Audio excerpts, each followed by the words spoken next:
morning, darlings. How are you guys doing today? Do y'all see my house outfit of the day? This is what I'm wearing inside the house today. But I will be changing when I get ready to leave to go to the BLM land because we're going to be spending the night on the BLM land tonight, I think. I got on some panties that's like a girdle. They come all the way up to here. They hold you in a little bit.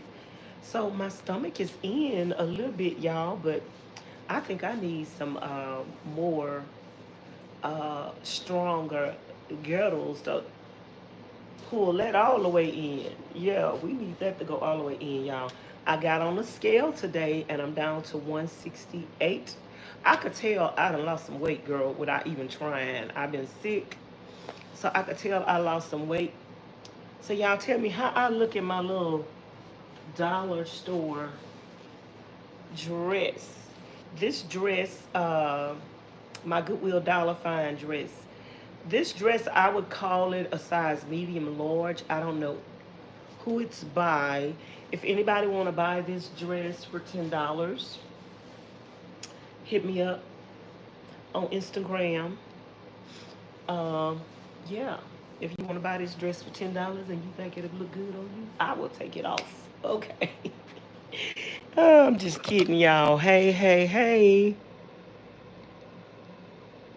Hey, hey, hey, VR, how are you doing? So y'all come on in and thumbs up the video. I'm getting ready to fix me some breakfast. This live is not gonna be long. I'm just gonna fix me some breakfast and I'm gonna eat. I'm gonna fry some eggs,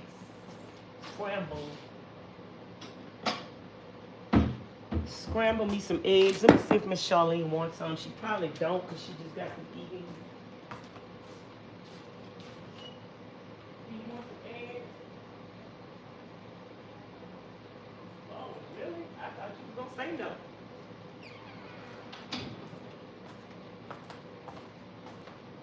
She said, sure.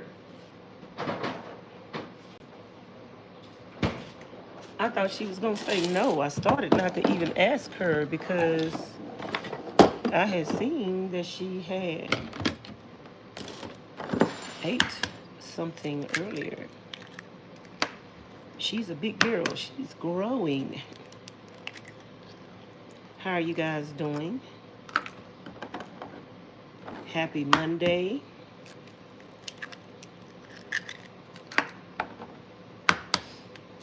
I am sounding and feeling a little better, but when I first get up, because you know when you sleeping, like you're getting congested and you're not moving around. So when you first get up, like you're moving around, and when I first get up, I have a lot of cold.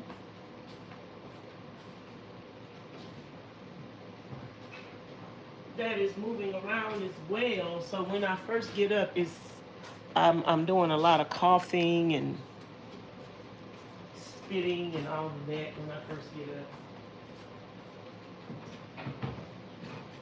And I had to put some Carmex on my lips because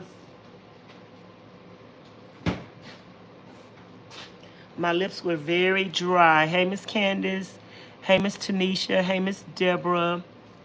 Y'all ready to talk about the Lord and praise God today? Did y'all look on the community post and see my favorite song, Commission? I want y'all to listen to that song today.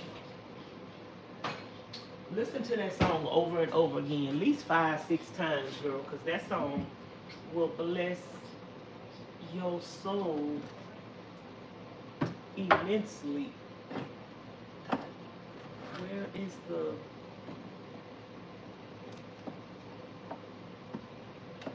black pepper? Y'all make sure y'all listen to that song today. And if y'all have any songs that are inspirational and encouragement and you want me to share it with the audience, send it to me on Instagram at Vanessa's Van Life Journey. DM it to me on Instagram and I could share that song on my community post with everybody else. I be trying to post something encouraging and motivational every day. because there is so much hate in the world. Girl, the devil goes out of his way to recruit people to spread hate, and people answer the call of Satan to spread hate. And we need to let God use us to spread love, positivity, motivation, and be encouraging.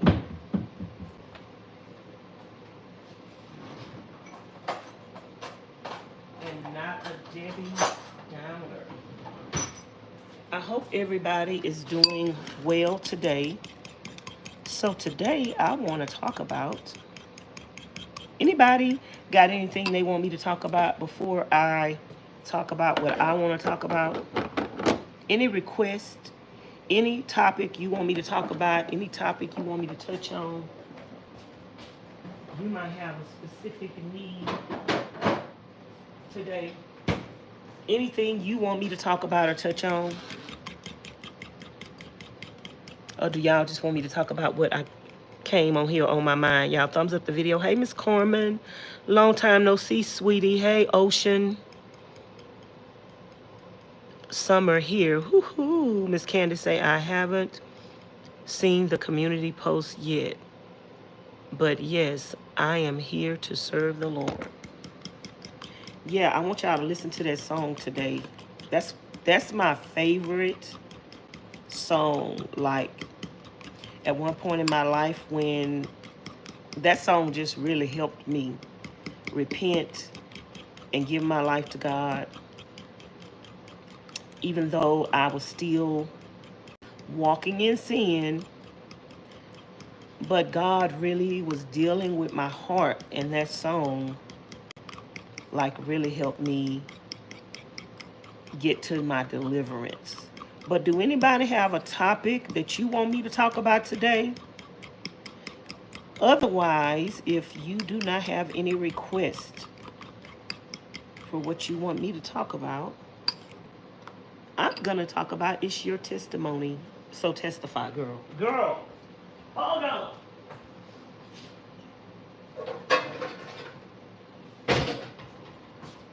Hold on, girl. Let me tell you something.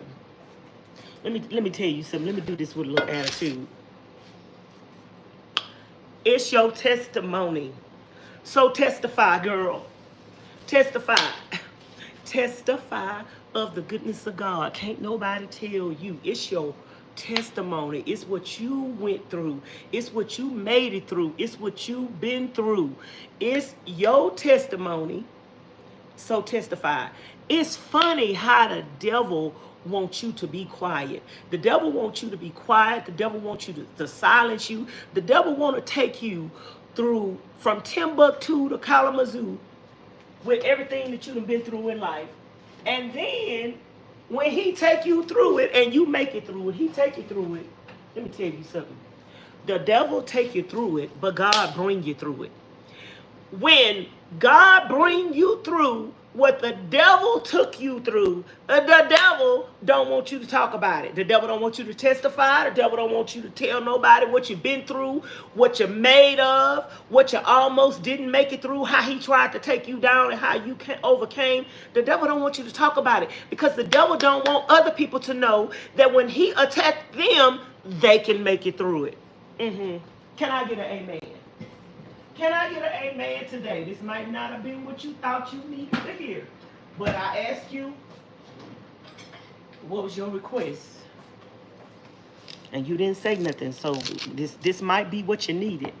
Let me know if this is what you needed to hear today. Because, girl, we about to get in it. We about to get down in the nitty-gritty. I started to make a video. But you know what, y'all? Every topic I talk about, I'm going to do a video and I'm going to do a live stream. Because the live streams could get a little bit more in depth. Girl, the live streams could get all the way down to the nitty-gritty. The devil don't want us to get to the nitty-gritty. Subscribe to the channel if you haven't already. If you love the Lord and you don't mind talking about him and you don't mind nobody else talking about him, subscribe to the channel. Now, if you don't like to hear people talk about Jesus, You don't like to hear people talk about the goodness of God. Then go on with your bad self. Go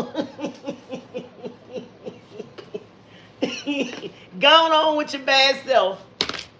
And this ain't the channel for you. It's just simple as that. It ain't the channel for you. Cause girl, we're not ashamed. I'm not ashamed of the gospel of Jesus Christ. Cause God say if you ashamed of him, then he gonna be ashamed of you, and he is not gonna acknowledge you in the presence of his Father. Baby, obviously, Jesus acknowledging you to God is a thing. And I want Jesus to say, oh yeah, I know her. Oh yeah, she talked about me all the time. Oh yeah, she testified about me, and she talked about the goodness of God. And oh yeah, she ain't the same person she used to be. She let the blood that I shed on the cross for her make a difference in her life. Hallelujah. Thank you, Jesus. Can I get an amen? Somebody needs to be encouraged today, and I am an encourager. I am an encourager to the body of Christ. I am a child of God who has been set free and delivered. Let me hear what you got to say. I love the topic so far. I haven't seen. Okay, so let me tell y'all something. It's your testimony. You've been through it. You've been through it. You've been through the storm. You've been through the rain. You've been through hell and back. How you made it through, you don't even know how you made it through. You don't even know. Sometimes you look at the things you've been through and you was like, oh God, I was ready to throw in the towel. Oh Lord, I was ready to give up. Oh Lord, I wasn't going to make it another day. Yep, you was ready to give up. I know I was. I was ready to give up, and guess what? I'm going to talk about it. I'm going to testify about it. The devil wants to silence me. The devil want to bully me. The devil want to harass me. The devil want to try to shame me and embarrass me. The devil want to put me under his feet. But that's not what the word of God said. The word of God said that I will put the devil under my feet. The word of God said that my enemies will be my footstool. The word of God said that my friends are his friends and my enemies are his enemies. So, baby, I feel sorry for you. If you ain't my friend, girl. Ooh, child, if you is not my friend, if you don't like me and I ain't did nothing to you, if you don't like me because I talk about the Lord, if you don't like me because I got a testimony and I testify, if you don't like me because I'm fine as wine, ball blind, 57 and fine,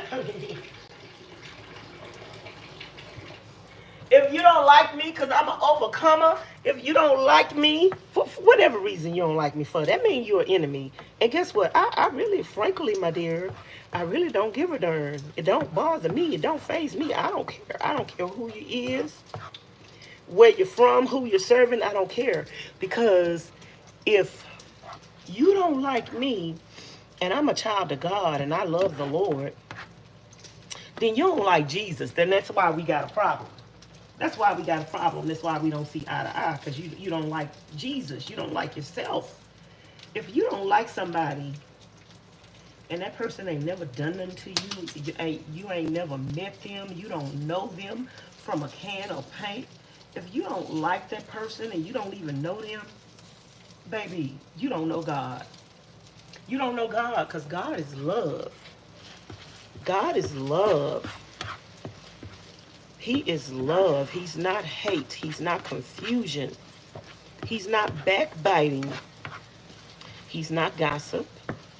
He is love. And if you love him, you find something positive in your life to talk about. If you love him, you praise him and you worship him and you testify about his goodness. We all got a testimony. We all got a testimony. And who are we to tell people how to use their testimony, what to talk about in their life? Who are we? You, it's nobody. Girl, God is in control. God is leading and guiding people. God will use whatever he want to use, whoever he want to use, and whatever he want to use, he gonna use it to do his will and his purpose. So it's nobody's business who, when, where, and how God uses someone else. You know what? If you minding your own business,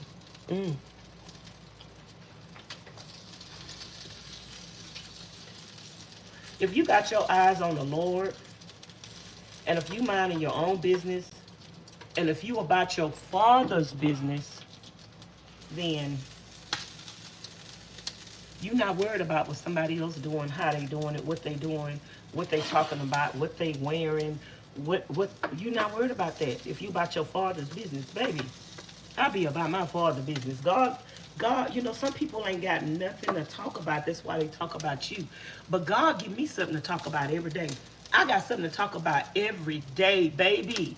I never have to talk about nobody else. But you know who I am going to talk about every day? If I'm going to come on YouTube and talk about somebody every day, you know who I'm going to talk about every day? Jesus. God. That's who I'm going to talk about every day. That's who going to get my attention every day. That's who I'm going to praise and worship every day. That's who we going to be talking about every day. We is not going to be talking about Vanessa, ball blind, 50 and fine. We ain't going to be talking about nobody else. We going to be talking about Jesus all day, every day. Because why? Because that's where our strength come from. Now, I'm going to talk about Jesus, y'all. I ain't going to never stop talking about Jesus. And that's why the devil don't like me. The devil don't like me, y'all. Newsflash. The devil don't like me, y'all. Let me take this to Ms Charlene.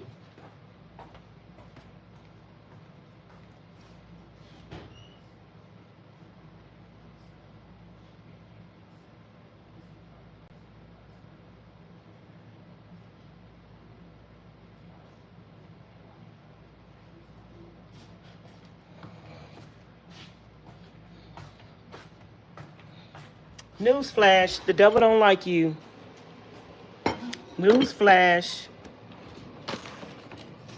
Did you know the devil don't like you? Did you want the devil to like you? Girl, I don't want the devil to like me. He could be mad at me all day, every day. I could care less. Girl, I don't want him to like me. I ain't trying to get the permission from the devil to be alive, to breathe, to walk, to talk. Girl, I don't want the devil to like me. I'm glad he mad at me. That means I'm doing something right.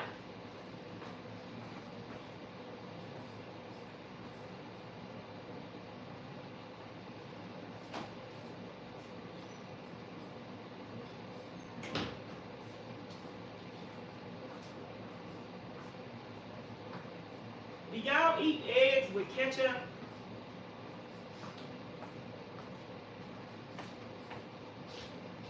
I never eat eggs with condiments, ketchup, hot sauce, nothing like that. But I'm gonna try some eggs with some ketchup today. Let me see what y'all saying. Let me see. Preach girl. Hey, Miss Adrian. Hey, Makita, how you doing? How you doing, y'all? Yeah, the devil is not your friend, and I don't want to be his friend. Because guess what? God say, my friends are his friends, and my enemies are his enemies. And the same thing with God. If you are an enemy of God, girl, I don't want to be your friend. The devil is not a friend of Jesus. I ain't trying to be friends with the devil. I'm not trying to be friends with the world. The world don't love the Lord. The world is in opposition with God. The world is trying to destroy everything that God stands for. You think I want to be friends with the world? Mm-mm. If you don't love Jesus, we ain't even got nothing to talk about. See, that's our problem. That's our problem. Let me give me something to drink, y'all.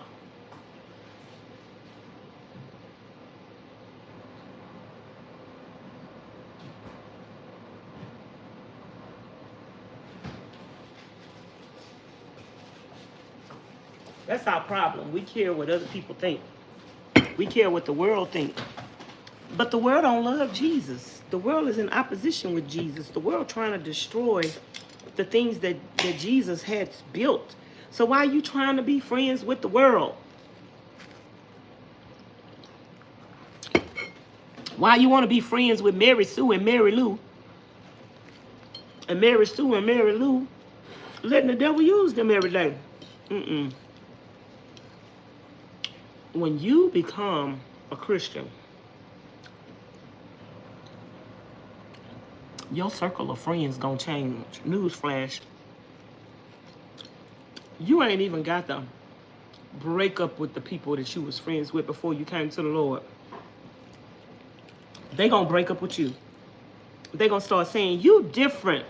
You acting funny. Why don't you go out? Why don't you smoke? Because they don't want you to be the best version of yourself.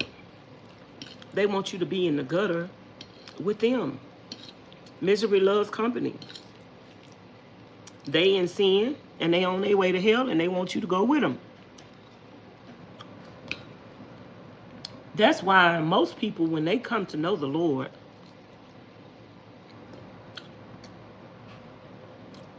they usually don't keep the same friends, because their friends can't accept who they want to become. Their friends can't accept that they want to be holy. I remember years ago I had a friend, and we hung out every day, but we was in sin. And when God was calling me out of that sin, I just left everybody alone. And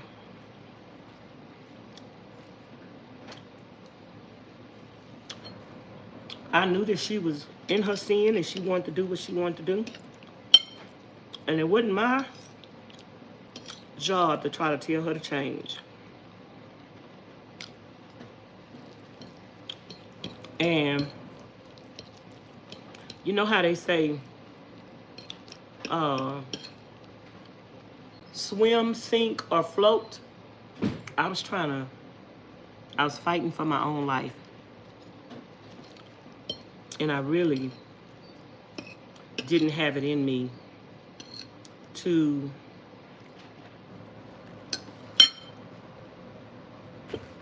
try to save somebody else, because I didn't even know if I could be saved myself.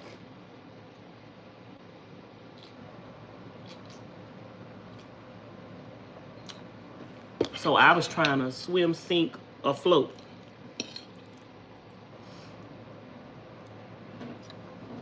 Years later, I seen her somewhere, and she asked me, why did you stop calling me? Why did you stop coming around? And I told her, I said, I wanted to get away from that lifestyle.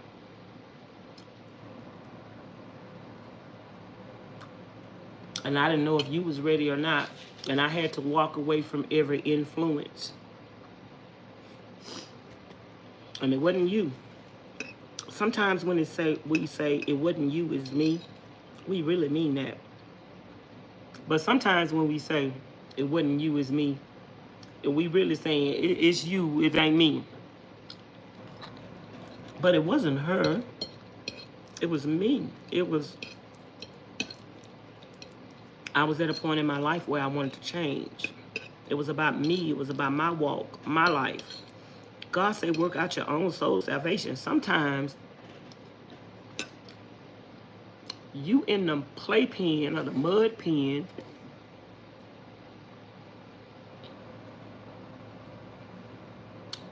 with other people playing. And sometimes you just got to get up out that mud and walk away from the mud and say, I don't want to play in the dirt no more. And sometimes you got to leave people where they at to save your own soul. And if they want to get up out that mud, they going to get up out that mud and follow you out that mud. But if they want to stay in that mud, you let them stay in that mud. Sometimes we let people drag us back into a lifestyle that God has called us out of because we're trying to save them. It's sad, y'all. And I know it's heartbreaking, but you need to realize you cannot save nobody else.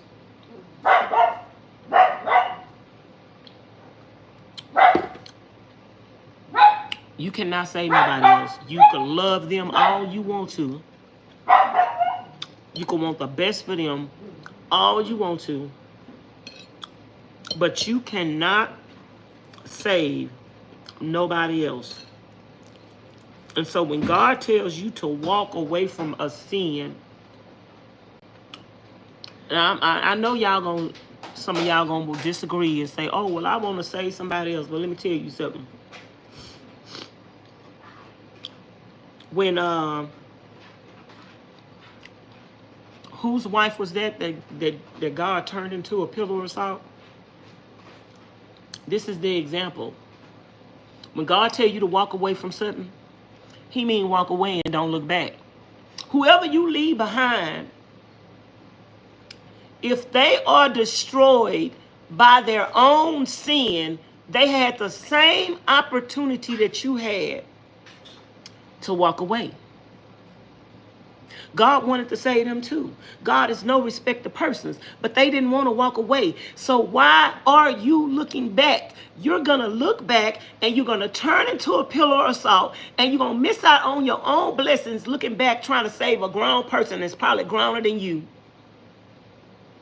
who had the opportunity to make the same choices for Jesus that you did.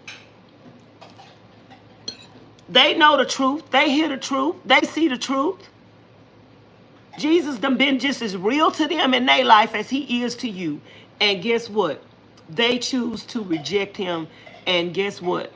Don't look back. When God called you out of a sin, I don't care if it's your mama, your daddy, your sister, your brother, your child. If God is calling you out of a sin, you can't save them people.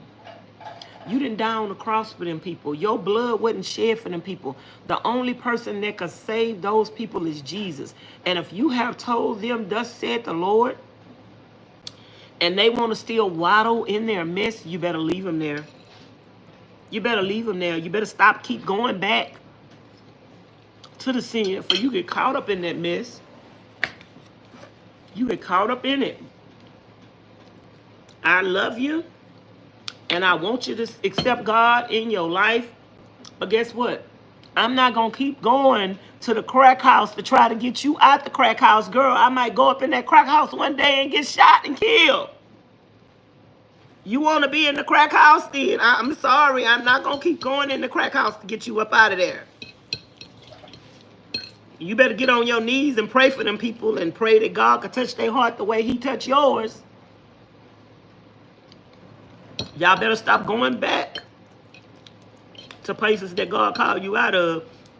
You're going to keep going back to that crack house, and you used to do drugs, and next thing you know, you're going to be tempted by them drugs you seeing going in there trying to save somebody else. Don't do it. Don't do it. Don't do it. Don't do it. Pray for them. Prayer changes things. And when that person is ready to give their life to the Lord, guess what? He's going to be there to accept them and receive them. But if they never come to that revelation, then guess what? They just going to die in their sin. And there ain't nothing you can do about it.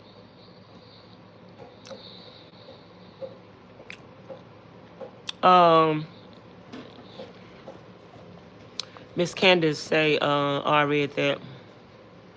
Miss Candace say, no, but I add onions to my eggs. Ooh, I love them with some onions too. Miss Arnez say, how have you been doing? I've been doing fine, Miss Arnez. How are you? Miss Tammy say, good afternoon. Are you feeling any? Girl, I feel a little better.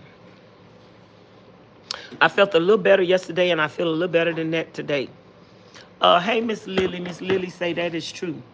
You know, sometimes we get caught up in trying to help and save other people.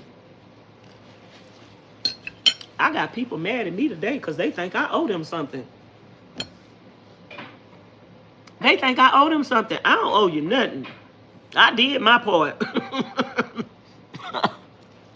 I prayed for you. I loved you. But I don't owe you nothing. And if you ain't living for Jesus, you don't see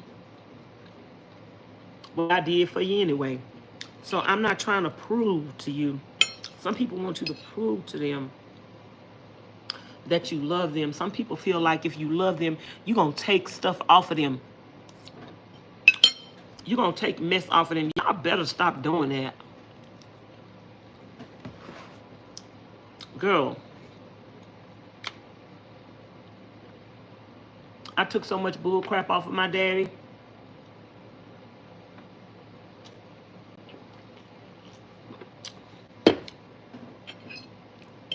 I was not going to put myself in that position no more to be abused.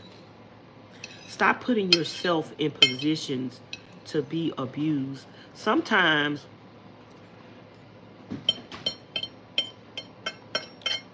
God show you red flags and you keep ignoring them and you keep coming back. Girl, I was thanking God today. I was listening to my praise music in the bathroom this morning while I was taking a bath, and I was thanking God for the relationships that I had been in with men who was abusive to me, verbally, mentally, physically abusive. And I was taking it, saying, oh, I love him, I love him. And I'm letting him play games with me, play games with my life. And baby, one day God woke me up and I walked away from that bull crap. And I thank God for giving me strength and wisdom to not take nothing off of nobody. I don't take stuff off of people no more, y'all. I don't care who you is and how much I love you.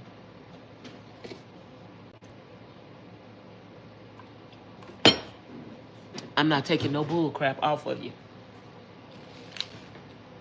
I'm not going to put myself in harm's way for you. And nobody else. I don't love you that much. I love you.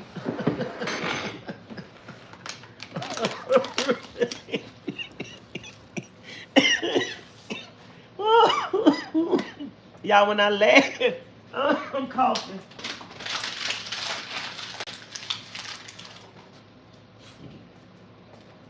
I love you. But I don't love you that much to put myself in harm's way because of you. I don't love you that much. I just don't. Yeah, it ain't nothing to it. I thought you loved me. I do love you. But it ain't that much love in the world. To put myself in harm's way, to lose my soul for you. I'm not going to do it. And I'm sorry if that disappoints you. I'm sorry if that disappoints you, but it is what it is, and it is what it's going to be.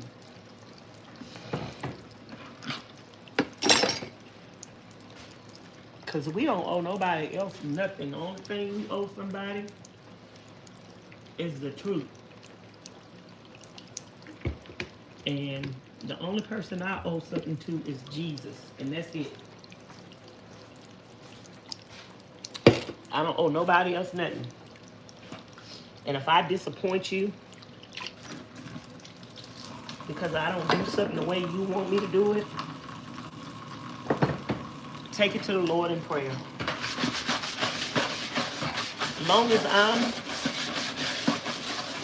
pleasing to God,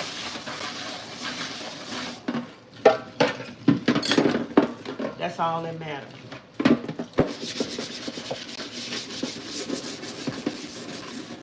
You know, some people, no matter what you do, they ain't gonna be happy anyway. So no matter what I do, you're not gonna be happy anyway. So I'm not even trying to please you. I'm trying to please the Lord. And once I please God, and once I'm living my life for Jesus, that's all that matters. And if you're not happy with me,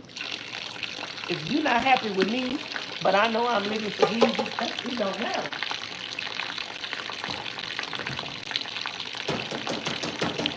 It don't matter if you're not happy. It don't matter if you find fault. It don't matter if you're angry and you mad because I don't do things the way that you want me to do. It don't matter. Because, baby, Jesus got the last say. Hey, Miss Queen. Miss Tammy say, thinking I am helping, but I am hurting myself in the process. Yes. Miss Tammy say, oh, good. I thank you for this. I needed to hear this. Girl, God be knowing what we need to hear. Because I was getting ready to make me some breakfast. I was just going to film a video. And then I was like, you know what now? Let me come and talk to the people, because the devil wants to silence us. The devil wants to shame you. The devil wants you to be shamed and embarrassed of the things that you went through, the things that God brought you through. The devil don't want you to talk about the things that you've been through. The devil wants you to be quiet, because the devil don't want nobody else that's going through what you've been through to know that they can make it through it. And the devil want to silence you. And if somebody live today need to hear and be encouraged. And guess what? I'm an encourager through my Lord and Savior Jesus Christ. He has brought me through every situation that I have faced in my life. He has brought me through domestic violence. He has brought me through sexual abuse. He has brought me through abandonment. He has brought me through child abuse, being abused by a mother and a father as a child. He has brought me through abandonment. He has brought me through having guns and knives pointed at me. He has brought me through being in friendships with females only to find out that they was your enemy. Girl, I had a whole friend try to set me up with two guys. I was in her house taking a shower, and she opened the door and let two guys in to break into the bathroom and take advantage of me. This was a friend. You can't trust people. You can't trust people. Even if people got a problem with you, they gonna pretend like they don't have a problem with you. I was at my friend's house, and we was getting ready to have a house party. They was having a housewarming party, and they had asked me to cook for the housewarming party, because I'm usually the friend that could cook. So they asked me to cook for the housewarming party and the barbecue, and I came over early and I cooked. So I was in the bathroom, girl, taking a bath, and it was a shower. It was just me and her other friend that was living together in the house, all females in the house. And I go in the bathroom to take a shower. And next thing I know is two men breaking in and trying to take advantage of me. And girl, I was fighting them. They came in the shower, y'all, while I'm butt naked, trying to wrap me up in the shower curtain. Girl, I don't know why I had a knife in that bathroom, girl. I started fighting them Negroes. And then next thing I know, they ran out of there talking about, she got a knife, she got a knife, she got a knife. Because they expected me to be in the bathroom all vulnerable and not to fight back. Girl. That was the beginning of the end of that friendship. That was God showing me what who this woman was and what she was capable of, baby.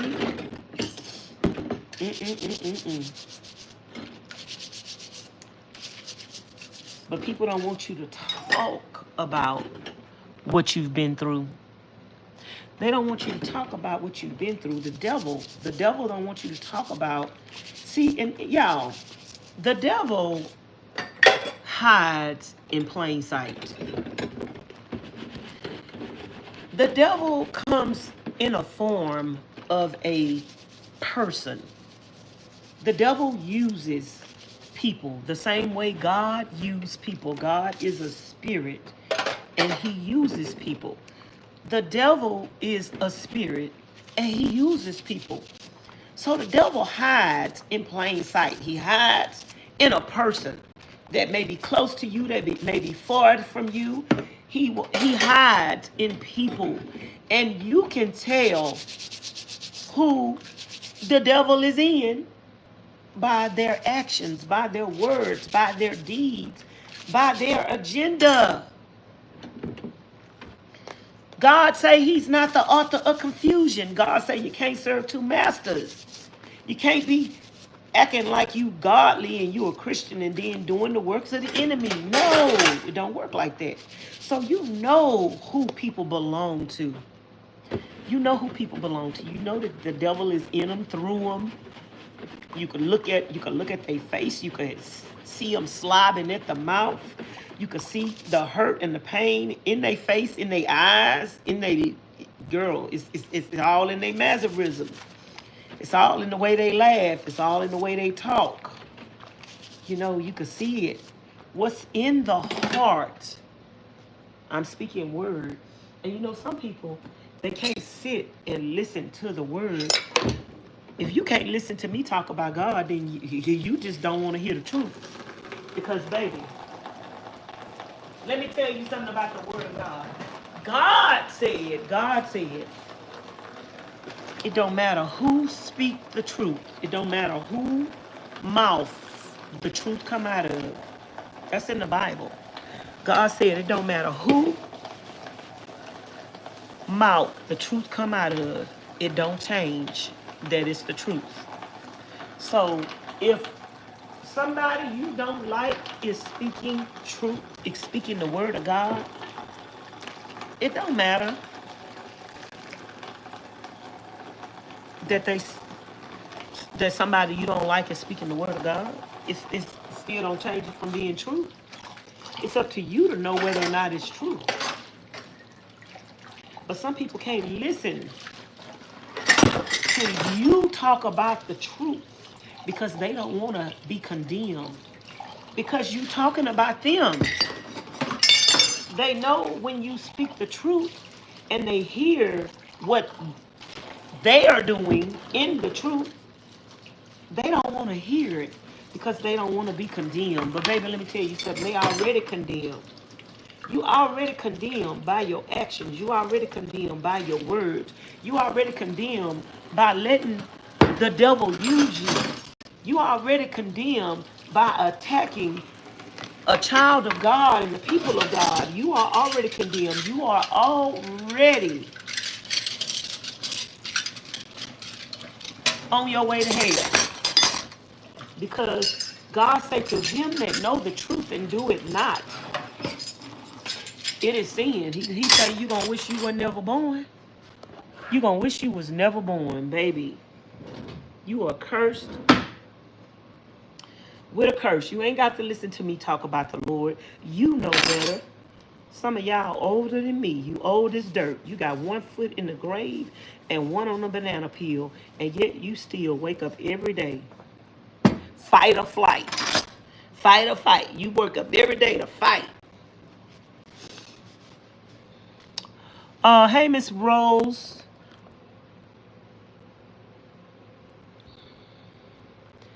Hey, Miss Rose. Miss Candy said you can easily identify them with the spirit of discernment.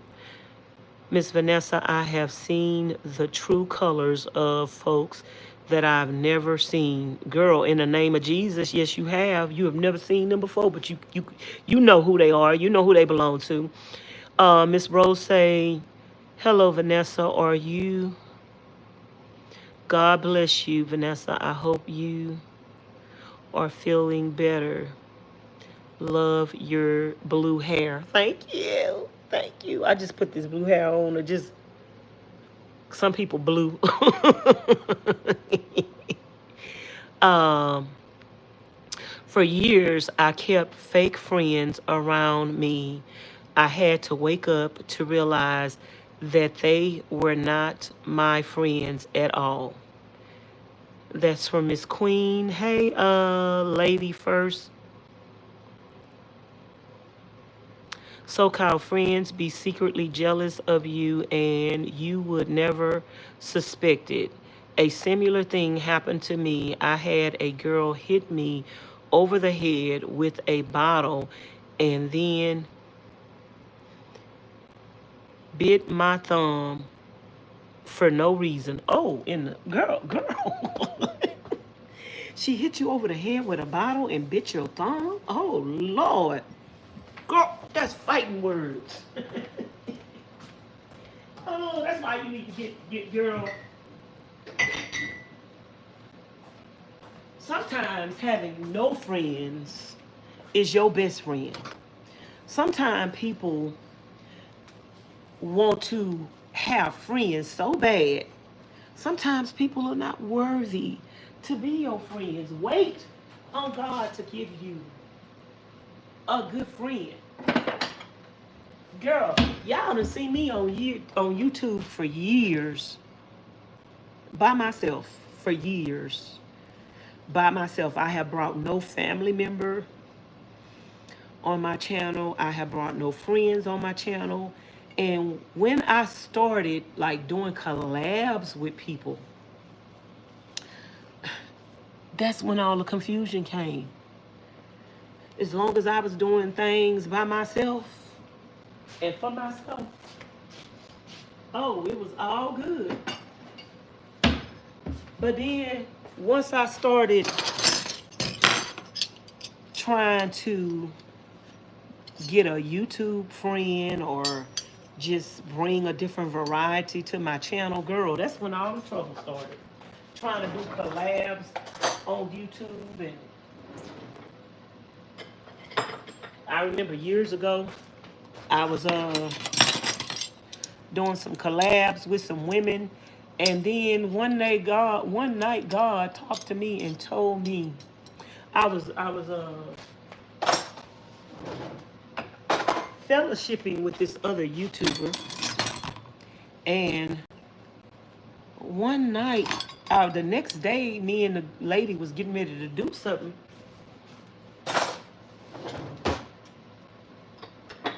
And baby, God told me that night, he said, Vanessa, that lady don't serve me.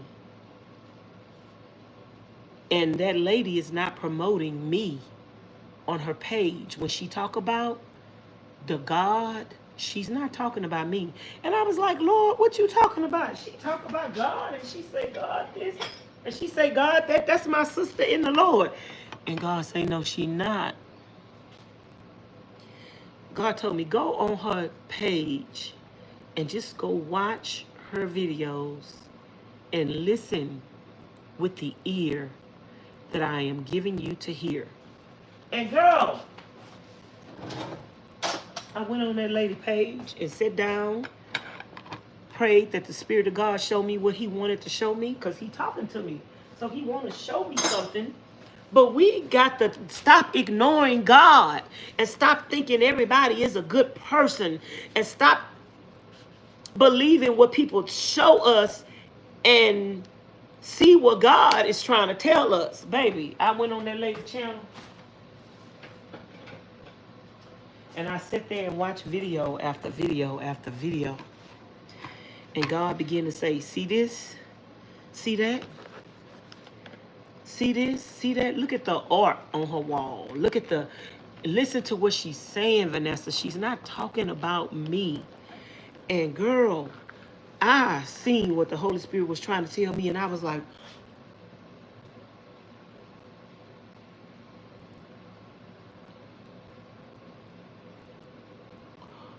this lady don't look, she not serving God. This lady into witchcraft. This lady into, ooh, child. But see, the devil hides in plain sight. God say the devil is cunning. God say for us to be like Satan, to be as smart as a serpent. The devil is smart. Smart as a serpent, but gentle as a lamb. Girl, this lady would be saying God, God, God, God, God. She would be talking about God all the time, but she was not talking about the God in heaven, the God of Jesus. Other people call their religious figures God too. And that's the new trick of the devil. She started yelling at me how she didn't like how pretty she thought I was and how men thought I was attractive. I wasn't trying to date anyone or talk to anyone. I now travel alone and much happier. Girl, yes. Wait on God to give you a friend that's after his own heart. When I would pray and ask God for a friend like me. I would say, Lord, I want a friend like me.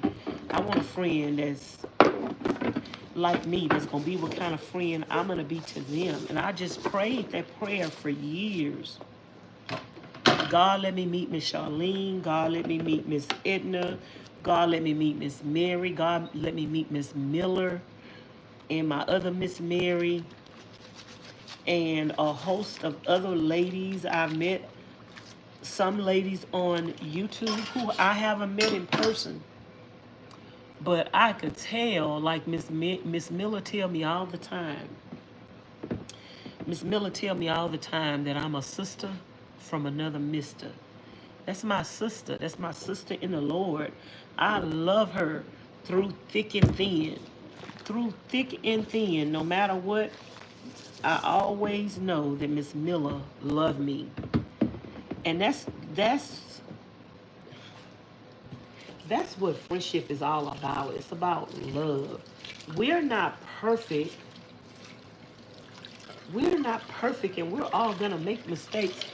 But love conquers all. Like when you have a disagreement with somebody,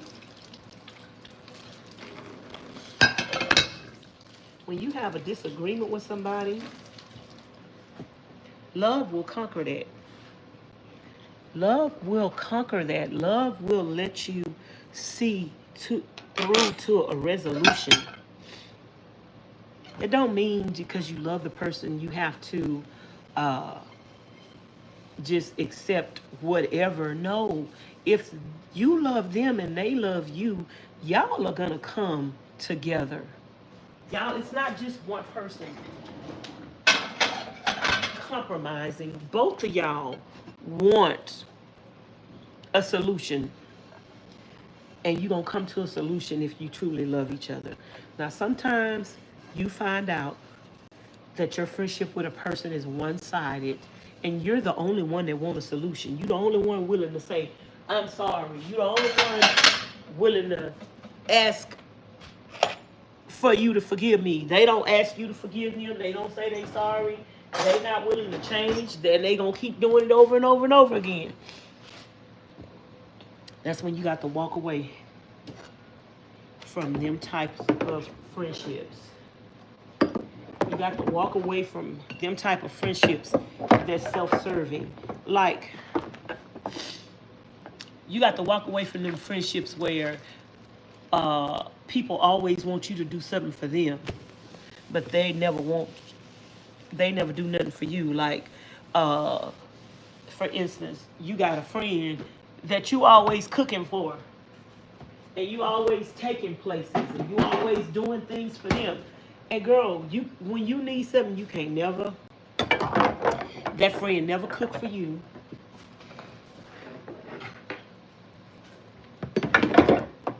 I remember I had this friend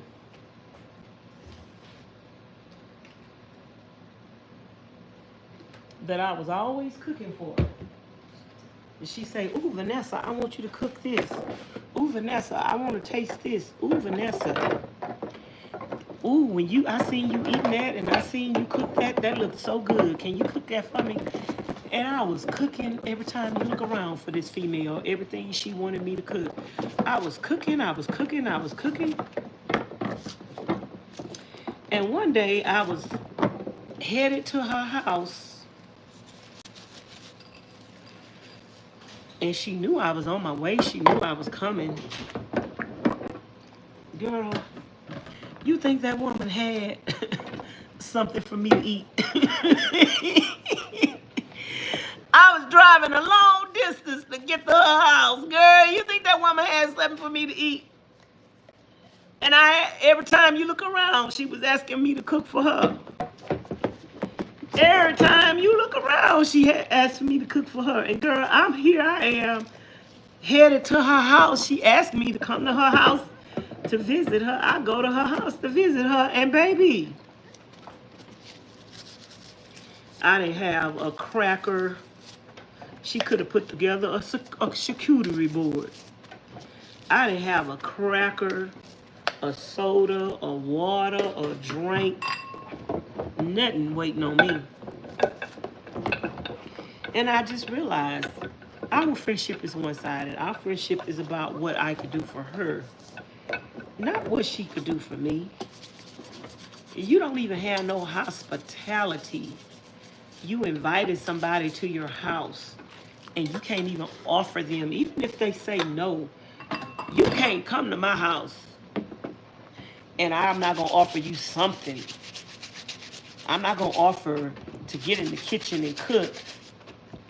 If you show up by surprise and I don't know you coming, then I might not have nothing to cook. We might have to wait till something thaw out, or we might have to wait to go get something to eat.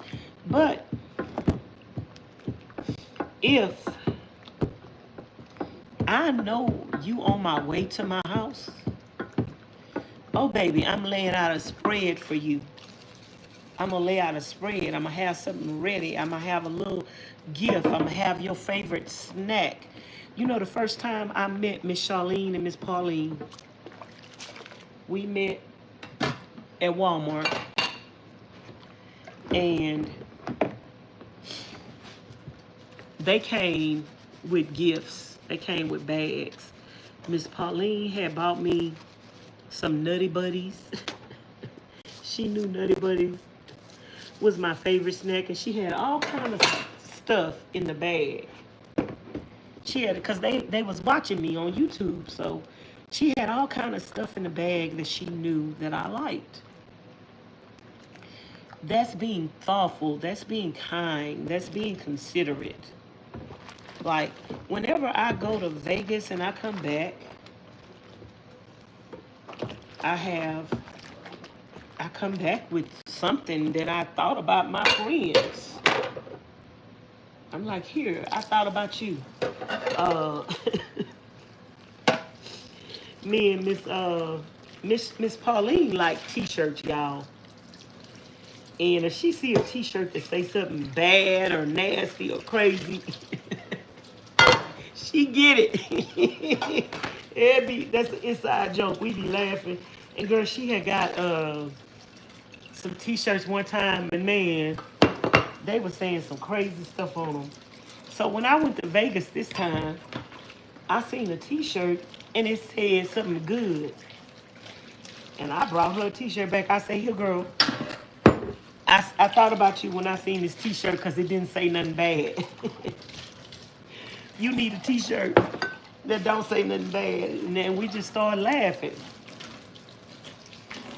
So, and you don't always, when you give to other people, it don't always have to be a lot. You don't always have to spend a lot of money.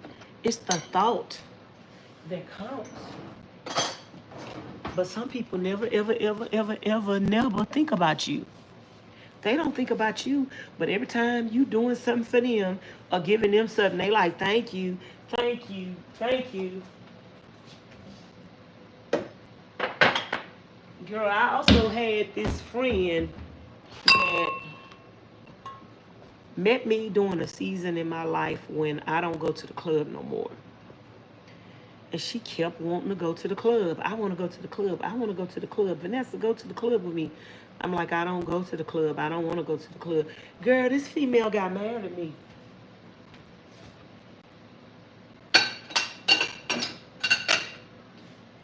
This female got mad at me because I didn't want to go to the club. You could be mad and scratch your butt and get glad because I don't want to go to the club. And then she was like, well, I want to do something that I want to do. Go do something that you want to do. I'm not your only friend. I'm not your only friend. Go to the club. Go to the club with your other friends. Go to the club by yourself. When I want to go to the club, if I want to go to the club and I ain't got nobody else to go to the club with me, I go to the club by myself. You can't make somebody else want to go to the club that they gave their life to the Lord and they don't want to go to the club no more. That's why you can't be unequally yoked. Even in friendship, that statement being unequally yoked is just not for marriage. It's for friendships. It's for relationships. You cannot be in a relationship with somebody and be unequally yoked. Your friends need to be people of like mind, because if you have friends that are not of the same mind and not a part of the body of the Christ, then the devil is going to use that friendship to try to cause conflict in your life. You can't serve two masters. And when you got friends that are serving a different master than you serve, they're going to try to tempt you to sin. They're going to try to get you to go to the club. They're going to try to get you to do drugs. They're going to try to get you to smoke, to gamble, to have sex outside of marriage. You know, they say you are what you eat. You are the kind of friends that you hang around. That's why I thank God, like, for my women of sound wisdom. I thank God for Miss Edna and Miss Mary and Miss Miller. And when I say Miss Mary, I'm talking about two Miss Marys. I got two Miss Marys in my life. I thank God for Ms Charlene and Ms Pauline. I thank God for anybody else that I've missed. Miss, what's her name? Start with a V. I can't remember her name. But I thank God for those women of sound wisdom. But when you hang around with foolish women, girl, I used to have a female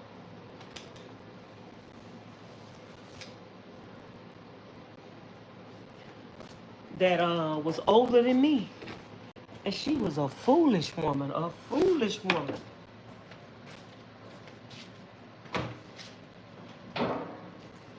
Girl, she would get mad at me when she would tell me about people who was saying things about me on YouTube, people making videos about me on YouTube, and she would keep come bringing me that garbage, and I would tell her, I don't want to hear it. I would tell her, stop telling me that. Stop bringing that to me. Girl, one day that lady told me, bitch, somebody needs to look out for you.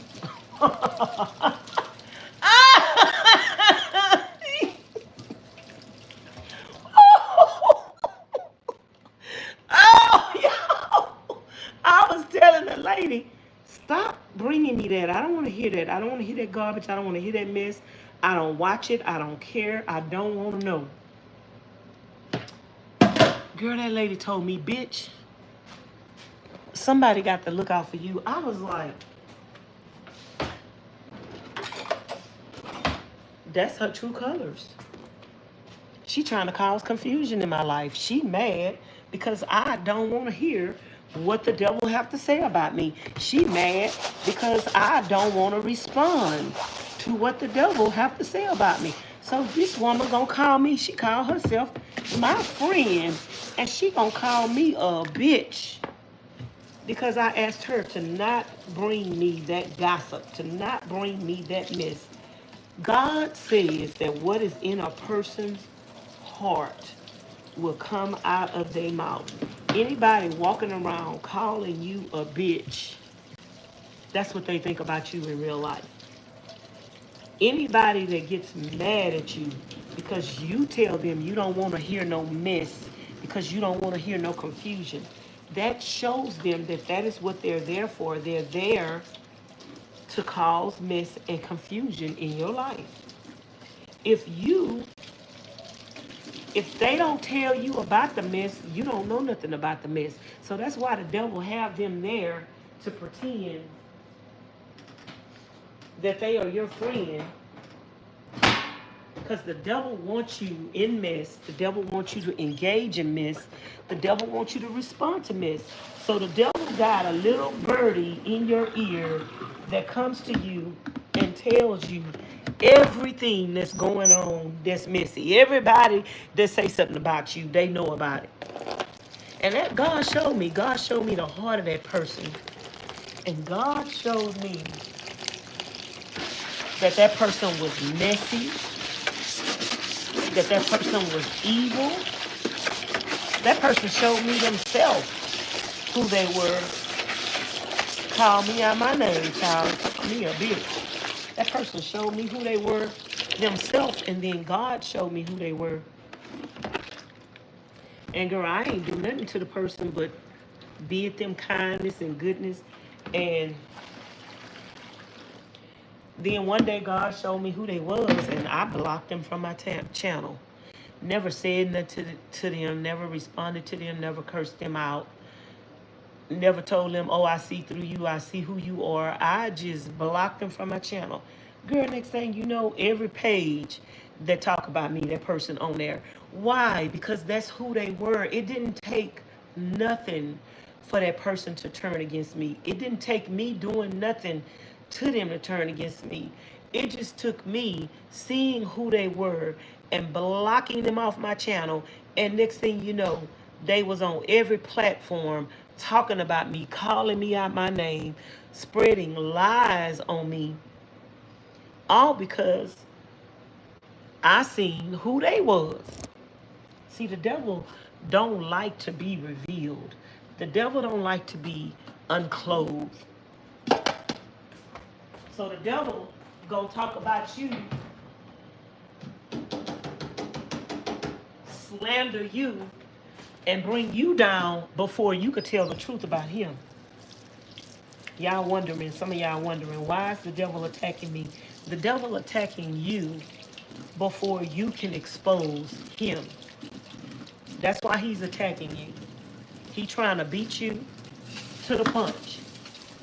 He attacking you before the truth exposes him. because he don't want to be exposed. So that's why the devil go around looking for other people that don't like you so they can band together, because you know what? The devil is a coward. The devil is a coward. All we need to fight the devil is just us and God. We over here standing alone. But the devil can't stand against you alone. The devil got to go join in with other people. The devil can't just have a problem with you, and that's how you know it's the devil. The devil can't just have a problem with you and turn it over to God. No. The devil got to go look for mess, look for chaos, look for other people to co-sign their lies, look for other people that's letting the devil use them like they letting the devil use them. The devil don't never travel alone. The devil always travel in packs. Why? Because the devil is a coward. And the devil need other people to carry out his assignment in the earth. The devil need a willing vessel to carry out his assignment in the earth.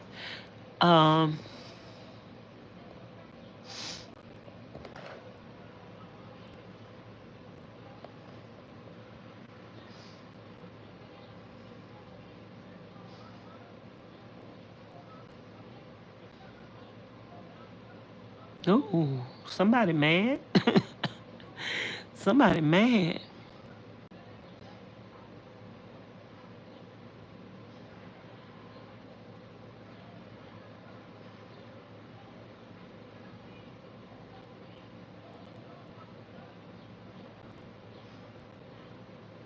Ooh, they mad.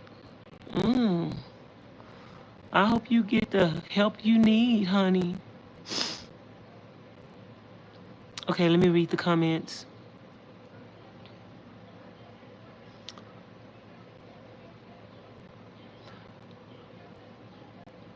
Miss Candace say, yes, I walked away.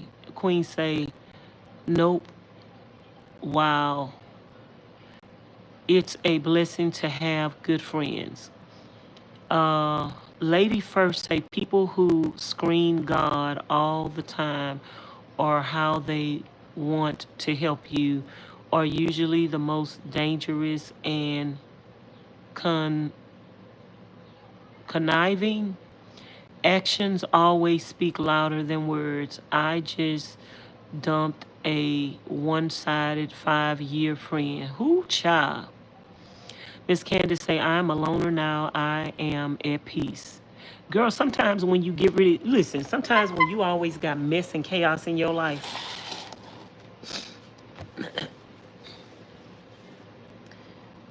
I had a friend, an associate on YouTube, and every time you look around, this lady was telling me about somebody did this on YouTube. Somebody made this video about this. Somebody said this about me. And I told her, I don't care. I don't care.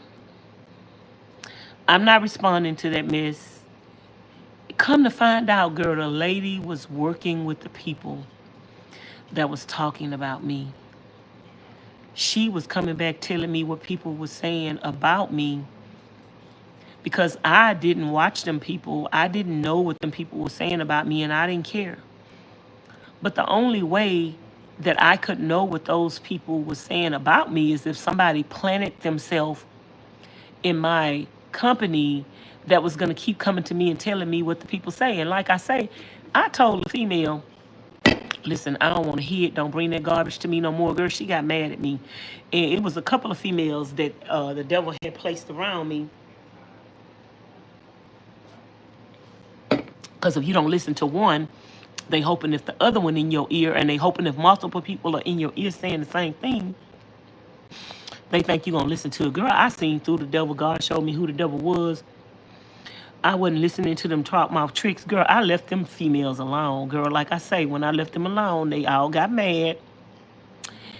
And they did what they set there to do to begin with. Most of my relationships have been one-sided. Me too, Miss Queen. Except for this stage in my life, God has allowed me to meet friends that women that I've met on YouTube, even though I may not be in the same city and the same state they're in, they call me, they check on me. I call them, I check on them. Our relationship is not one-sided. Sometimes when I call people to check on them, they be surprised. They be like, you call me, you a YouTuber, you busy, and they think I'm famous, and they don't expect me to call them and check on them.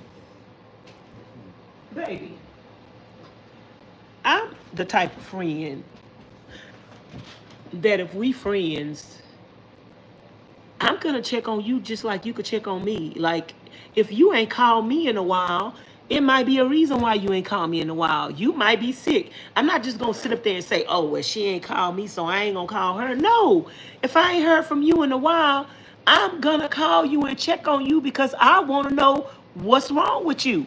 So sometimes I call people and check on them and they be like, Vanessa, thank you so much for calling. And I appreciate you, Vanessa. You are a good friend. And yes, I am a good friend. My friendships are not one-sided. Baby, if I'm your friend, I'm going to check on you just like you going to check on me. And I don't have to talk to you every day. I don't have to talk to you every day. I'm not going to be sitting up there saying, oh, you didn't call me and I ain't talked to you in 2 or 3 months. Are you mad at me or what? No, our friendship is not one-sided. Call me when you can. And if I ain't heard from you in a long time, now I'm calling to check on you and I'm going to see what's up, okay? I called a friend of mine the other day. I asked her, you got a problem with me? She said, nope.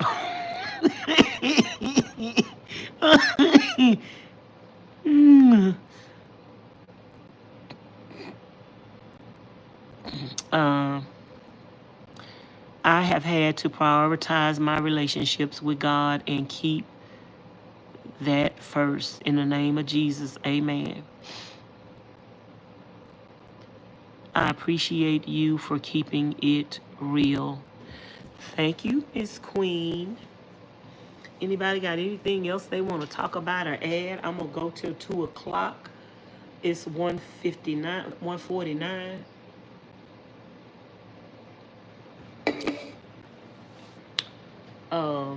Let me clean off this cabinet over here.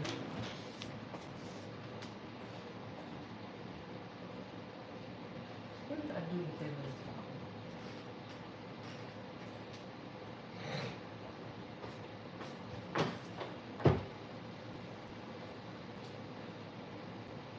Girl, I ain't got time for no self-serving.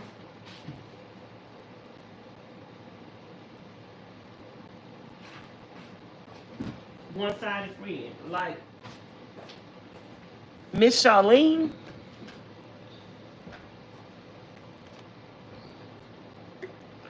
is a woman after my own heart. Listen, I could cook, she could cook, we could cook, we could take turns cooking. Ms Charlene been cooking lately.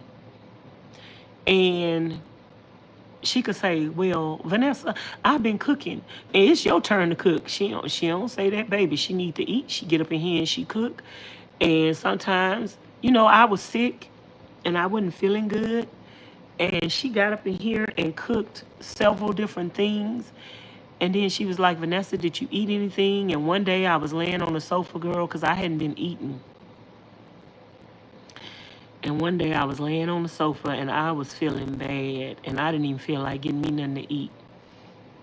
And Ms Charlene said, have you eaten anything today? I think it was like 2 or 3 o'clock. And she was like, did you eat something today? And I was like, no. I say, I'm so sick, I don't even feel like chewing. And she was like, Vanessa, you need to eat. And she was like, what you want me to warm you up? And she came up in here and warmed me up something to eat, and I ate it. And I thank God for a friend. That's all I ever prayed for. I'm gonna start crying, y'all. That's all I ever prayed for. All I prayed for was a friend like me. I prayed for somebody that would be kind, considerate. I prayed for somebody that would go out their way for me like I go out their way for them. I prayed for somebody that you didn't have to ask, that they would see your need like you see they need. And I thank God for my friend. Ms Charlene is, I'm going to tell y'all the truth, and I tell her this all the time. And I know I have other friends, y'all, but I have never met anybody like Ms Charlene in my life. Never. I have never met a woman like this in my. I told God the other day, Lord, why some man ain't married this woman? This is a good woman. Now you know, this is how you know that the devil is in the world. And let me tell y'all something. When you see a good woman who loves the Lord and who is kind-hearted and peaceful, and you see a good woman like that single,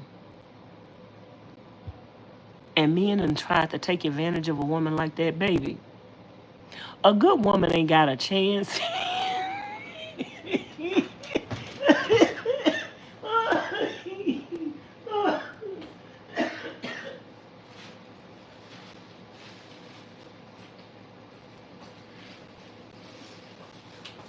Men don't want no good women. Men don't want no good women. Men want a floozy in the street. Because listen, I believe most of y'all women in this chat are good women. And most of y'all women in this chat are single. Love Jesus and love the Lord. Why are we still single? Why are we still single? We still single because we now know we done been through so many bad relationships. We now see the signs of a man that's in the world, a man that don't love Jesus. And we're not in a position anymore where we're willing to compromise. But it's not no man out there that is matching our relationship with the Lord. Because the Bible say don't be unequally yoked. So when you see all of these good women still single,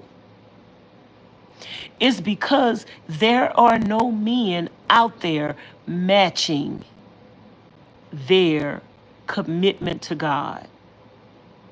And I said to myself a couple of weeks ago, I look at Ms Charlene, I look at what kind of woman she is. I know that she is a good woman. I know that she loves the Lord. I know that she is kind to everybody. And I said to myself, why this woman still single? Why some man ain't got with this woman and act right? Like she done been in relationships before, but the men is stuck on stupid. And this is a woman, let me tell you something about Ms Charlene. Ms Charlene is easy to get along with. If you can't get along with Ms Charlene and you don't like Ms Charlene, it's not her, it's you. I can promise you that. It's not her, it's you. Because she could take a lot off of people. And she's such a kind-hearted person. Child, if this woman is still single, it ain't no hope for nobody else. That the only way you get married is if you are compromising the word of God and use a floozy. But a good man,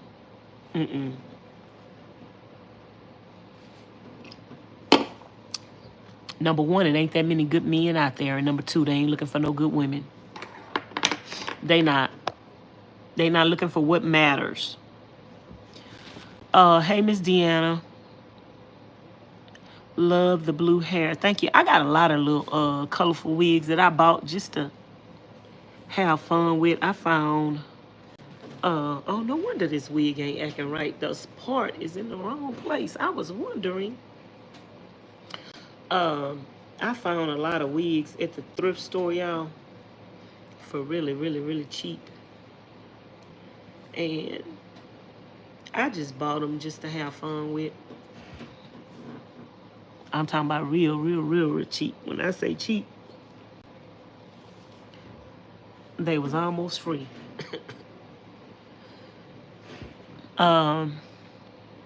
Miss Toya say Vanessa Vanlife from Texas. Hello.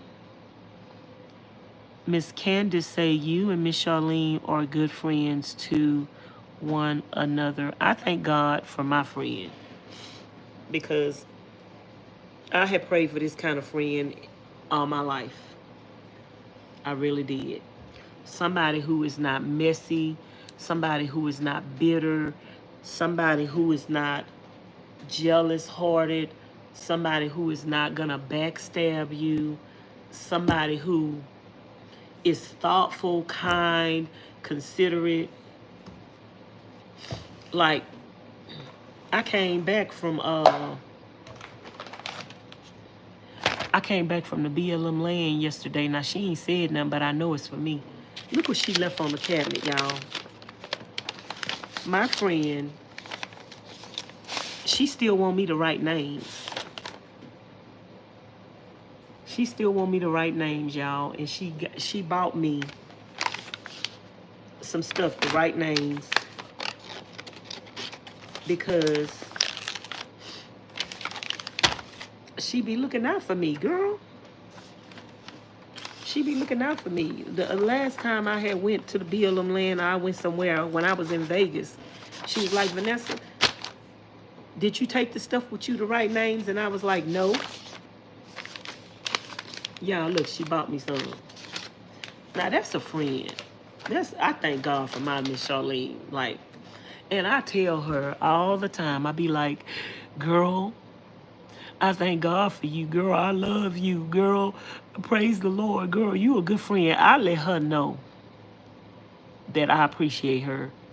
You can't just go through life and not let people know that you appreciate them, that you love them. I let her know. Thank you, thank you, thank you for being the person that you are.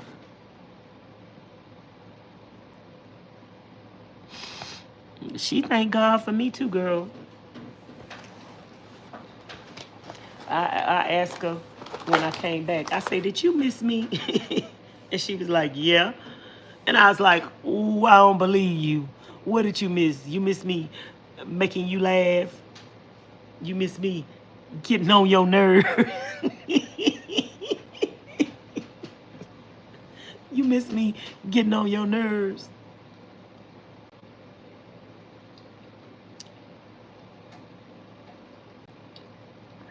So, y'all, I want to cook some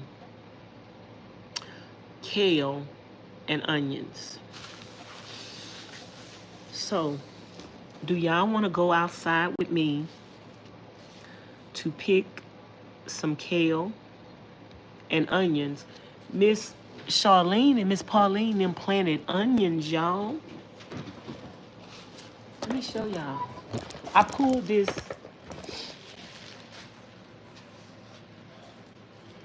out of Miss Pauline. Miss Pauline have a garden too. I pulled this out of her garden yesterday. It's a red onion. Do y'all want to go outside and pick some kale with me? I'm gonna cook some kale and some onions.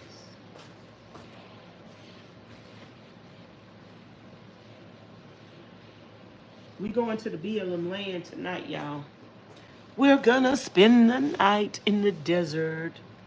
And I'm probably gonna write some names because my friend want me to write some names. You know, people want to see you succeed.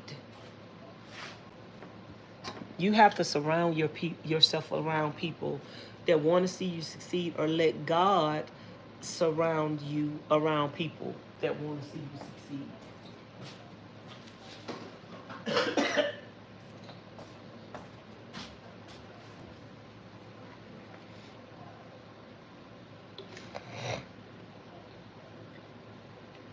Well, let's go pick some kale. It's a lot of kale out there. Kale ends up cooking down.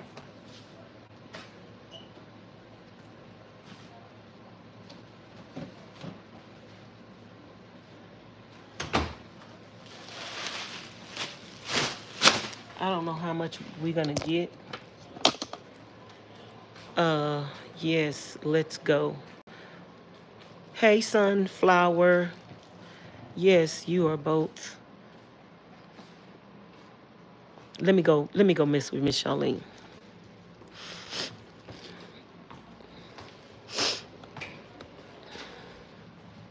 I'm gonna go put her on the spot.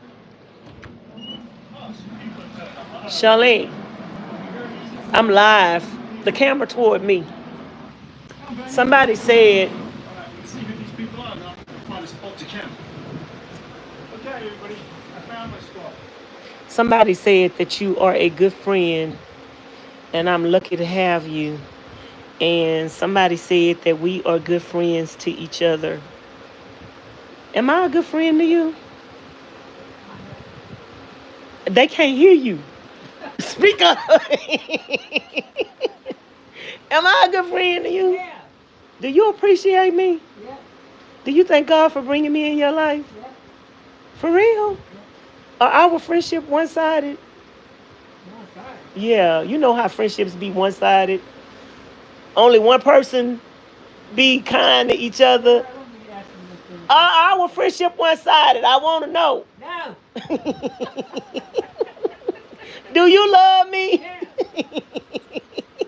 See, y'all, everything I say about her, she said about me. I was telling them how I appreciate you, how I'm glad that God brought you in my life, and that I prayed for this kind of friendship. I was telling them that you are a good woman. I don't know how you still single. I don't know why some man don't act right. They don't meet my expectations.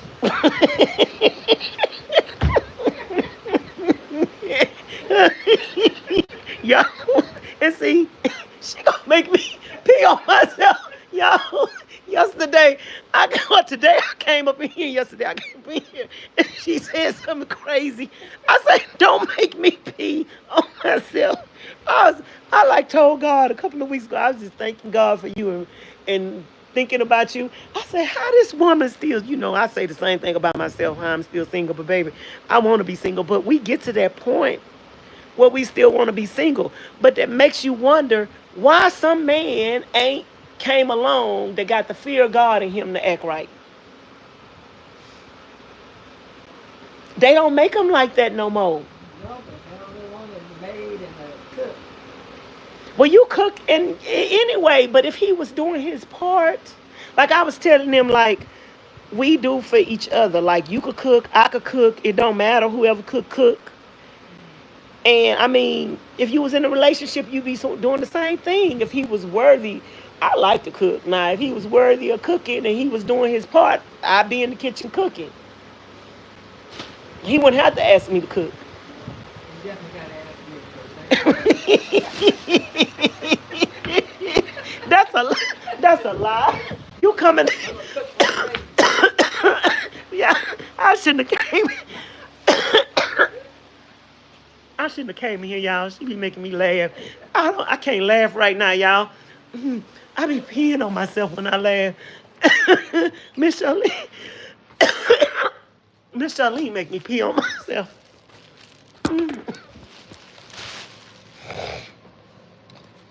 Hold on, y'all.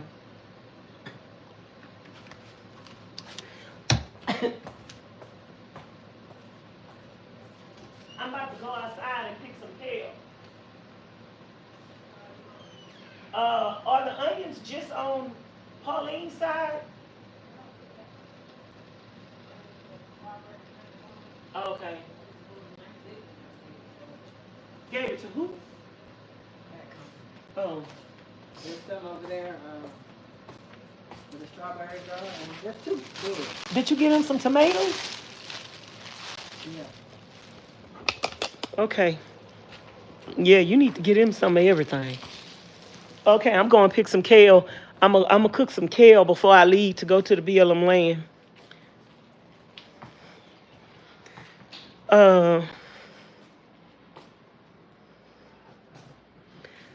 Uh, have I drink my water with the electrolytes? No, I didn't take my stuff today. I am. Uh, lady first say great conversation and message. I enjoyed your live. Your home looks beautiful, and that leaf fan, it's gorgeous. This is not my home, Miss. This dog wanna come outside. Are you coming? This is not my home. This is my friend's home that I'm talking to, who have invited me. She was just a subscriber on YouTube, and she invited me to her home, and we became good friends. And I've been here for several months, y'all. And whenever I ask her, do you want me to go? Or whenever I try to leave, she like, I ain't ready for you to leave. Home.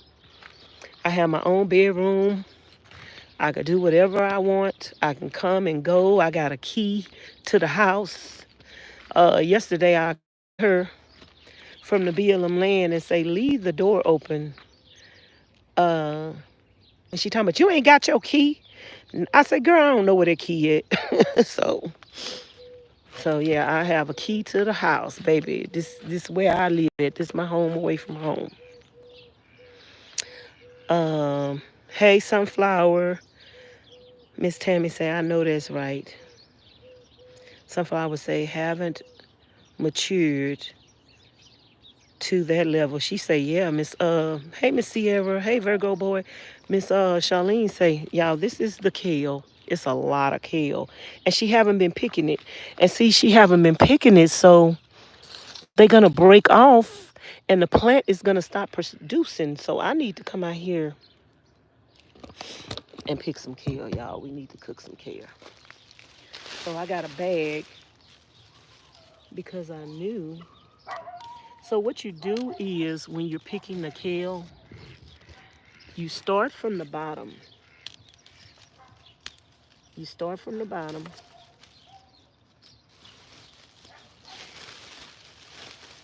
And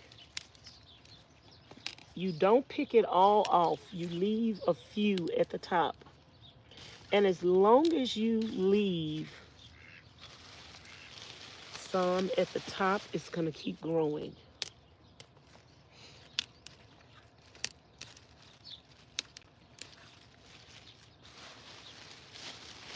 As long as you leave some at the top,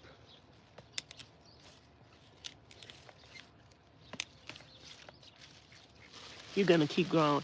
Y'all, Ms Charlene is quiet, but I think because people think she quiet, they think she's a pushover. And you know, opposites attract in relationships and friendships. Opposites attract. Miss Charlene quiet. She be like, but that's what I got you for, because you could talk. Girl, I could talk non-stop. But my friend is quiet.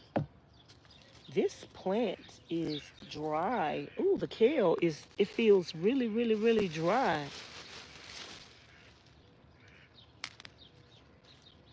It feels really dry. Has it been getting any water? It don't feel like it been getting no water. What in the Donkey Kong? I'm gonna have to let her know. This kale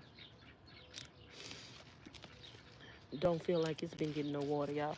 So, see how I picked all the kale? All that kale came, and kale cooks down. See how I picked all the kale from around there? And I just left the kale at the top.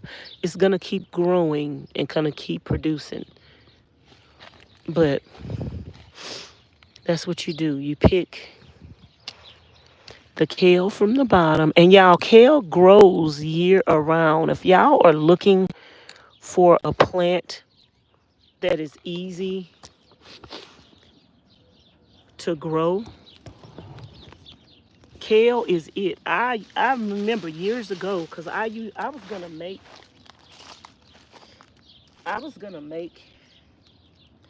a garden years ago, even when I was homeless living in the building. I was gonna do a garden in some tubs. I was doing my research.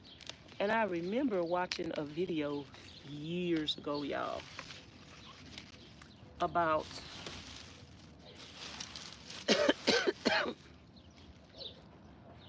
what to grow. And I seen this video on this man planting kale, and he was in a state where it was snow on the ground about 10 inches high. And girl, he was growing kale in the wintertime in the freezing cold. So kale is a plant that you can see. I'm in the desert. We're in Vegas, close to Vegas. I'm in the desert, and you can see how pretty and green this kale is growing in a container. And kale is a plant that can grow year around. So if you love kale, and kale is a superfood, you can put it in your smoothies, you can make you some greens. Kale is a superfood. Yeah, I have to pick this kale because if I don't, it's gonna stop growing. Ms Charlene haven't been coming out here. She usually make a kale salad, but I think because we've been kind of eating on the carnivore diet, and she said she was gonna make her a salad, and I was like, make enough for yourself, cause I'm not gonna eat none. And she never made it, but she should have made it, cause I'm gonna eat some. So yeah, y'all, just pick it all the way up to the top, and then leave it. Ooh, look at this one. See, she ain't been picking them, and they just dying. And then the whole plant is gonna die eventually. I need a chair, y'all, because this is low to the ground, and this is a lot of kale to pick. I think I'm gonna need another bag. Let me find me.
Y'all, that sun. I think my phone is gonna die. God loves you, and so do I. Why it look like I can't see nothing? He will do things that no man can ever. I know that's right. We must love one another and embrace one another. It's the right thing to do. Amen. Yes, Virgo. In the name of Jesus. Amen. Y'all, I don't know where to put y'all because look at all this kale on this bush. I don't know where to put y'all because the sun is the sun. Let me see, maybe I can hold y'all between my legs. Okay. See, you just go into the bottom. Y'all better start planting y'all own food, child, because food is about to be scarce. You know, the Bible say in the last days there are going to be wars and rumors of wars. And baby, y'all already see what is going on in the world, that we got somebody in office that is insane in the membrane. And this demon is not even trying to have peace. It's like he's a big child with a Nintendo game and just can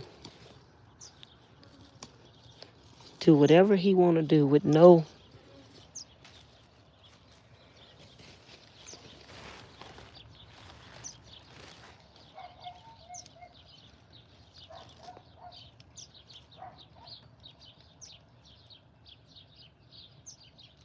When people don't have a relationship with God,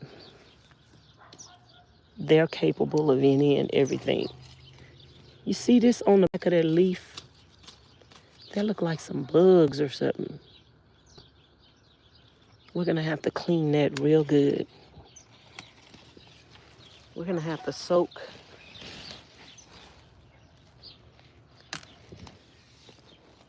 and clean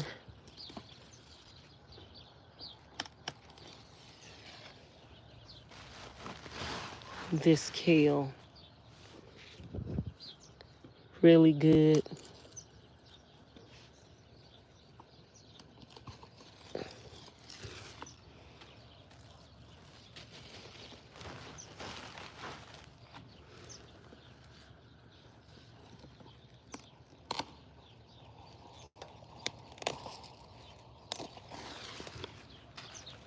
See, if you don't pick it, the whole plant will die.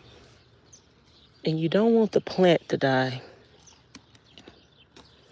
So just come pick the bottom part and leave the top part. Start from the bottom.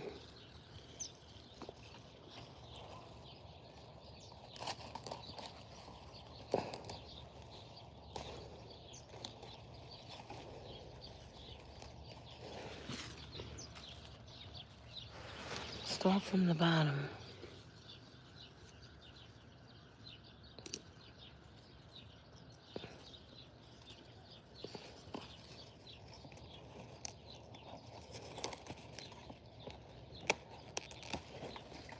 I might end up not going to the BLM land today. I might end up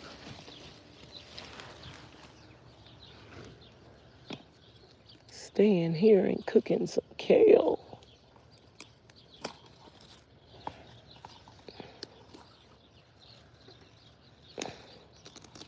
Okay, that's enough.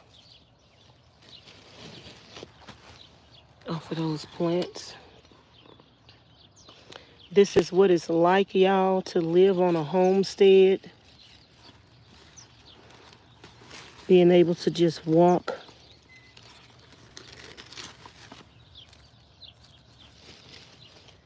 out of your own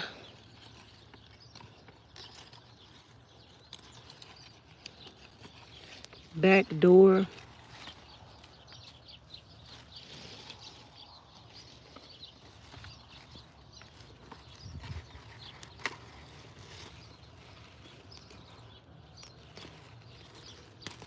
And pick some food.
Yeah, this bag is gonna get full pretty soon. Just off of 4 plants. One plant produces so much.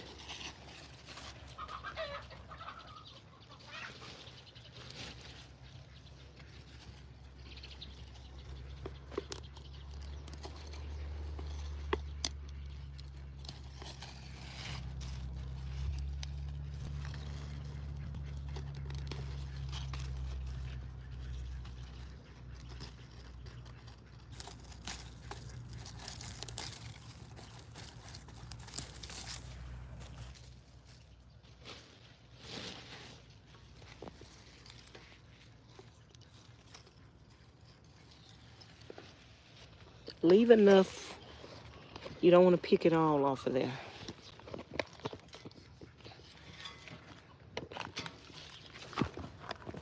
Okay. This is how full the bag is. Y'all still in here?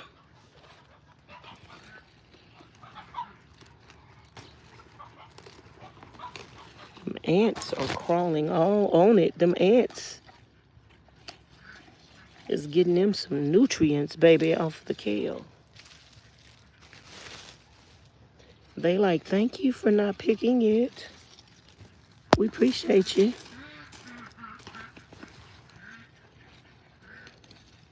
We getting some shade and some food. That's what them ants saying, thank you.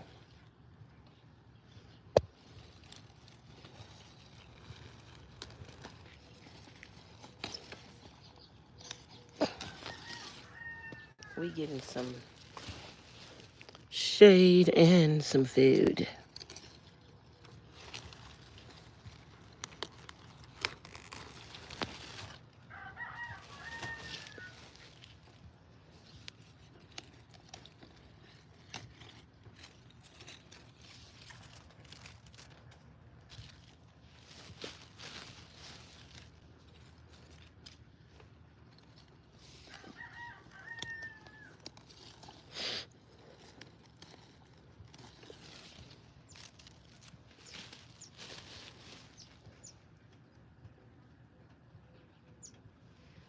Do y'all like kale?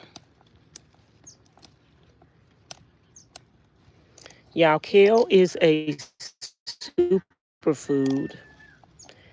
And I love kale. It's a good green that you can cook it. You can make smoothies out of it.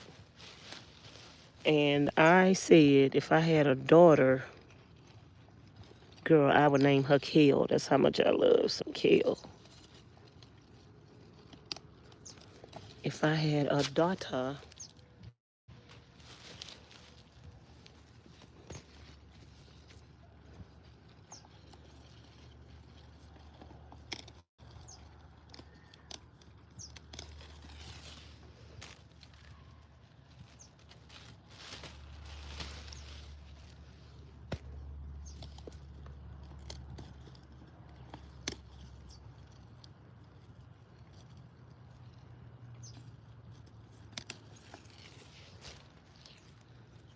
If I had a daughter, I would name her Kale. So you see, I picked all of the big leaves, and we're just gonna leave a little at the top so it can keep growing. If you pick all of the leaves off, it's gonna not produce anymore. And if you just leave all the leaves on there, the plant is gonna start dying because you're not picking anything off. So yeah, make sure you pick something off. And look at these other kale plants. Ooh, there's some big old leaves. I think we're gonna have to mix some greens today.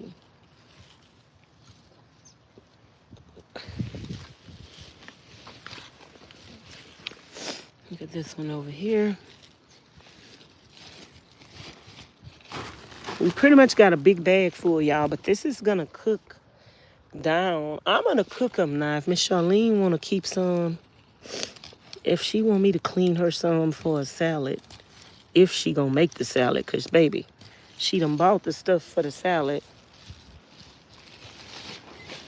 and she done let it go bad.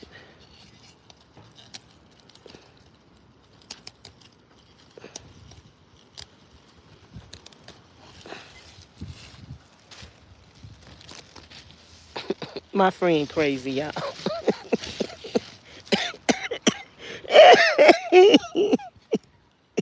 Oh, she be having me peeing on myself. I'm not the only one funny, y'all. Ms Charlene is funny too. But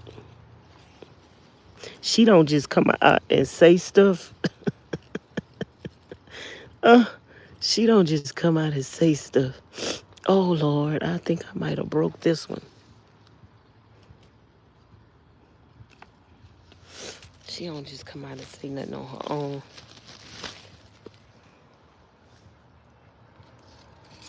Oh, this thing right here. This one's so heavy, it's leaning over. Now this is like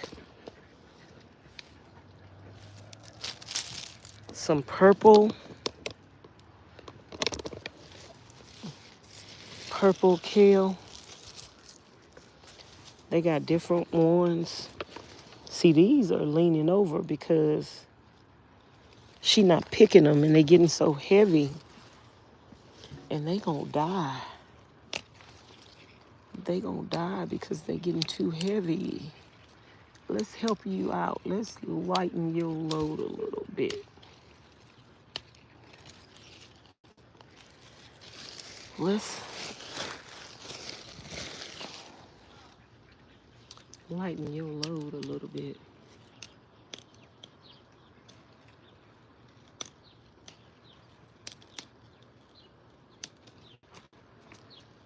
Okay, that should be good enough. I think I could pick a couple. See, if you had a couple of kale plants, you can get your kale for your smoothie every day, which I recommend. I recommend y'all plant some kales. Even if you live in an apartment, you could have a couple of containers on your balcony. As you see, Ms Charlene is growing her kale in some buckets, so you could do the same thing. And y'all see how lush.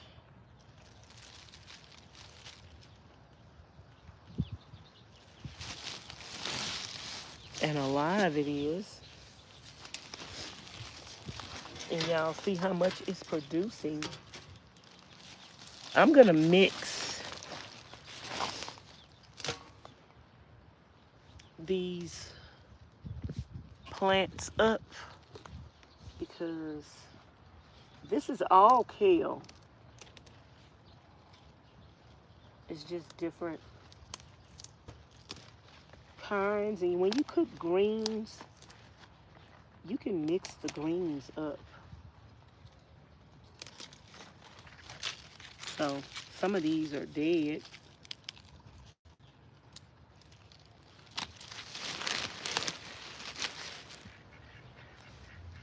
Because they haven't been picking them.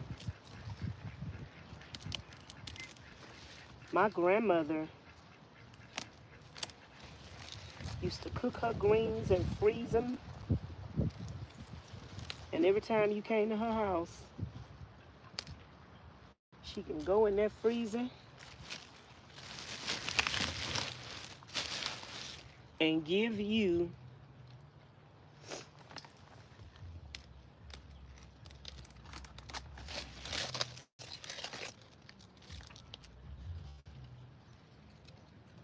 she could go in that freezer and give you a thing of greens.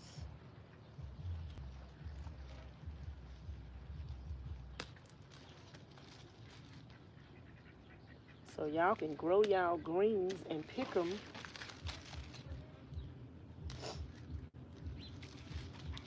Cook them and freeze them.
Oh, look at all them tomatoes over there.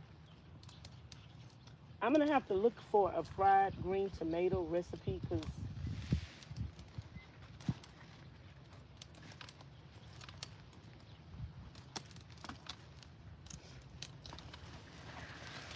have y'all ever had fried green tomatoes before? Do y'all like fried green tomatoes? Y'all, I'm going to have to take this wig off my head and put me a bonnet on when I get in the house because, baby, it's too hot for a wig. I was just trying to look cute today. I don't know why. I don't know why I was trying to look cute. Maybe I won't go on the BLM land today. Maybe I'll go tomorrow. We'll see. I might cook these greens tonight. This might take a minute to cook because you got to clean them first and let them soak. And these need to soak real good because I see some like bugs or something on the back of them.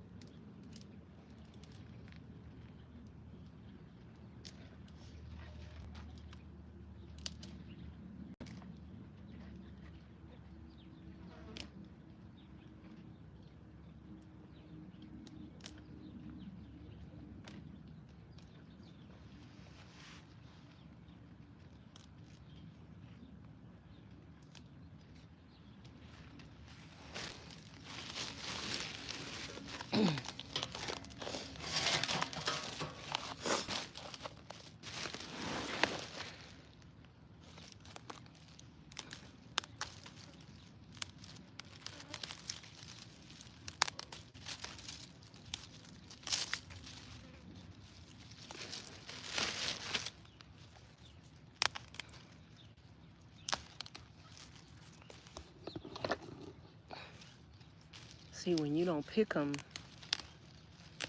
it stunts the plant and it stops producing them. These plants will produce you kale over and over again. You don't have to pull it up once you pick the kale off. Just leave it and it's going to continue to grow. But if you don't pick it,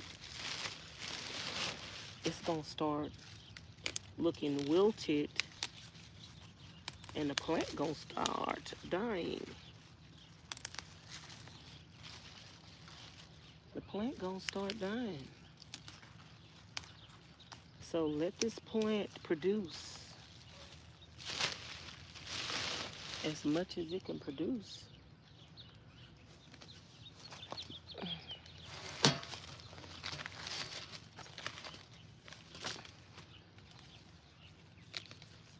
But that's my favorite. The other one, the first one that we picked,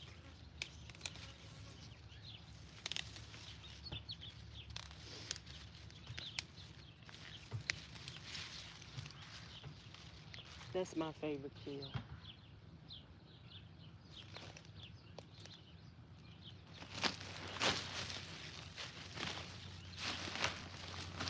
Is that Ms Charlene?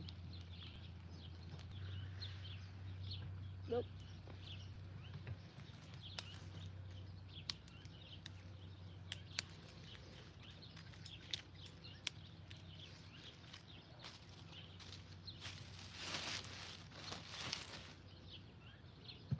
I hope we have some bacon grease, because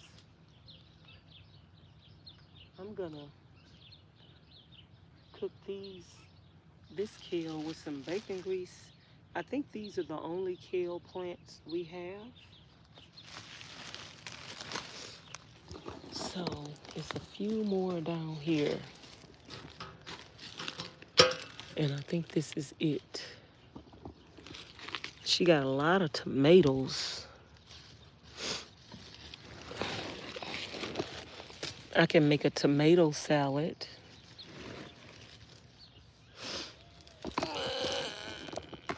I can make a tomato salad.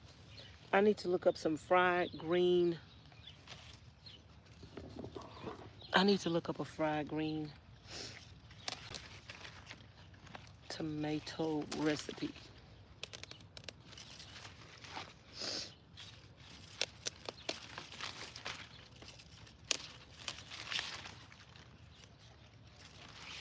See these?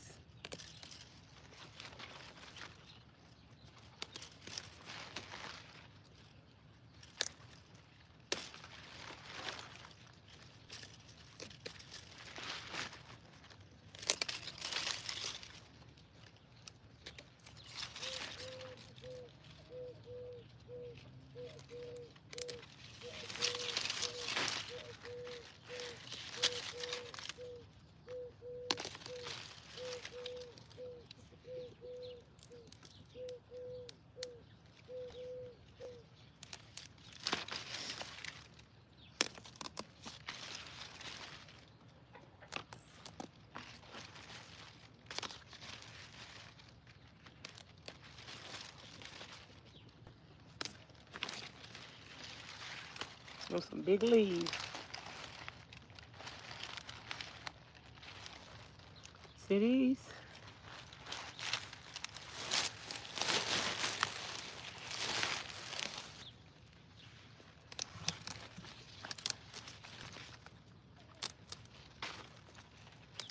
If you don't pick them, the plant starts getting too heavy and weigh it down and it starts killing the plant. That's what I'm seeing here. I'm not an expert. I'm not an expert. I'm just telling you what I see. I see the plant dying because these leaves are dragging it down, and I suspect the more leaves you have on the plant, the more life that's getting sucked out of the plant too.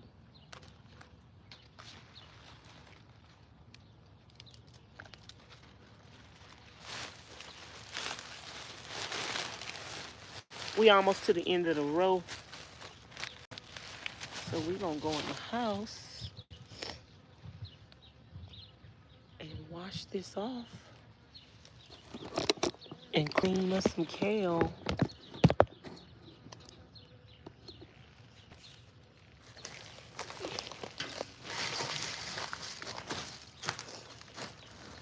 I got 4 more plants down here, looks like. Ooh, fly, bee, whoever you are. Get away, get away, get away. So this is 3 different kinds of kale. And we're gonna mix them. Do y'all like the stems of the kale? I actually like the stems too. I like to cook them stems down. When I say stems, I don't mean these, but some people do eat this. I mean up in there.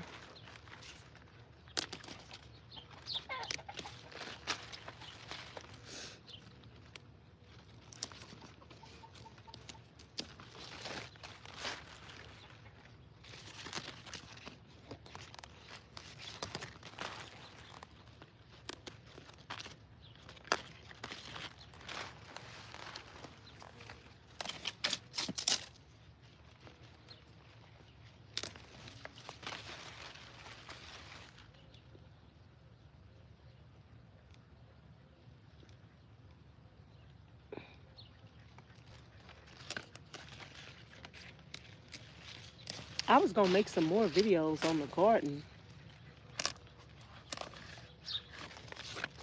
I made no more.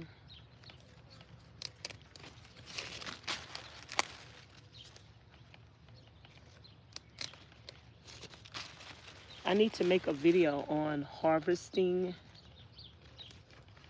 the garden. You plant the food, then you have to harvest it. That's the best part. You do all this work,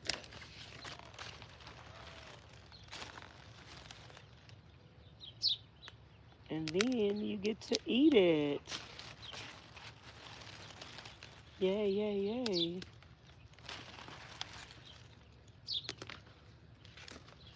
That's the best part, right?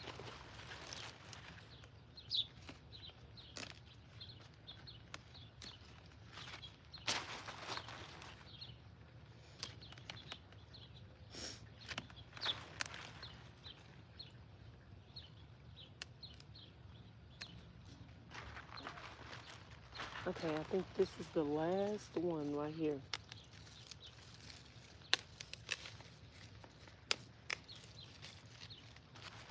I'm gonna taste these leaves raw after I clean them to see which plant is my favorite. I think the first one is my favorite, but I don't know. I've never really tasted the other ones raw. After we clean these and put these on, we're gonna come back outside and look for some tomatoes. We might make up a tomato salad.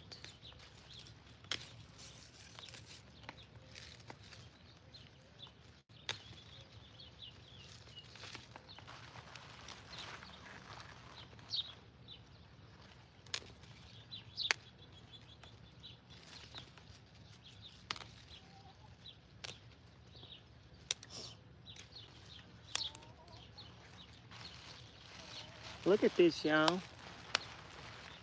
How much would y'all pay for this bunch of kale?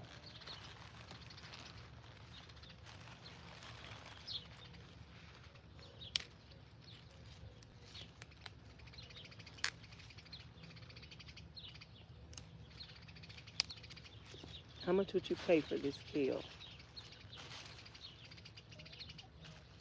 It's fresh.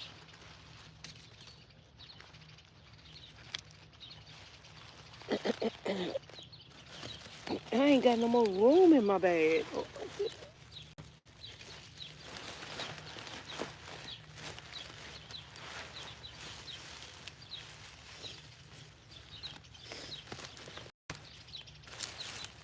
I ain't got no more room in the bag. This is the last plant though.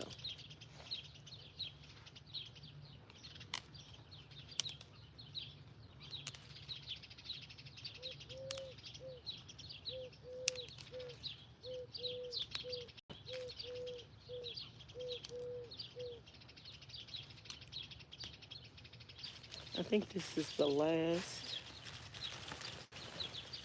plant. I don't think she have.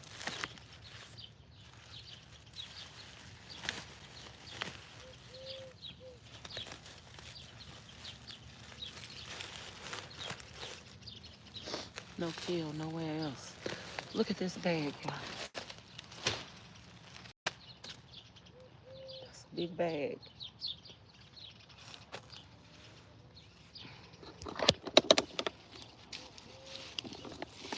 That is a big bag.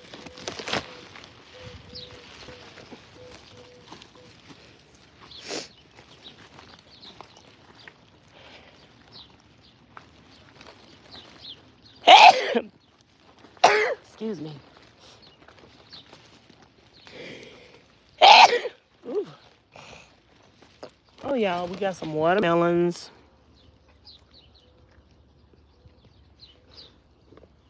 There's a watermelon.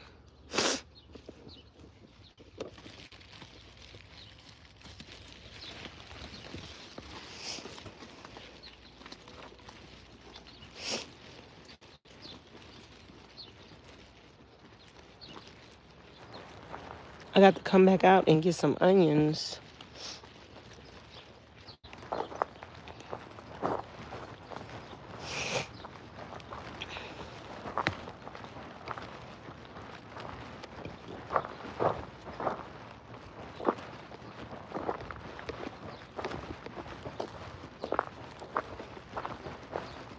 Where's Ms Pauline van?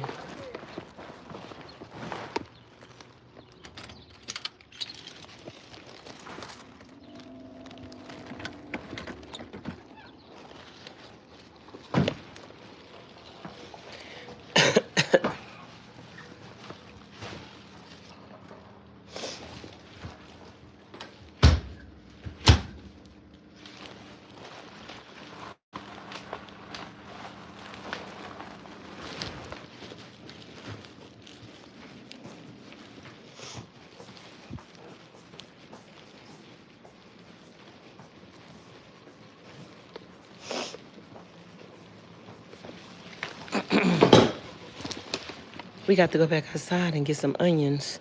Look at that big bag, y'all. Now, they are going to cook down.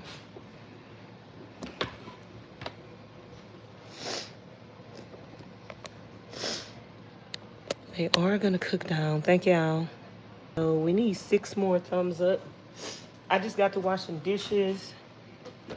I did clean the sink out. But let me clean this little tub because we got so much of these. I'm gonna have to soak.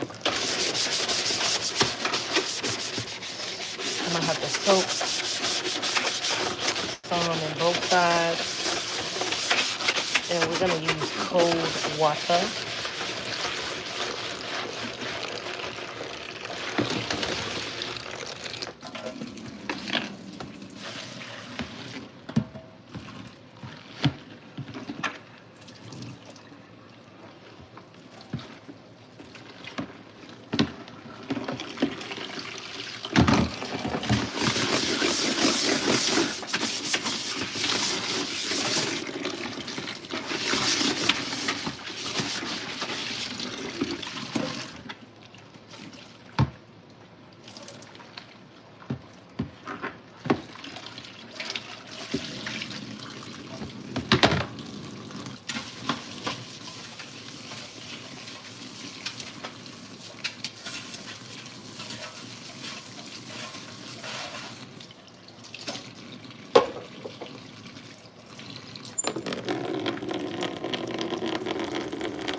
I think I'm gonna need a pot or something in this. I don't have a stopper for that for it.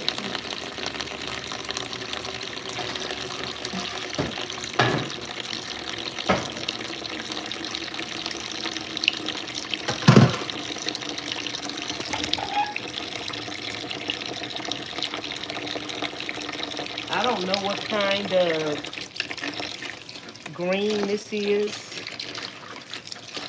What kind of kale? I don't know the name of it. But these have some pretty green leaves.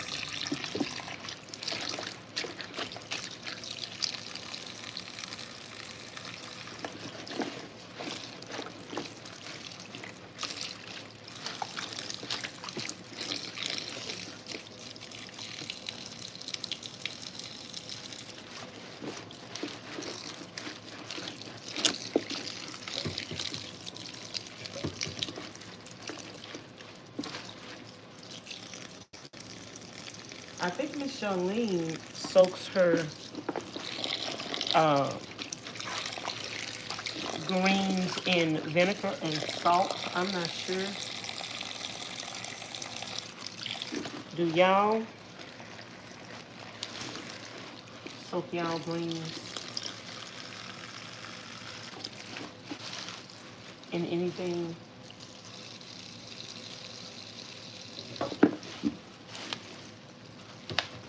I'm just gonna fill it up.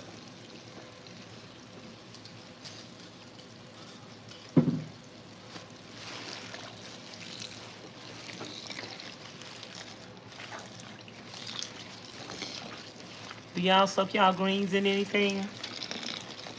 Is that Miss Sierra? I knew that was Miss Sierra. Hello, Vanessa. Happy Monday. And do you use baking soda and apple cider vinegar to clean your vegetables? That's what I was asking y'all. I think Miss Charlene used salt and vinegar. I don't know. I mean, salt and, I don't know. I'm about to go ask her.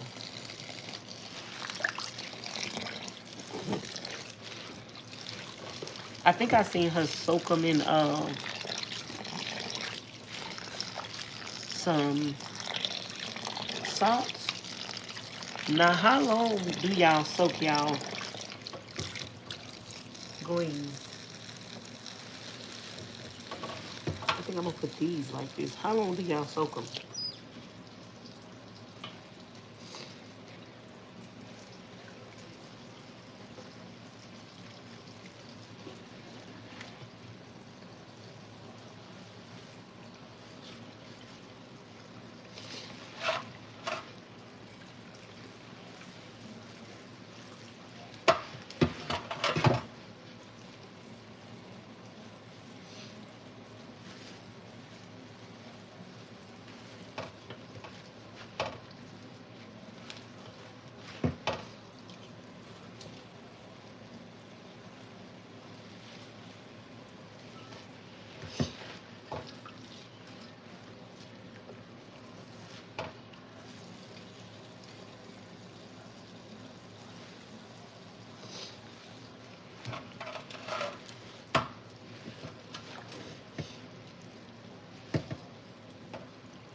You already see the water changing colors already. I think you have to soak these for a little minute and possibly even clean, because I seen something on the back of a couple of leaves. So I think you need to clean them as well.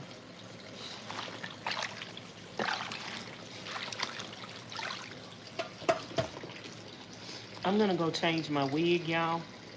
Take it off. Put on a bonnet. Let me go ask Ms Charlene too.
She says she used baking soda and salt.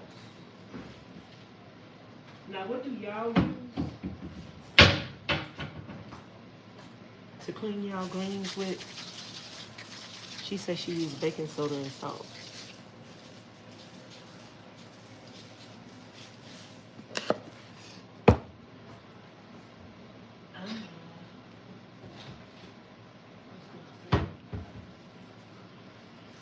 I don't know if we had no baking soda, but we do.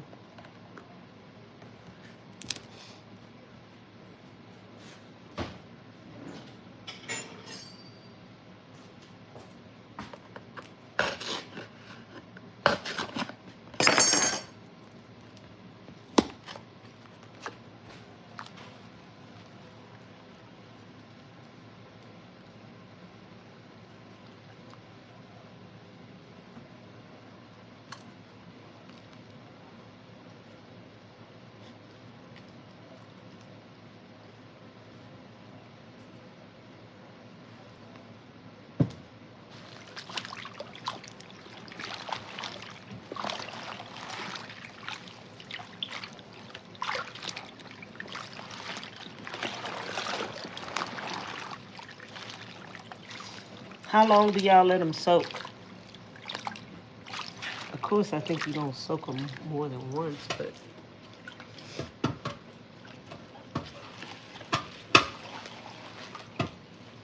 I think I could start like cutting these off, that part off. Ms Charlene them give kale and greens to the chickens. I don't know if they give the stem to the chickens or not.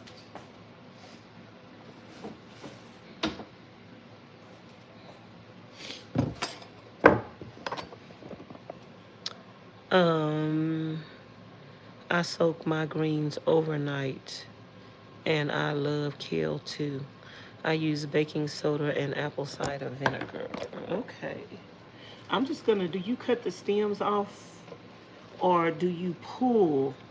How do you cut the stems off or you just pull it or cut it up to a certain point? You just pull the greens off like this all the way, or do you just cut it when it gets to this part right here? I don't know. Tell me how y'all do it. Of course, you discard this part, right? But do you leave this part up here on? This part up here? Or do you cut it off?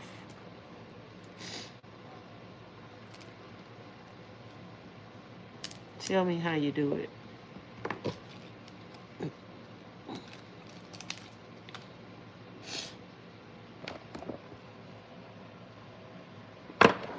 Miss Sierra, tell me how you do it.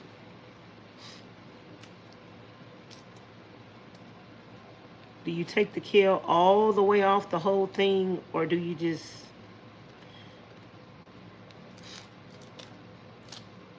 Do you do like that? I'm gonna put this back in the water.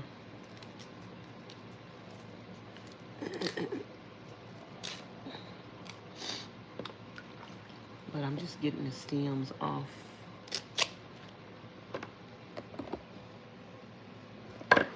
I'm waiting on Miss Sierra to answer me so I can know how she do it. Maybe that's how to do it, like that, and then it breaks off when you get to the top. Oh, that's easy right there. That makes it easy peasy.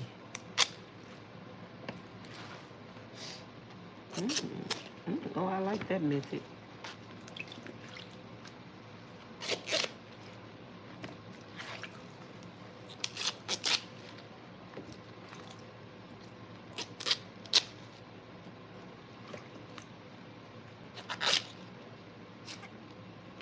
I like that method. Ain't nobody told me how to do that. I just learned that on my own.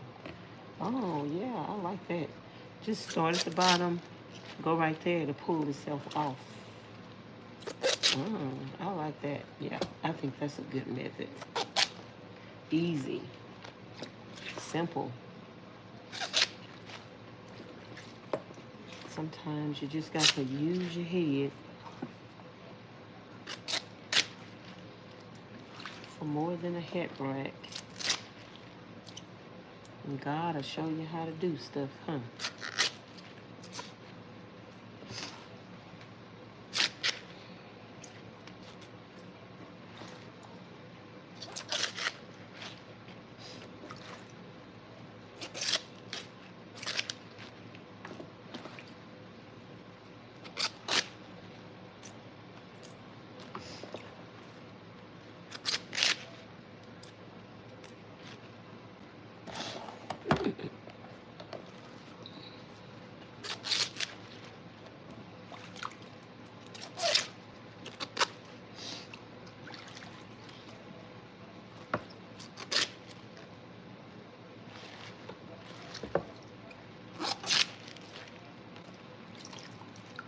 I'm gonna put these back in the water to soak, but I'm just getting these stems off of them.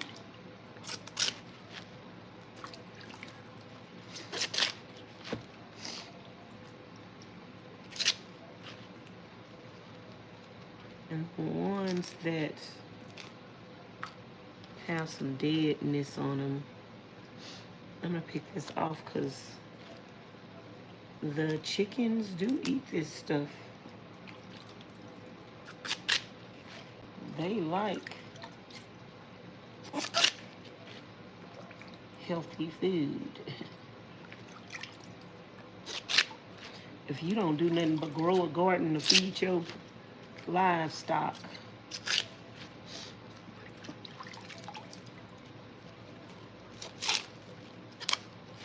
and give it to your livestock. Let me put this over here. So let me show y'all how that water look. But we're gonna put look at how the water look. We're gonna put them leaves back in there and let them soak. And then we're gonna clean them. We're gonna have different stages of water. So this is the first stage. So let me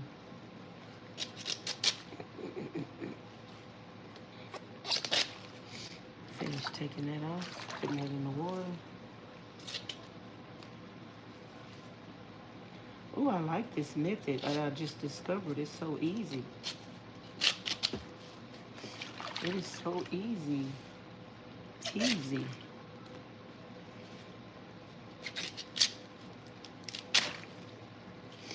I don't know if Ms Charlene get these stems to the chicken or not. I would think not. I know she do give kale to them, but I don't know if she just give them the stems like that. I don't think so. I'll have to wait till she wake up to ask her.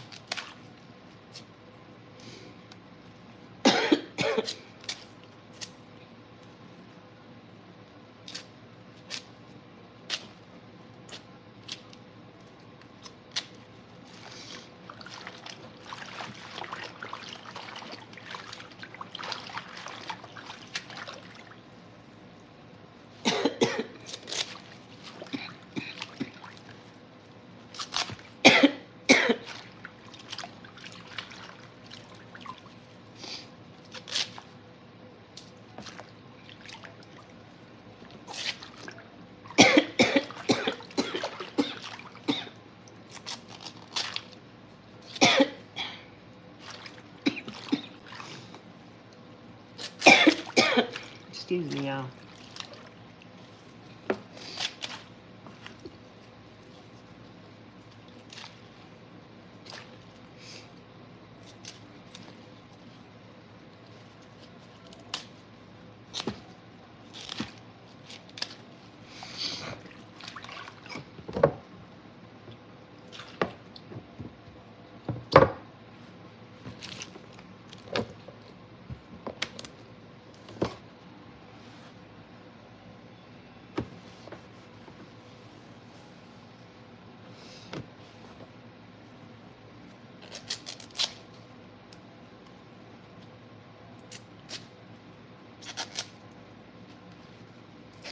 Once I clean these, I'm gonna taste these and see which one I like the best. I think I know which one I like the best, but you never know.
Y'all, I've seen some people, now y'all let me know if y'all seen some people do this. Now, I don't agree with this.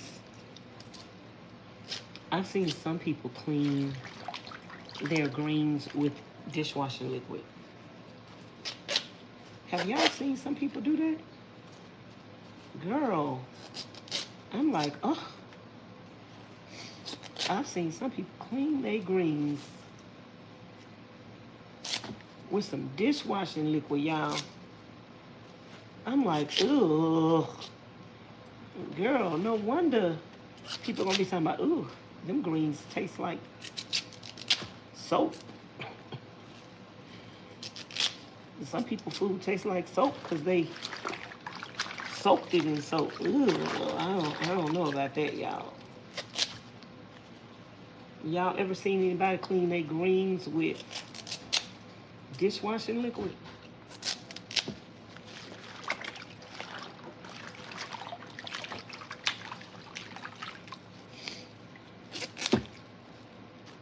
Let me know if y'all witnessed that. If y'all seen it. I seen some YouTube videos on people cleaning their greens with dishwashing liquid. Ugh, I think that is awful. Baking soda and salt and vinegar, that's good enough. Not no dishwashing liquid.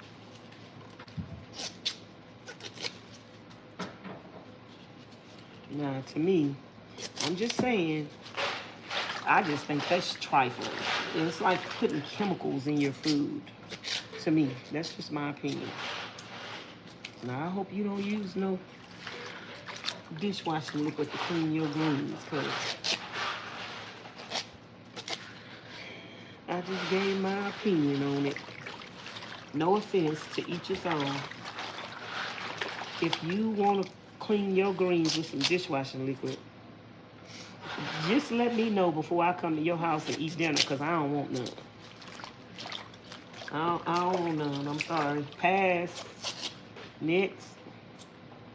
And what else you clean with dishwashing liquid? Do you clean your chicken with this? I don't want none. Sorry. Dishwashing liquid is for dishes. You can use vinegar and salt. That's gonna clean them real good. And you got to clean them a couple of times. Rinse the water. You know, have several stages of water. Use this first can of water for the first stage. Some plain water for the second stage if you want to. Clean them a couple of times in some vinegar, some salt, some baking soda. But dishwashing liquid, that's not necessary. That's too much. That's overkill. That's too much, y'all.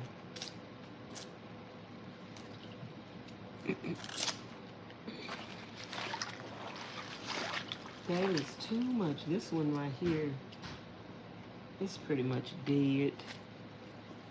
We ain't gonna even fool with that one.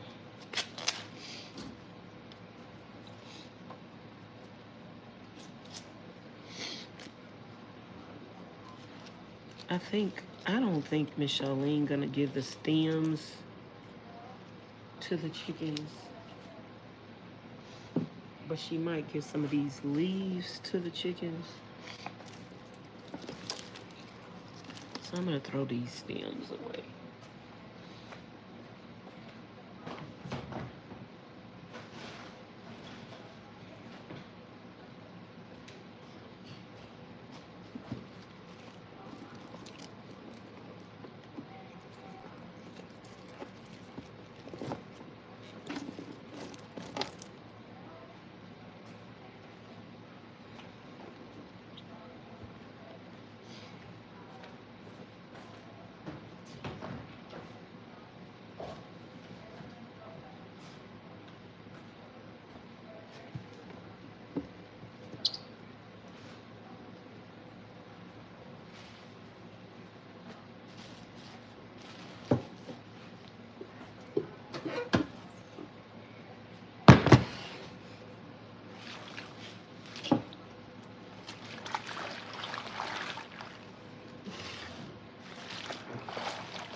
Now, Miss, when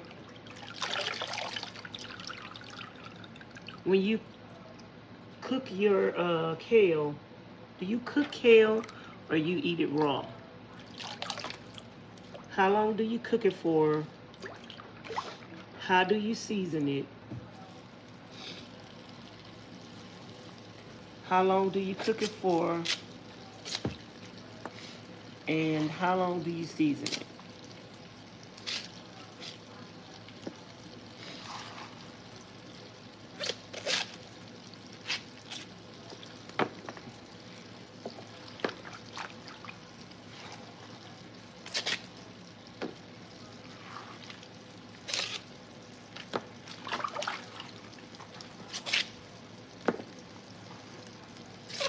Y'all, Miss Mary, my friend in Miss Mary, she cooks. She's a good cook. Now, I need to go visit her again and stay longer next time. because I didn't get a chance to taste none of her good old home cooking. I want to taste some of her good old home cooking.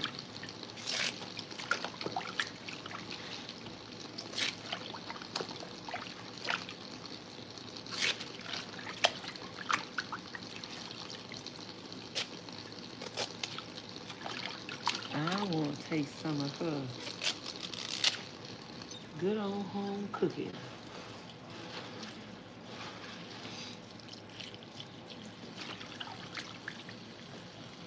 Okay, I think that can go to the chickens. That is for the birds.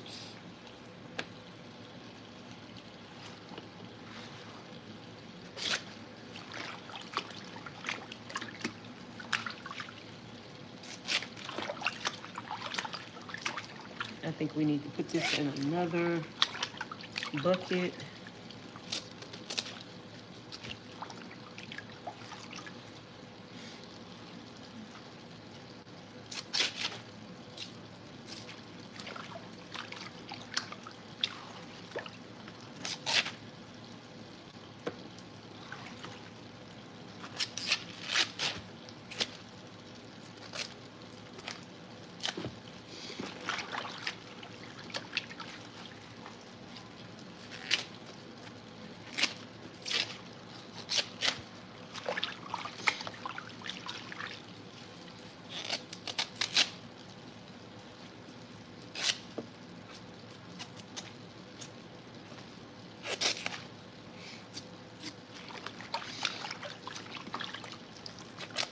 I'm gonna reach out comments in a minute. Let me just get through this pot. You know, put some of them other greens in this pot. Make me some more salt water. We're gonna have a couple of stages of purification. We're gonna call this the purification process. We're gonna have a couple of stages of purification process.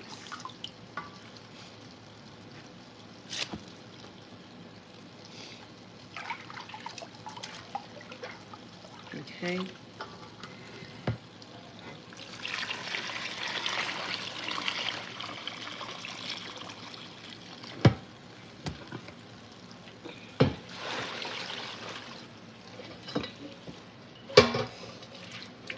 I'm gonna make some fresh water in this pot.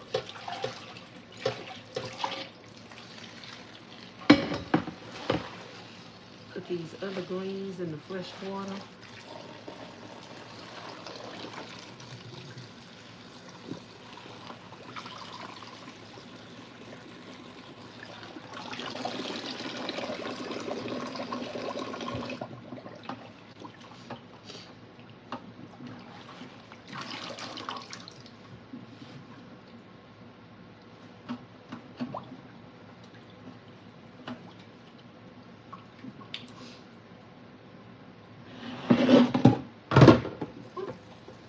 And now we're gonna put some more salt,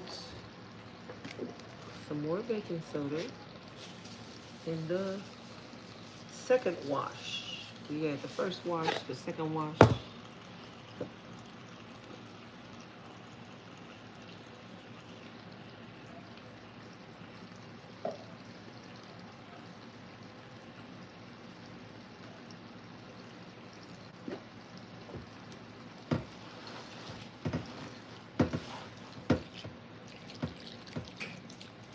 We're gonna let that fill up.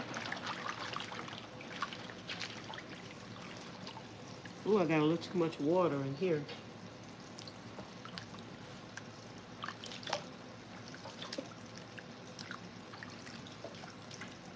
I don't have enough room for no greens. I got too much water up in here.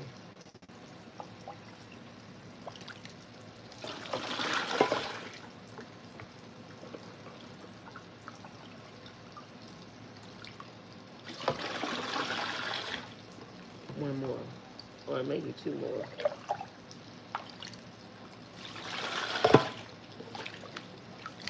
because I want to put some more greens up in here.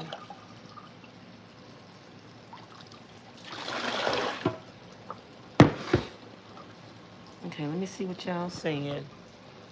Hey, Miss Shirley, the vitamins is in the stem. Do you cook the stem, Miss Shirley? You cook the stem too? The whole stem? You cook them stems?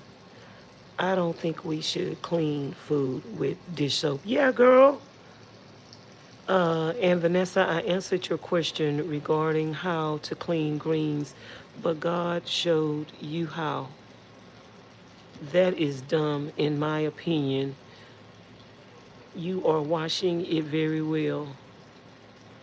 I think the dirt from the greens is making you cough. I fold the greens and separate the greens from the stem.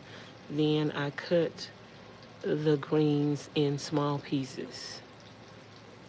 Miss Brenda say my mom had to wash grapes like that so her granddaughter would not have allergy reactions. What? She had to wash the grapes in dish soap? I think if you wash them in baking soda and salt and some vinegar. I wouldn't wash no food that I'm gonna eat in dish soap. So you cook the stems? Maybe I'll cook the stems in a separate pot. And maybe I'll cook the stems in a separate pot. These are fresh out the garden, y'all. Look at this. Look at this. Look at this whole bag I just went picked out the garden. That's a whole bag of kale. Different kinds of kale. 2 kinds of kales. But y'all, that's gonna cook down. How many pots, y'all? How many pots y'all think that's gonna make? Yeah, y'all, I like this method that God just showed me. Because, baby, ain't nobody showed me how to clean no greens. Look, I like this method. Hold it like that and just pull down on it. You still have a little stem in here. But I didn't know you cooked the whole stem. I don't know about that. I don't know about that, Miss Shirley. I don't know about that, Shirley. Cooking the big, long stem, the whole stem, all of this right here. Now that's gonna be some hard greens. You're gonna have to cook them greens forever to cook them stems down. Maybe I will cook the stems in a separate pot. But see, this part still have the stem on it. Now I leave that part, but just not the big, long end. Not this part right here. You want to cook that too? Girl, you want some stems, Miss Shirley? Miss Shirley, I will give you... I will give you some stems, Miss Shirley. Miss Shirley wants some stems, y'all. Anybody want me to FedEx them some stems overnight? $19.99. I'm selling stems. Y'all, I'm so broke, I need to make money. I need to make some money off of everything. $19.99. You like the dress I got on? $10.99.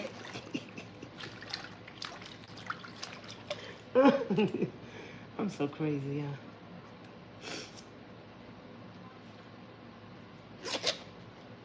I am crazy. Y'all know I'm crazy. I tell y'all all the time, I'm a nutty buddy. And I tell y'all all the time, if you like me, you a nutty buddy too, girl. Because we crazy over here. We the fun kind of crazy. Now, we not the Looney Tune. We not the Looney Tune, the psych ward crazy. Now, we can be.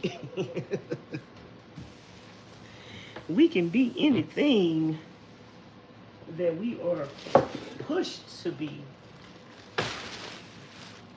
But we try not to be insane in the membrane. I'm just fun crazy. You know how they say sexy, crazy, cool? I think I'm that kind of crazy, but cook the whole stem? Y'all cook the whole stem? Who else?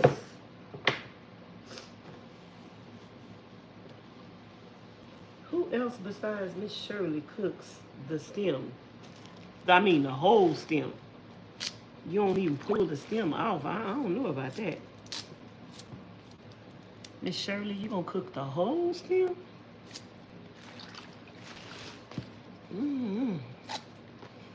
I thought you were supposed to throw away something.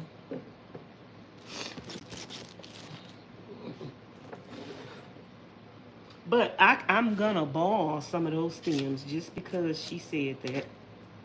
She might know what she's talking about, y'all. I'm gonna boil some of them stems. I'm gonna take me some stems.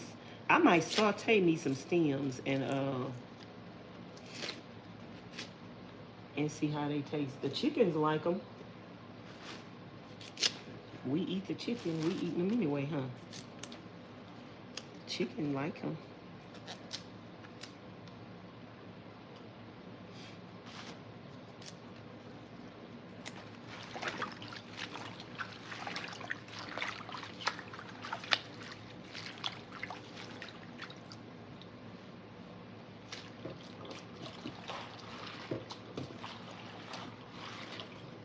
So this is the second batch of water. Now, how long do y'all soak y'all greens? Do y'all just clean them a couple of times, take them through the wash, and cook them the same day? Or do you do like Miss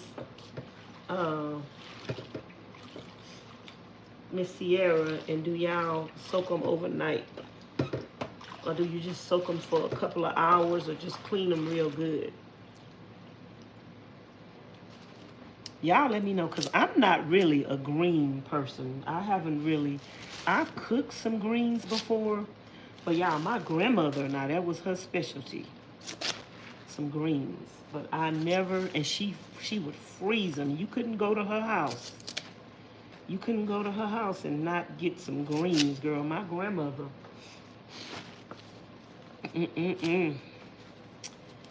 that woman was the best cook. To me, now I was prejudiced, because that was my grandmother, but to me, she was the best cook in the whole wide world, because I ain't never had nobody food that just tastes like hers. She used to cook for rich people. She used to be their maid, their housekeeper, they cook, and she even lived with them and came home on the weekend. And when she retired, they missed her. She was their nanny, their housekeeper, they cooked, everything. They scored when they found her. They scored, but that woman could cook, y'all. She would cook at people's funerals. When my grandmother died, her daughters was fighting over her. Her daughters and her granddaughters, everybody except me. I don't fight over stuff. When people die, I'm not fighting over nothing. If somebody wanted me to have something, they would have gave it to me when they was alive, or they would have made it clear that they wanted me to have it. I'm not fighting over nothing when somebody died. You want me to have it, you're going to give it to me while you're alive, or you're going to make it plain and make it known that this is for Vanessa. But, baby, if you think I'm about to... I don't understand people when they family members die, girl. They be ready to kill each other. Sisters and brothers be ready to kill each other because...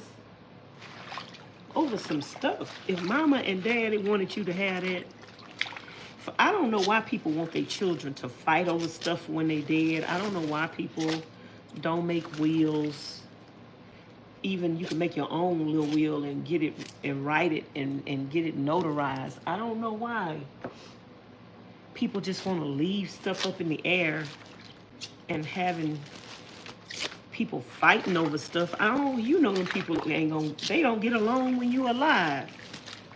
They're gonna be fighting over stuff. I don't believe in that. And put it in a security box or something. I know somebody, girl. It was a brother and a sister and a grandchild. Girl, they was fighting over stuff, ready to kill each other. The police was at their house every day when their parent died. I was like, oh my goodness, somebody gonna get hurt. I just don't see the, I'm not about to fight over something that somebody else worked for and they died. And if they wanted you to have it, they know they was dying, they would came to say, baby, come get this. I want grandma to give you something. Before she died. I know one of my grandmothers died and called me to her house before she died, like she was about to give me something. I guess she wanted me to beg her for something, because baby, she asked me to come to her house. I came to her house. She act like she was going to give me something before she died. I'm thinking maybe, okay, God, because she had did and said some things to me that was hurtful. I'm thinking maybe she gonna apologize to me. Girl, that woman didn't apologize. That woman didn't give me nothing. She just wanted me to come to her house. I guess she wanted me to apologize to her for being hurt, that she hurt me. I was just like, okay, bye. It's sad when people know they're dying and they don't have anything to say to you to try to make things right with you before they die. I just don't understand that. I've had several people that died and knew they were dying and they had done wrong to me and other people. And they did not make it right, child. Ms Charlene got a big old bowl. Gamer said this is the biggest bowl he ever seen in his life.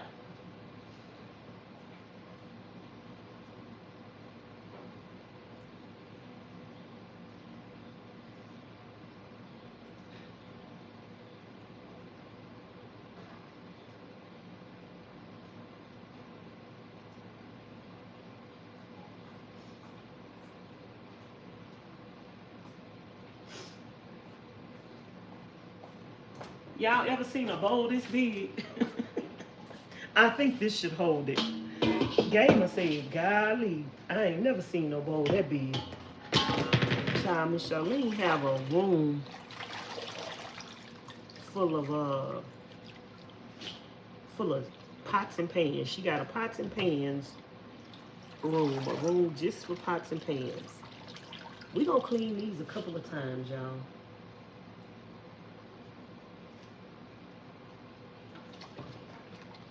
So that's our first wash. This our second wash. And this gonna be where we put it at. Pick anything out that don't look good. And then rinse it and wash it again. But y'all let me know if y'all cook them the same day, if you just clean them and if you clean them real good a couple of times for a couple of hours, and you cook them the same day, or do you let them soak overnight? I'm about to read y'all comments in a minute. Y'all got something y'all want me to see? Go ahead and type it in the chat. Yeah, girl, I'm not fighting over no stuff. And I ain't gonna beg nobody for something. If you wanna leave me something, You know, I remember my daddy when my grandmother was dying, he kept telling me to go to my grandmother's house, go talk to her, go ask her to leave you that house. She say she won't leave it to you. If you just ask her for it, she'll leave it to you. I ain't begging that woman for nothing. If she want me to have her house, she gonna leave it to me. I ain't going begging. I ain't going to tell nobody, oh, you should leave me your house. And then, because my grandmother then was messy. Then next thing you know, you going to go tell everybody in the family, yeah, she came over here begging me to leave her house. Girl, please, not I said the little red hen. Not I said the little red hen. Y'all know y'all got some messy people in y'all family. They want y'all to ask them for something just so they could go back and say, oh, she asked me for this. She asked me for that. Not without no greens. Shirley said, not without no greens. Is this thing? Oh, no wonder it was too close up, y'all. Not without no greens. Miss Sierra say, I cook my kale for 5 to 15 minutes until it begins to wilt. Then I see spices because I like my greens a little spicy. Miss Queen say maybe the stems can be used to make a vegetable broth. Now that sound good. Or soup stew. Miss Shirley say not the whole stem. You fold the greens and cut them up. Levester say good day. Miss Megan say the best thing is to make a trust your assets. Do not go to the probate if you have a will. Things will go to probate and the government will get it out for all the lawyers and the probate. Miss Sierra say, Vanessa, you and I think alike regarding family members. It's best to get a trust. Yeah. I was telling Ms Charlene about a trust, girl, because people gonna fight over stuff. Miss Sierra say, I clean my greens the same way you are doing, then soak overnight to cook them for the next day. Miss Candace say, quick question, Miss Vanessa, have you ever tried taking ashwagandha? I got some ashwagandha, girl. I ordered it and I never took it. I think I got some. This is a totally off the subject. No, it ain't no totally off the subject, girl, because you know I'm into my herbs. I think I got some ashwagandha. I think I was going through some stuff for, I don't know, when I was going through the van or something. I seen some ashwagandha not too long ago that I had. I think I ordered some. And girl, I don't even remember. I had watched some videos on ashwagandha, and I need to go watch them videos again to find out what it's for.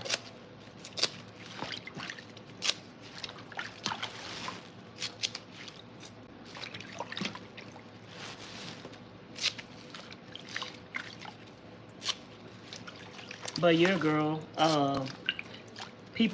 my cousins and my aunties was fighting over my grandmother's on my daddy's side property.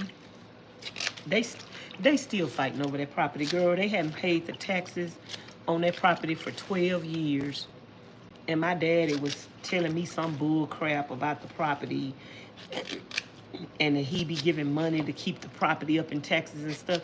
And I said, while y'all fighting over that property, if I want that property, I can go get that property. I can put a lien on that property. I can go pay the taxes today and put a whole lien on it.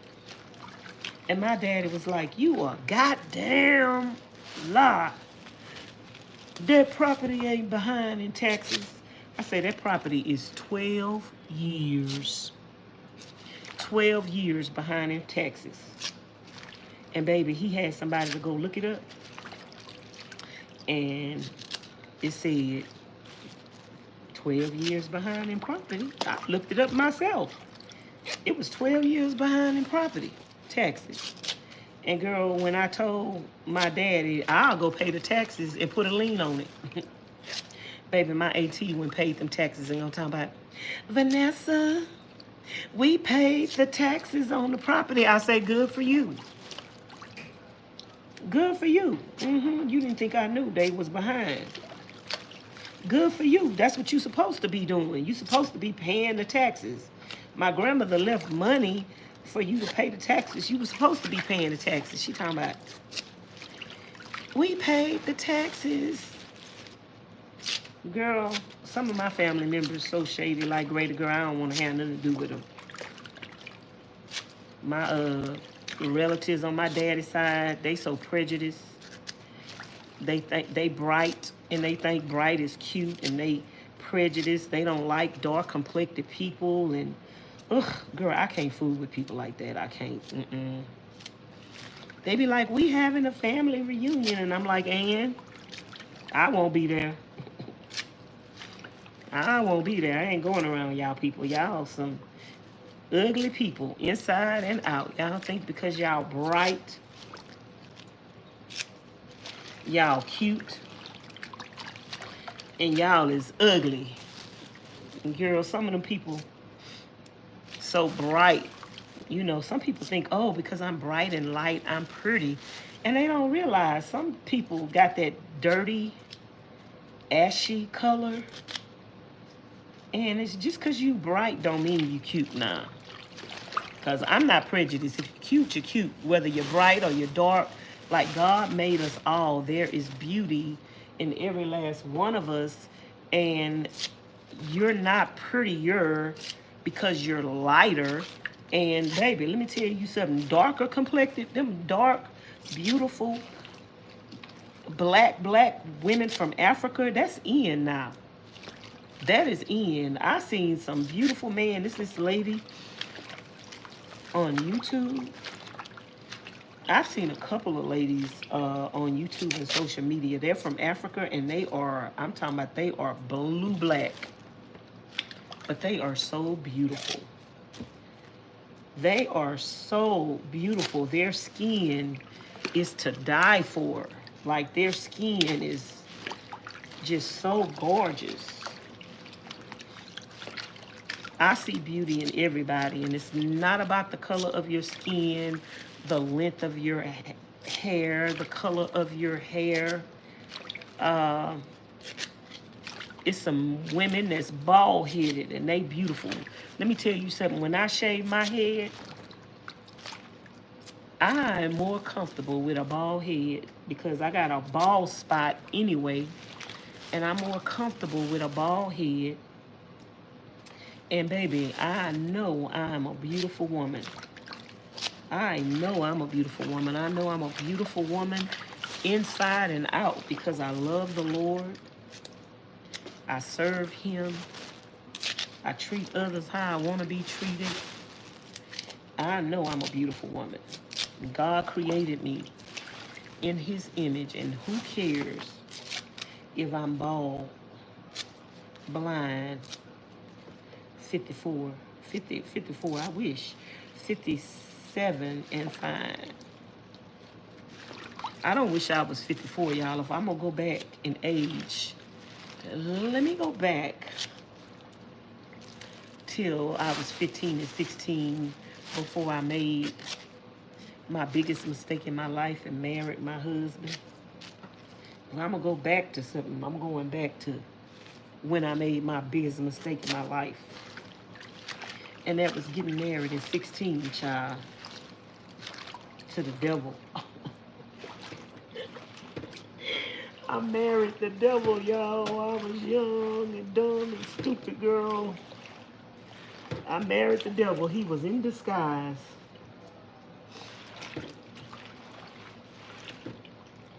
He was in disguise. The devil gonna try to get you one way or another, y'all. Make you think he loves you. Come to you and play on your feelings and your emotions. And I married that demon because I felt sorry for him. And here I am becoming a victim.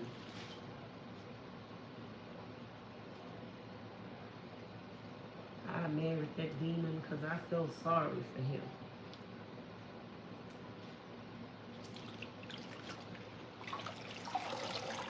That's what I get.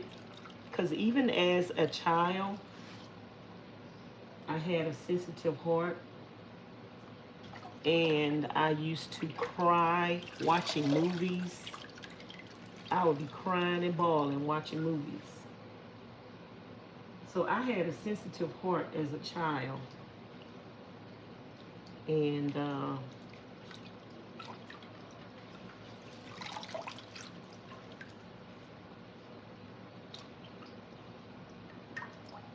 had a sensitive heart as a child. And one reason why I married my husband is because I felt sorry for him. And baby, that bit me in the butt. A child feeling sorry for a grown man. Yeah, that was stupid. I'm still gonna rinse clothes again, y'all. I'm just running it through the cycle. I'm just running it through the cycle. I don't think we have no apple cider vinegar, Miss Sierra, but I do think we have some white vinegar. And Miss Sierra, you I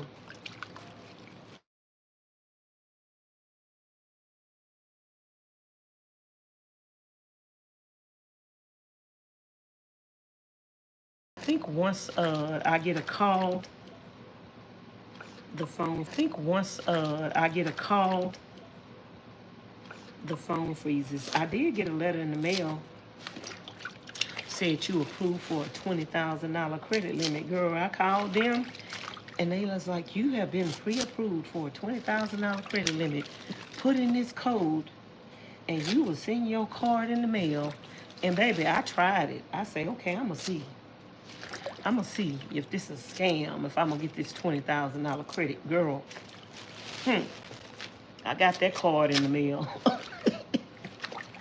A $20,000 credit limit, but baby, I be damn. If I go charging up $20,000, you must be out of your everlasting mind. I'm like, ooh, I got a $20,000 credit limit. I could pay my loan off. And plus it's a year interest free. Now that's a blessing right there. That is a blessing, but baby, I don't, They could send me all the credit cards they want. I am not gonna jump for that one. I am not biting that one, baby. But I just wanted to see if I had it like that. I want to see if I had it like that, y'all. $20,000 credit limit with a year interest free. Now that sounds like a good deal to me.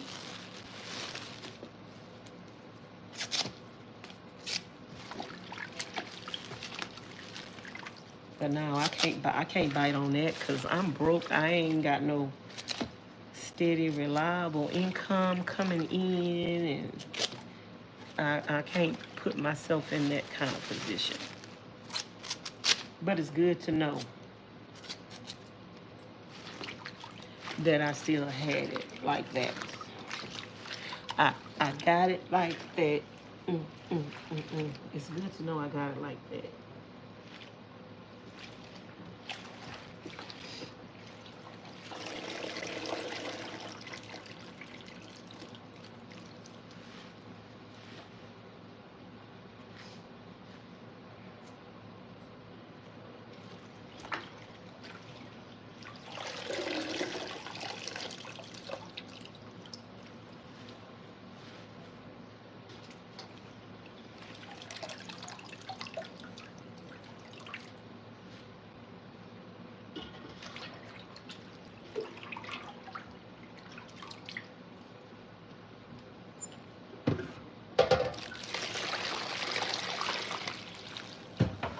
Need some more water in there.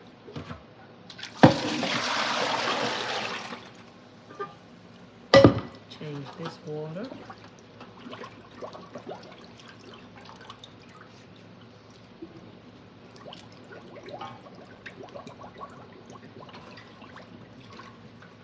I don't know if Ms Charlene wants some spinach. No spinach. Some kale for her salads. Ooh, I got a little too much water up in here.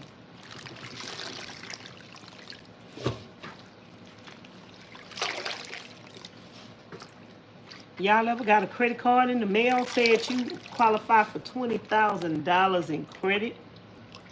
Baby, did you call it in? Did you call it in and see if it was legit? I called it in. Got the card in the mail and everything. Say all you have to do is activate the card. I was like, do I want to activate this card? Do I want to activate this card, yay or nay? Do y'all think I should activate that card? Girl, I think if I activate that card, I'm going to be tempted to use it. I'm too broke right now to have $20,000 at my fingertips. I might want to use that.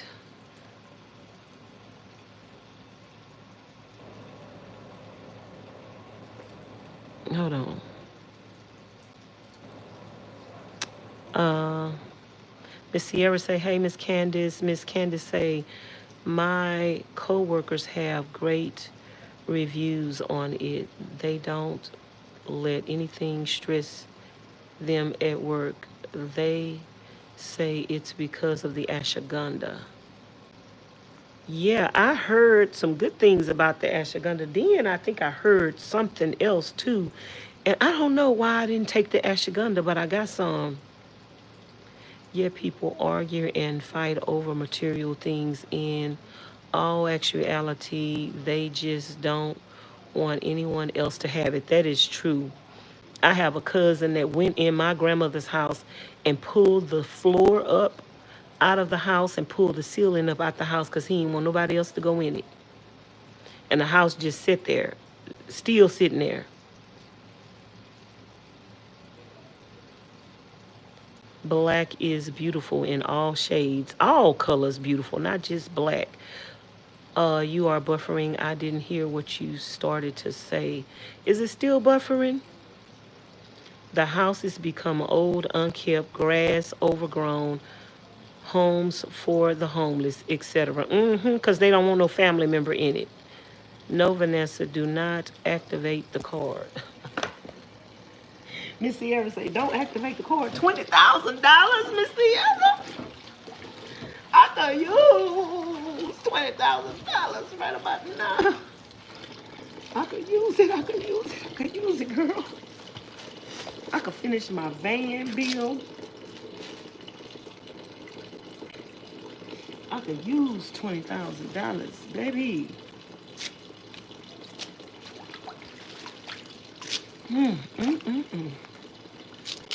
I'm like, why these people sent me this credit card?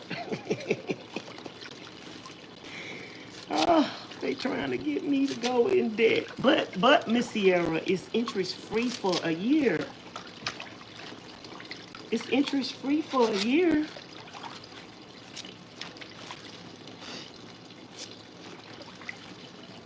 It's interest free for a year, girl. I ain't worried about dying with bad credit, girl. I might use that credit card, Miss Sierra, because, girl, this war about to happen in this country. If the world come to an end tomorrow, I don't have to pay it back.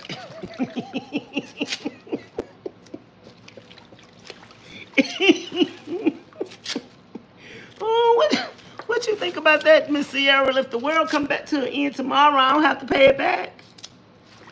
I think I should use that credit card, girl. What you think? What y'all think? I got a $20,000 credit limit.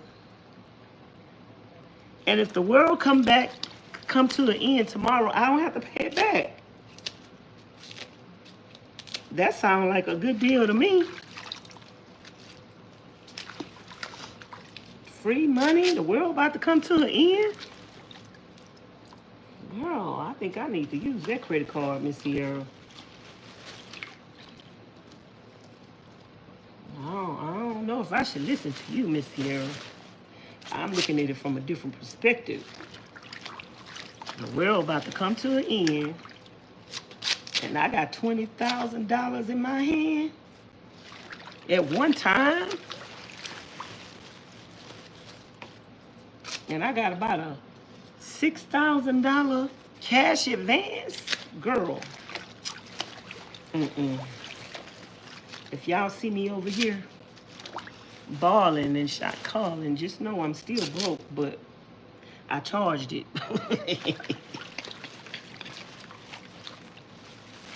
Oh, if y'all see me over here balling and shot calling, just know I'm still broke. I just charged it because I think the world coming to an end.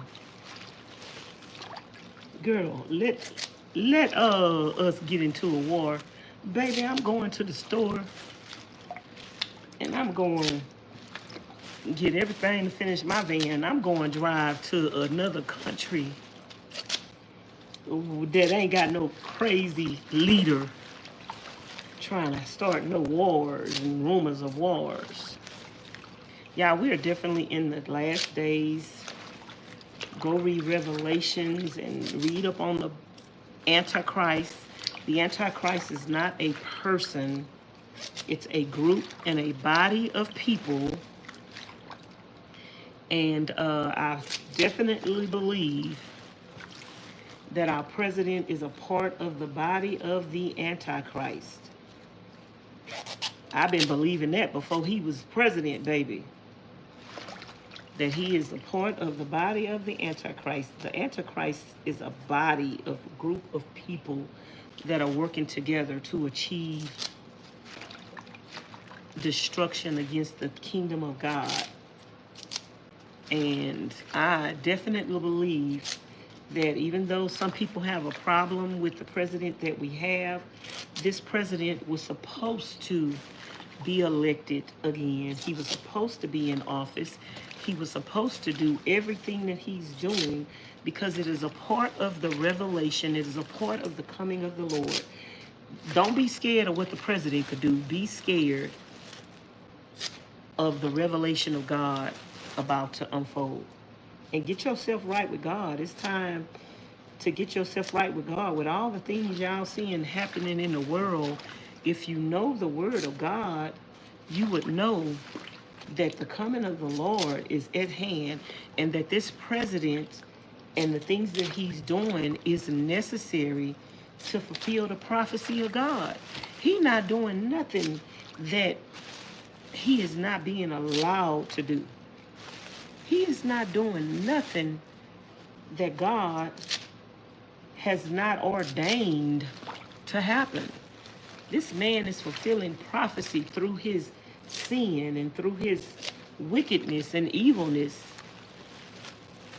And if you don't believe in God, it's even more of a time to get to know God and believe in him. Because if you go and read the things in the Bible that were prophesied, you will see that God is real, because everything that this president is doing, God foreseen it, and it's a part in the plan of God. So I'm not scared of this president and what he's doing, because it is ordained by God, the things that he's doing. He's fulfilling prophecy. God say those things that the devil meant for evil, God will use it for your good. Evil have to exist in the world for the prophecy of God to come about. So he doing what God letting him do. But y'all better get yourself right with God, baby. Y'all better stop playing and fumbling the ball, because the kingdom of God is at hand. And if you never believed that in your life, now is the time to start believing it. If y'all ain't never been able to read Revelations, maybe y'all need to go start reading it now. I don't think I've ever made it through Revelations, but I've heard and read enough of Revelations to know about the signs of the times and know about the body of the Antichrist.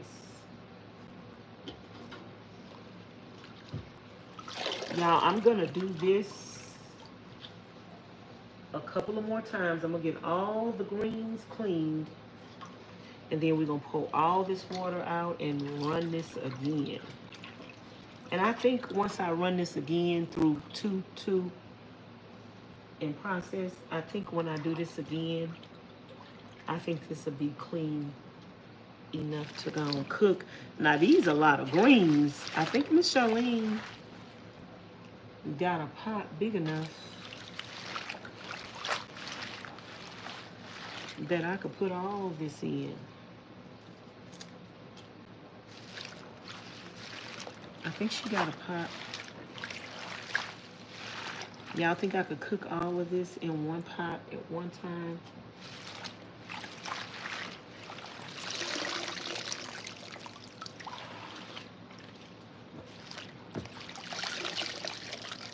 So this is all the greens. So I'm gonna pour this water out.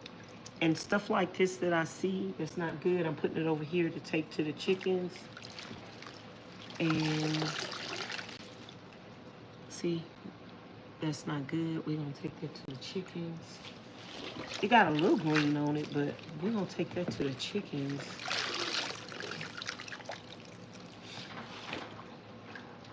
And we're gonna see, I'm gonna take y'all outside. Y'all wanna come outside with me? Y'all, I am supposed to be doing something else right now. I'm supposed to be going to the desert to go on the BLM land. See how it's so easy to get caught up, y'all? It's so easy to get caught up.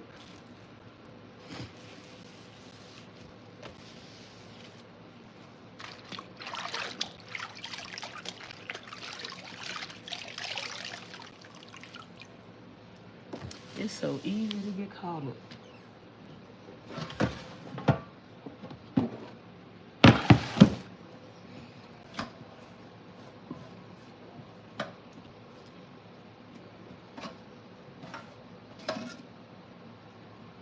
Do y'all cook y'all, I want to saute my kale with some onions. That's what I want to do. Do y'all boil them or saute y'all kale?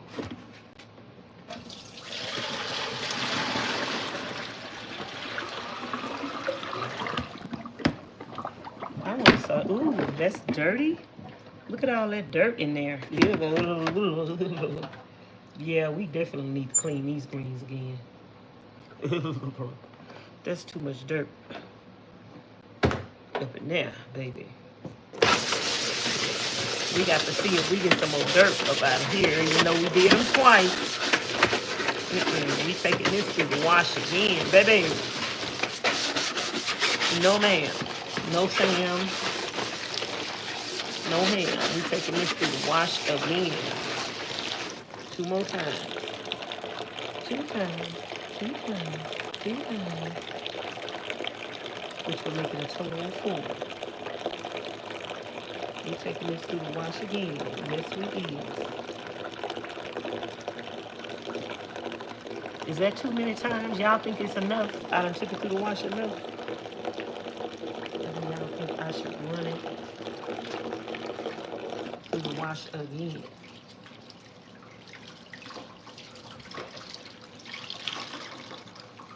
You got to make sure them greens is clean, because baby, some people be cooking them greens and they be gritty.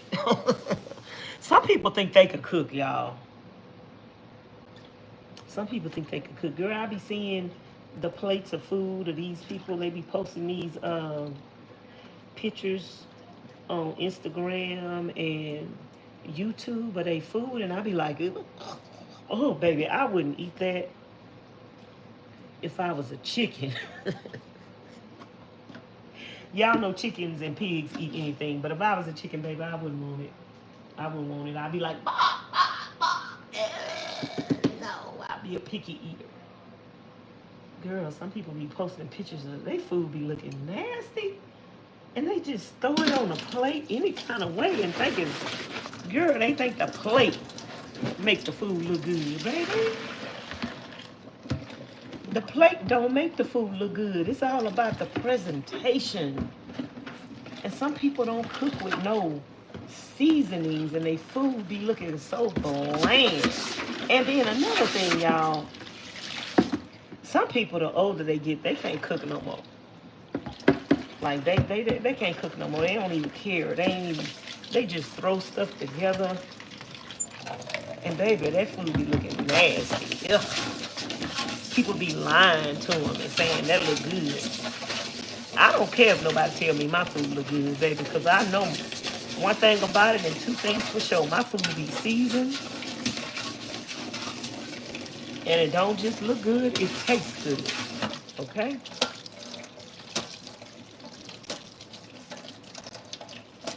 I had some cooks in my family. I had two grandmothers that could cook. One of my aunties, she could burn, baby, burn. Well, I had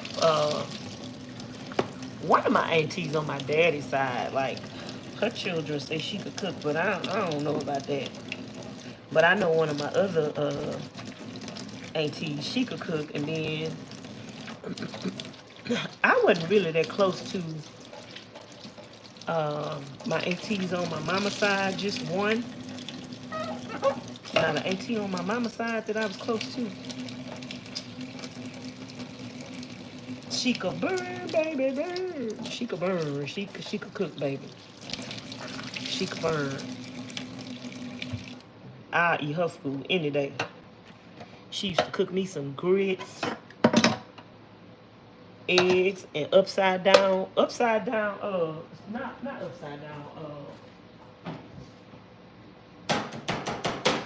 what's them eggs called? Sunny side up. Girl, she used to cook me some sunny side up eggs when I was a little girl.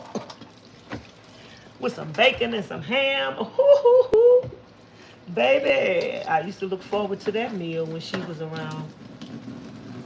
She'd be like, Vanessa, how you want your eggs? Sunny side up. Trying to be grown. Trying to be grown, because that's how she ate her eggs. Sunny side up. I sure did. Now she could cook. That's really the only one of my aunties on my mama's side. I don't think I tasted the rest of them trout mouth tricks. I don't know if them trout mouth tricks can cook. I know my mama can't cook.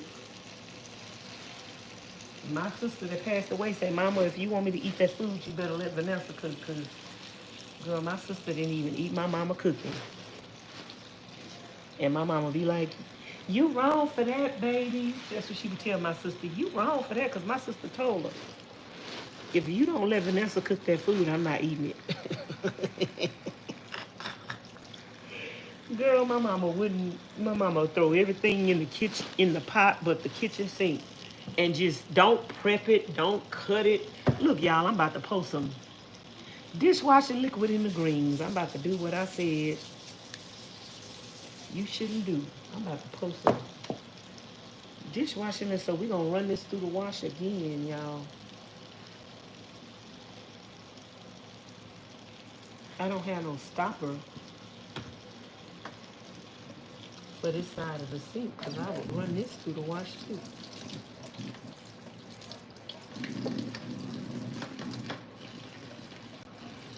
And y'all, my daddy, my mama couldn't cook for baby. My daddy could burn, baby, burn. Now that man right there, he learned how to cook from his mama. You could smell his food from a mile away. He wasn't good for nothing else, but he could sure cook. He was mean as hell. He was mean as hell, y'all, but he could cook. I ain't gonna lie. You got to give credit where credit is due, y'all.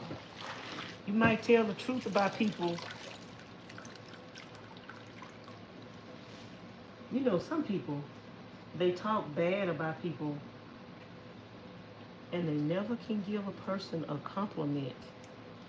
But baby, let me tell you something. I could tell the truth about you and I can give you credit where credit is due. My daddy was meaner than the devil, but he could cook. He was gonna feed you, and you was gonna eat,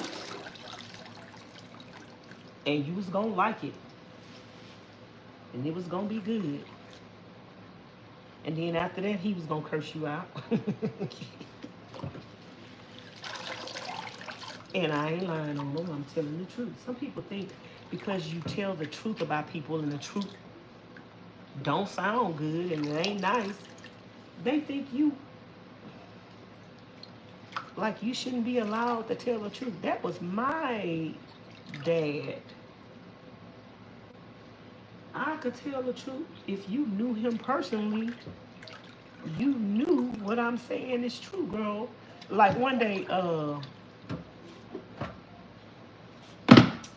I was talking to me and my sister.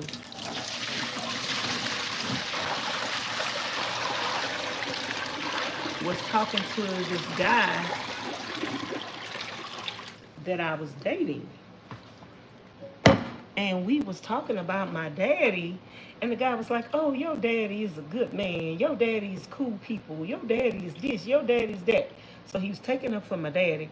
And my sister said, Vanessa, anybody that like daddy and get along with daddy, you need to beware of them. Because anybody that like him and get along with him, they like him. And I'm like, girl, I agree. So this guy that I was dating was actually like defending my daddy, talking about my daddy was a good man and blah, blah, this and blah, blah, that. And then my sister said that our daddy has pulled guns out on everybody and pointed guns on to everybody. And my friend was like, he ain't never pointed no gun at me. And me and my sister just looked at each other.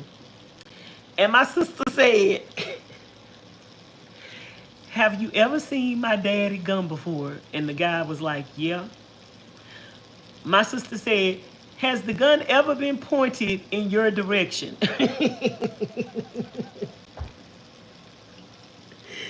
The guy I was dating said, yep. My sister said, has he ever been cursing you out and calling you out your name while he was pointing the gun? And then my friend said, yep. And my sister said, and he done pointed a gun at you before. And my friend started laughing. He started laughing because he know that my daddy done pointed a gun at him before. Girl, my daddy done pulled a gun out on everybody. My daddy even pulled a gun out on my child at 3 and 4 years old. I used to take my son over to my daddy's house for him to babysit when I would go to work on the weekend. And girl, every time I would go to my daddy's house and drop my son off, my son would be crying and be begging me, no, mama, don't leave me here. And girl, one day he had a whole hissy fit, and I'm like, what is wrong? Why don't you want me to leave you here? Is he messing with you? Is he touching you? And girl, my son finally told me that my daddy had been pointing guns at him, and girl, he was a child. My daddy was pointing guns at my child and giving him MD 2020, and he was 2 and 3 and 4 years old. 5 and 6. He had been doing it for years, and I didn't know about it. I finally confronted my daddy about that before he died. And girl, he admitted it and told me, so what, and wow, I wanted to, girl, God had to get me up out that house. Because he was talking noise and he was like, so what, and giving a child MD 2020 and pointing a gun at a child. Got the child scared. Like that, what kind of grandfather is that? That's, ugh.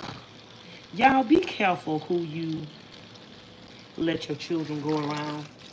And just because those people are your family members does not mean that they are worthy of you taking your children around them.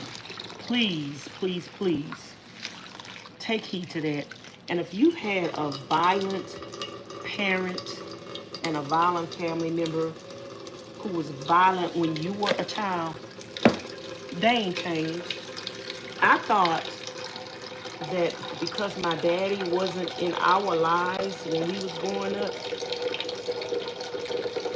and I thought because my daddy was paralyzed that he would be a good grandfather. And I thought maybe because he was paralyzed that he would change and he would try to be a good grandfather to his grandchildren. And that's why I let my son go around him. But after I found out he was pulling guns on my child. Now I found out about the gun part while my child was still a child, but I found out about him giving my child alcohol after my son was an adult. My son told me that his granddaddy was giving him MD 2020 like it was Kool-Aid. And that's when I confronted my dad while he was still alive. I confronted him, and girl, his response was, so what, and he started cursing me out. And girl, I'm like, let me get up out this house. Because if I don't get up out this house, this man ain't going to get hurt today. He already hurt. He already hurt. He's already hurting. He already have nobody that want to be around him and nobody that want to tolerate him. And those kind of people, to be honest with you, they want you to hurt them and put them out their misery. The devil want to use you. The devil using them to try to get you to take them out. I was like, nope. Let me get up out of here. That's so sad. But you can't let your children be around people that don't have the fear of God in them, that's not living for Jesus. I don't care if it's their grandmother and their grandfather. What that mean? Them was your parents and they didn't do right by you. So who said they gonna do right? By their grandkids. You think they get older and wiser? They don't get older and wiser, girl. When the people got the devil on them, they get older and stupider. Yeah, I'm going to take this to the chickens.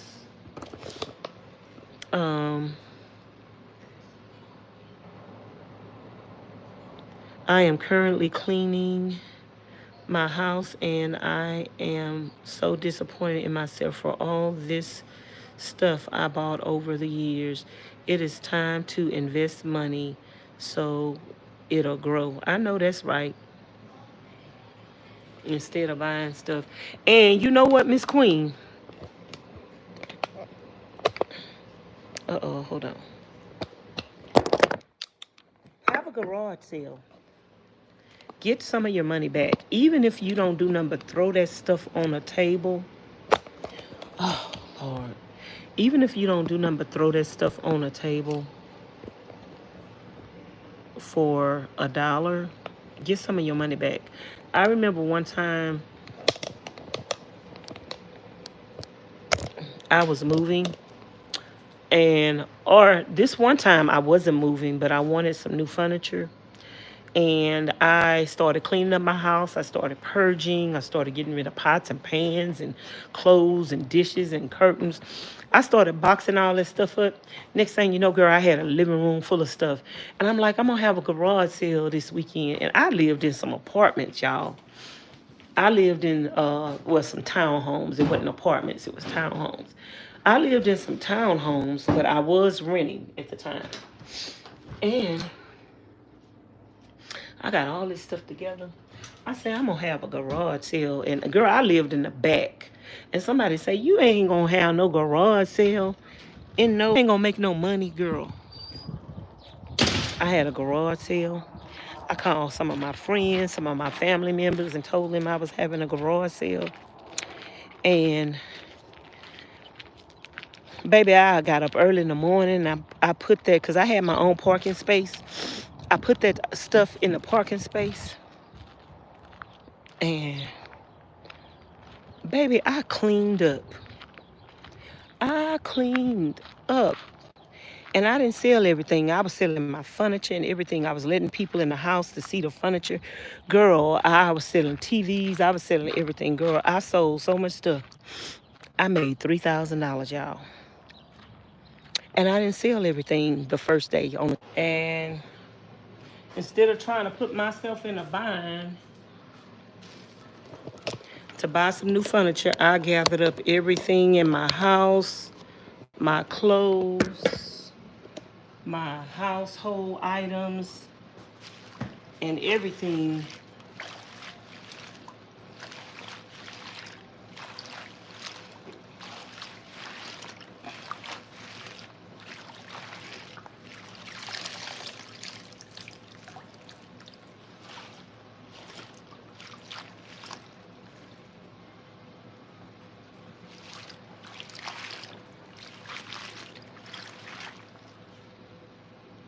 I gathered up everything. And I had me a garage sale, girl. Everybody was coming to my garage sale and they was like, ooh, you got some good stuff. And girl, they was like, oh, you gonna sell some more stuff tomorrow? I was like, well, I got some more stuff. I didn't go through everything. And girl, that's why I had a garage sale for 2 days. Because I was just gonna do one day. But girl, them people was like, we gonna come back tomorrow. And girl, I ended up selling my living room set, my entertainment center. I end up selling towels, clothes, my son clothes. I end up selling everything, y'all. I made over $3,000. And then, baby, my sister, before I had my garage sale, my sister said, I want to see the clothes before everybody else see them. And I was like, okay. And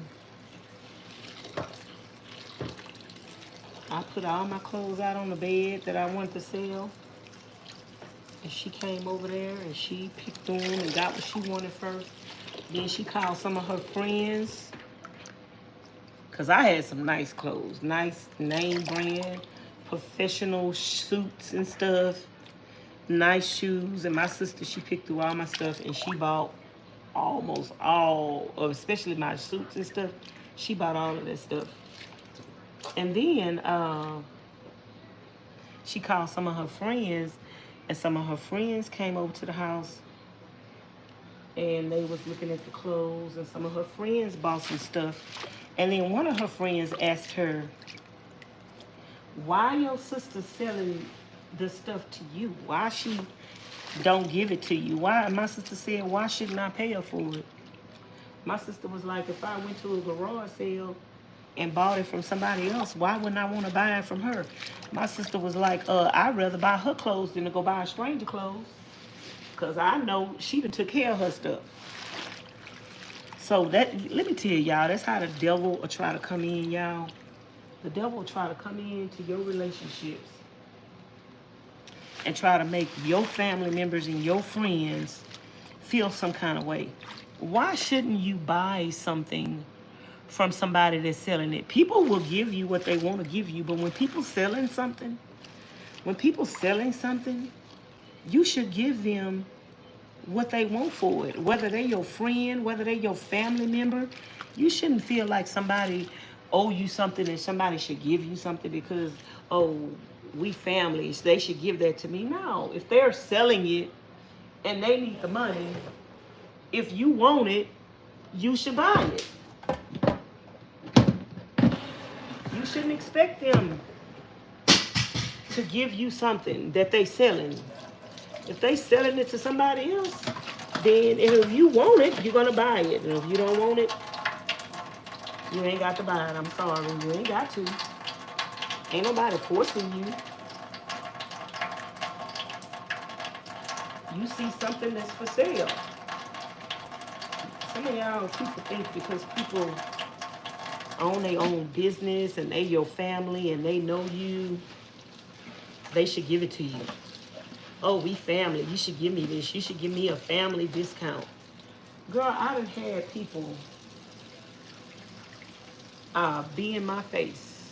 I was having a garage sale, and I done had people that knew me call their family members to my garage sale, and the people stole from me in my face. I watched a whole family steal from me in my whole face. I was at their house, and well, not at their house, but I was at one of their family members' house that I knew, who let me come have a garage sale at their house, and they called all their family members to come to the garage sale, and girl, them people was in my face stealing. And the cold thing about it was, they was on their way to one of their relatives' funerals. And they stopped by the garage sale on their way to one of their family members' funerals, and they were stealing. And I'm sitting there watching them steal. I ain't say nothing. Cause baby, you cursed with a curse. You stealing from somebody that you know. You stealing from somebody that is good to your loved one and your family member. You're stealing from somebody and you on the way to a funeral. I'm telling y'all, God done taught me not to fight my own battles. When people don't have no moral compass, they are cursed with a curse. I wish Ms Charlene had 2 of those. Then I could put some stuff in one. I wish she had 2 of them bowls.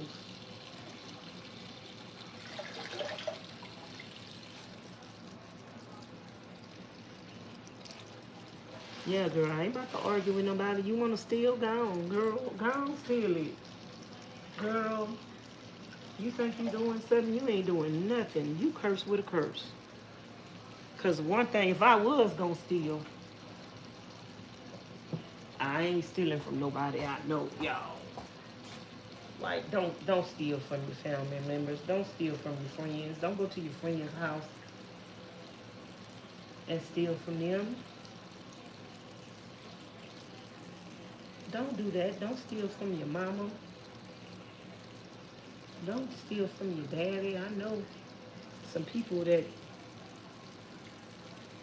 would steal from their own mama and their own daddy. Girl, and their mama and their daddy feeding them, clothing them, taking care of them. And they up there stealing from their mama and their daddy. That's sad.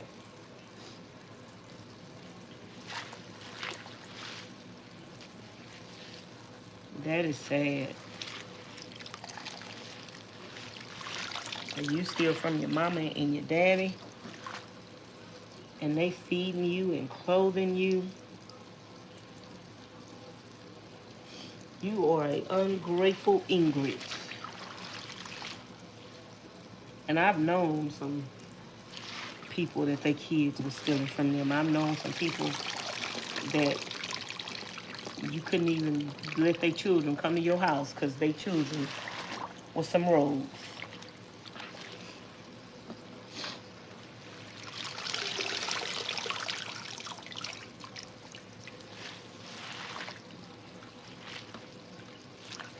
Their children were some rogues.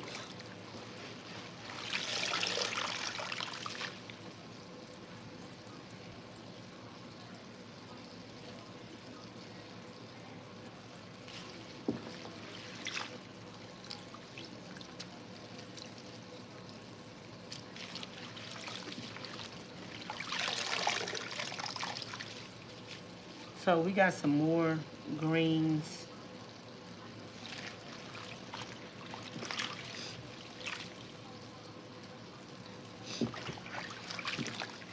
I'm gonna feed them to the other chickens on the other side.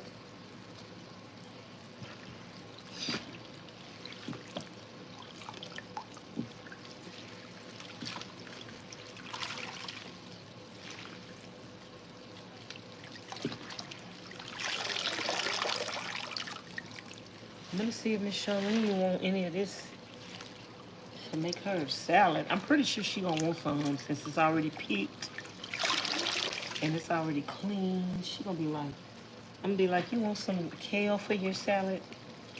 I already know what she gonna say. She gonna say, sure. I'm gonna be like, you better come get it. You better go in there and get it. It's already clean. You better go get it. She gonna be like, sure. Okay, I need to taste these 3 different kinds of kales to see which one is my favorite.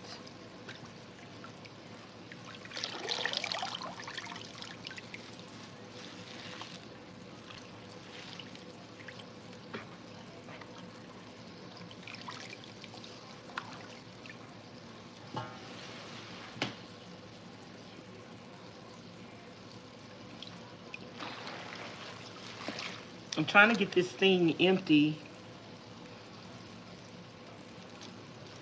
so I can put the kale in here that I'm rinsing over here.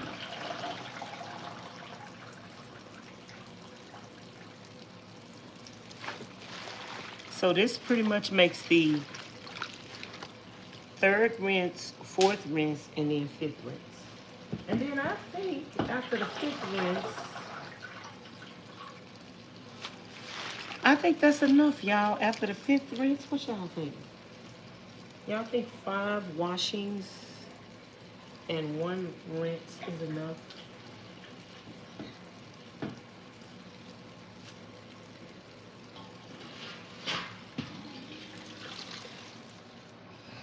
Y'all think 5 washings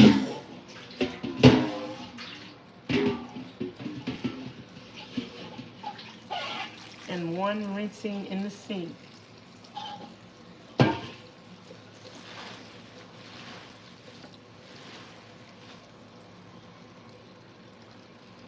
is enough?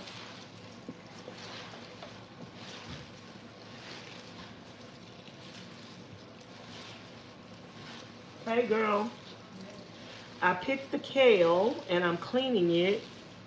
This is the 5th wash. Do you want some kale to make you a salad? It's already cleaned and picked. I have to have mine cooked. Yeah, I'm saying you want to cook it. You want some kale to go cook. It's already cleaned and picked. I don't feel like cooking right now.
You could put some in the refrigerator and cook it in a couple of days. I just left from outside. I was like, where is Ms Charlene? I didn't see your van. I was like, Where is she?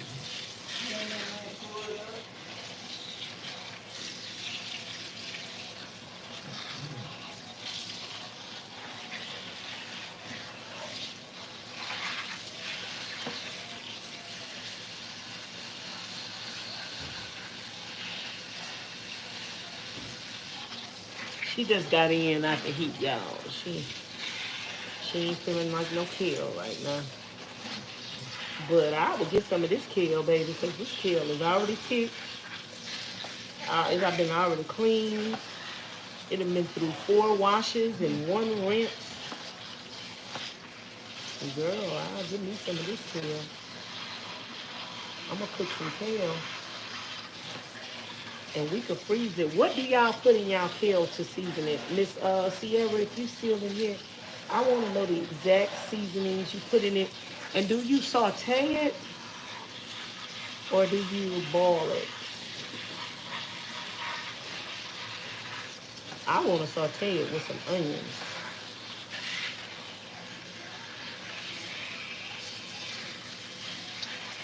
We got to go back outside and pick some onions.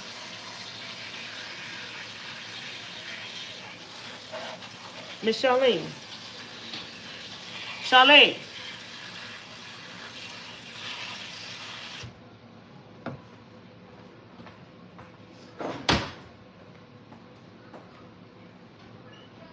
Charlene. You ain't hear me talking to you?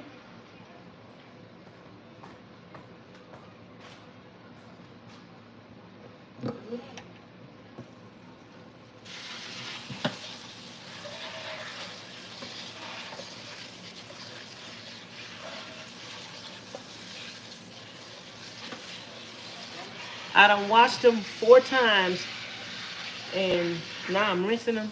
Did you want some? Stay right there.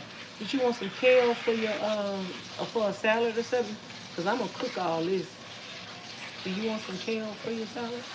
It's already cleaned and washed. Maybe just enough for a bowl. Well, you better get it. Ain't no preferential treatment, ma'am. I ain't no preferential treatment. I done cooked it. I done cleaned it. You better get what you want. I'll put the bowl over there so you can. Let me just rinse this off right here. I rinsed them in salt and cleaned them in salt and baking soda 4 times. I don't know what you want to put in the cooking. You want to cook them?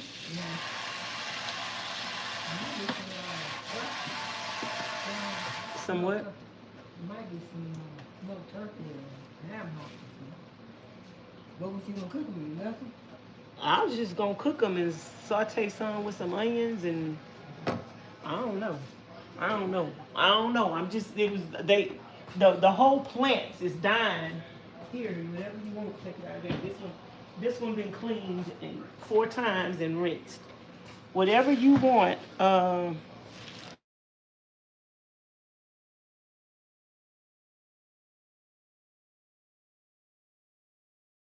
Everything go bad for the salad.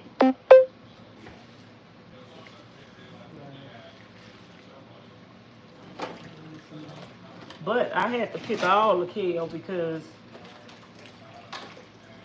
them leaves, the whole plant was dying because y'all ain't been picking it off of there. Did you leave the top of the plant? Yeah, I left the top of the leaves. I've learned, ma'am. I left the top of the leaves. Huh? Does what? Yeah, but if you ain't picking them, the plant gonna die. And the leaves was dying on the plant because y'all wasn't picking them. Yeah, I don't care if you don't do nothing but pick it and give it to the chickens. You still got to pick them, and so it can keep growing. My grandmother used to cook her greens and freeze them, girl. You go to her house and she'd have bags of greens in the freezer. Yeah, I used to do that too. You can can them too, can't you? All I gotta do is lunch to find that for free. Yeah, but I'd rather have them all cooked up so you can go and pull them out the refrigerator and they be cooked already, ready for your meal.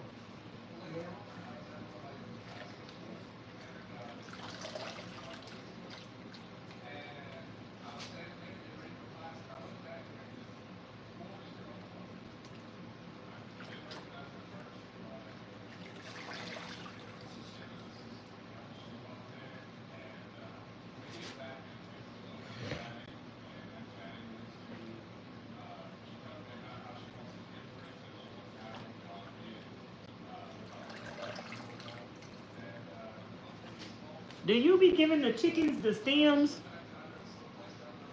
I'm pretty sure they get it to spin.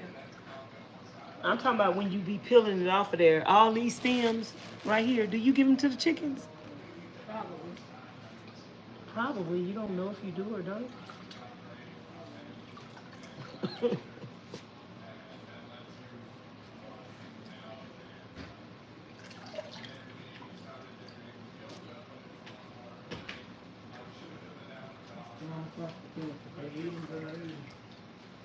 Hmm.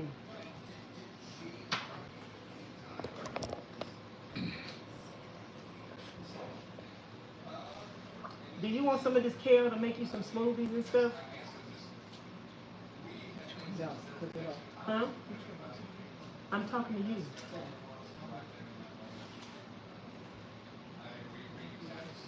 Is the garage unlocked?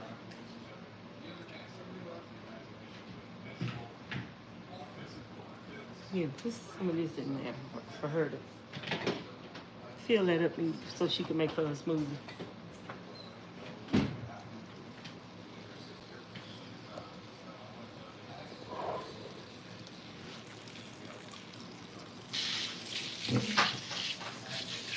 Fill it up.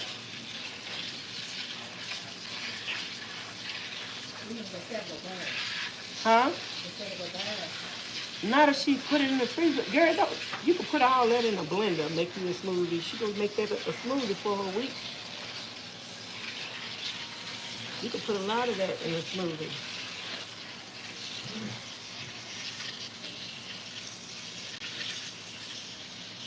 You say you got some ham hocks.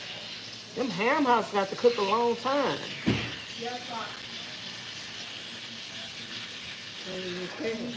Huh? So does the kale, don't it? Now somebody say they cook their kale for 5 to 10, 15 minutes. Nah. It might be the little thin skin too.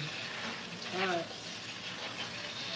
They say they cook their kale for 5 to 15 minutes. Mad. Some people don't like they stuff really like real soft.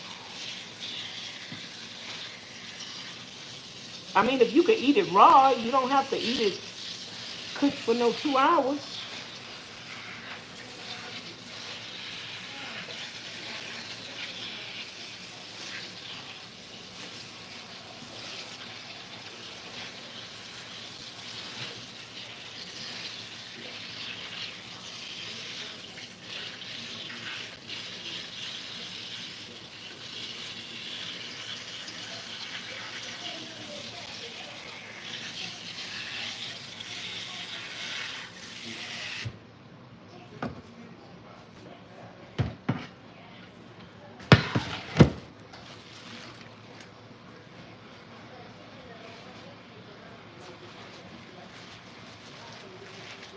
Yeah, I don't know if you want to put it in the bag.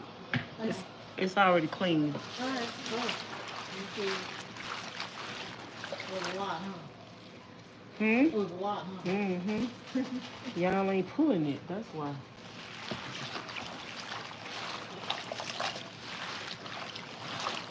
Well, you understand. You don't know what to put. Yeah, it's out there. You can pull it at any time. It's gonna grow back. Yeah. You ain't got to wait on her to do everything. She already planted it. It's free food.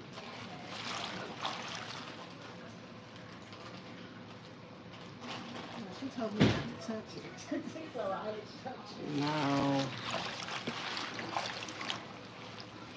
I don't think she meant it like that. I don't think she wanted to go bad.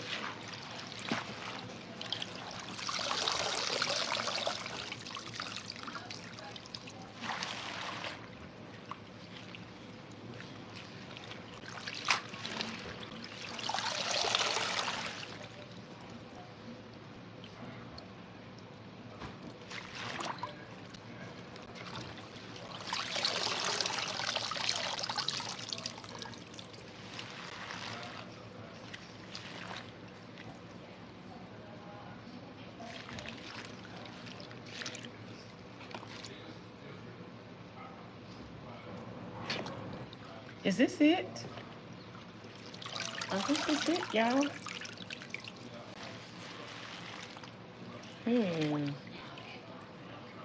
I thought it was more than this.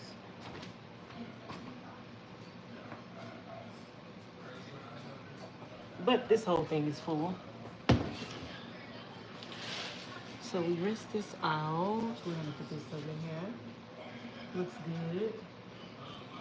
Looks clean.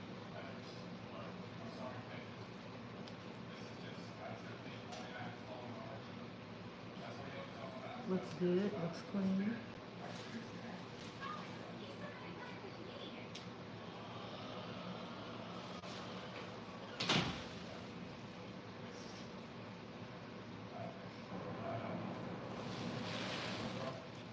You let that dog in here?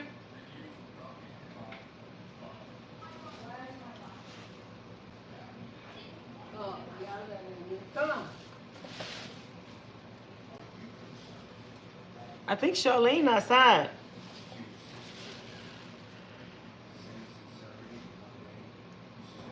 You want some kale, girl? Since you was eating some grass yesterday. You was eating grass yesterday. You want some kale? Yeah, I'm talking to this dog. They was eating grass yesterday.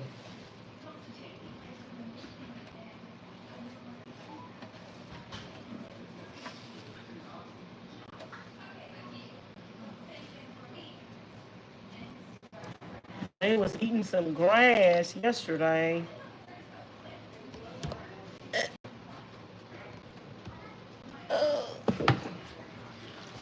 I need to find out where the ham hocks.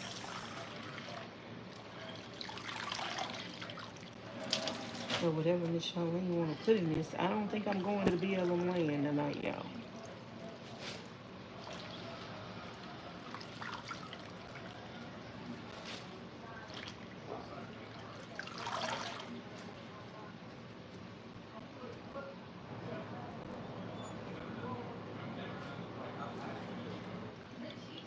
Charlene.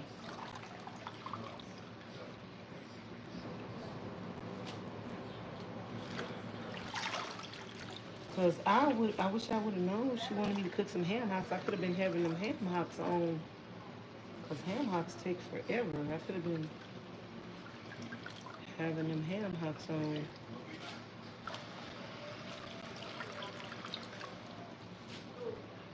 I really don't think I have to cut these, y'all, because that's gonna cook down. I like my leaves kind of whole. I think they're kind of already like cut. I don't see no reason to cut these because they're gonna cook down. I don't know, maybe I could cut some of them.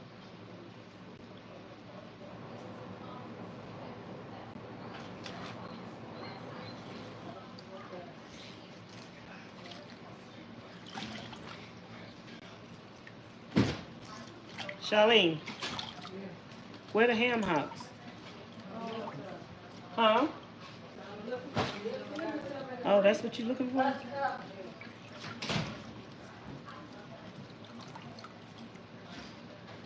should be some in the garage. She just left from the garage, so I think. Did you look in the garage, Charlene? I thought I saw some in there yesterday. I told the school to get it out there. Maybe we don't get it out.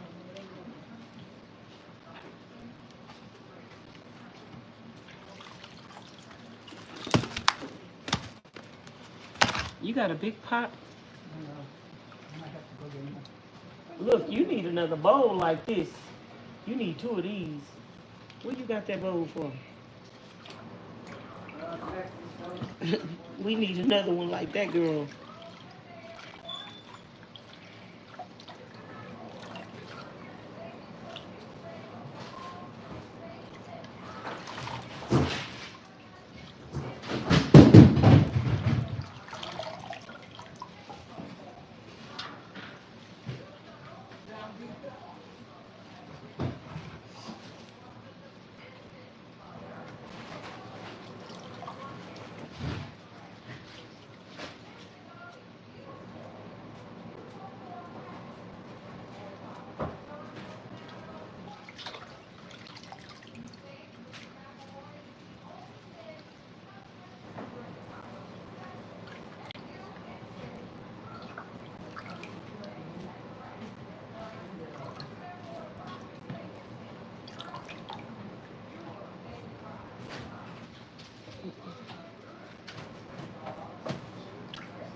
Golly, how much you getting?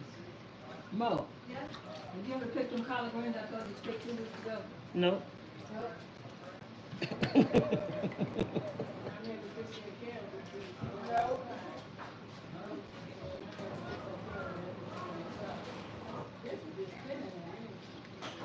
I picked all the kale. It's only 1 row of kale, right? Yeah, I picked all of it. All the different kinds.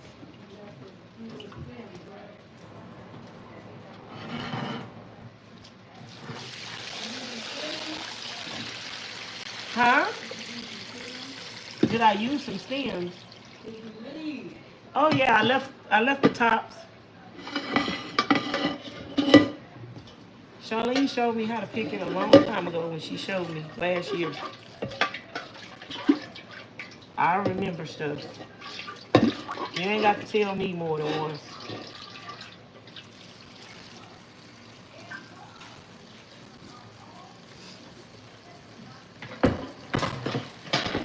I be trying to learn, so when you teach me something, I try to learn. You ain't got to tell me more than once. If you got to tell me more than once, then I will ask. If I don't know, before I just assume, I'll ask. Okay? But what you doing with all that? I was gonna say something for the greens that we need to pick. Well, you got a lot of meat though. You want me to put all that up in there? No. I was gonna say something for the greens. So I need a big pot. So I could put, I wish I would have known. I could have had that meat on boiling while I was cleaning this stuff. Because this took a little minute. What you want, the turkey or the ham hock? You want both? Yeah. You need a big pot though. The biggest they got is that one. That's the biggest pot? No, I seen you with a pot bigger than that.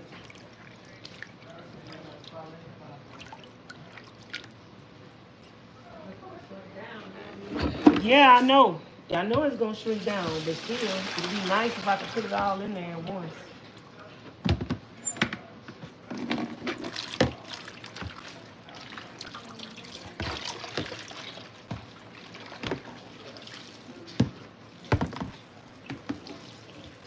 How I got myself involved in this. Hey, Miss Gigi. Hey, Hearts. How y'all doing?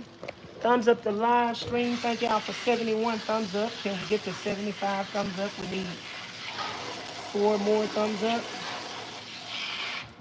How y'all doing today? I went out to the garden and picked some fresh kale, girl. Fresh kale. And then I'm going down the rabbit hole now.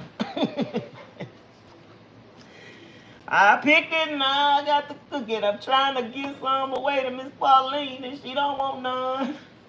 I ought to go ask Ms Darlene, do she want some? But this gonna be good once she cook it. Some kale.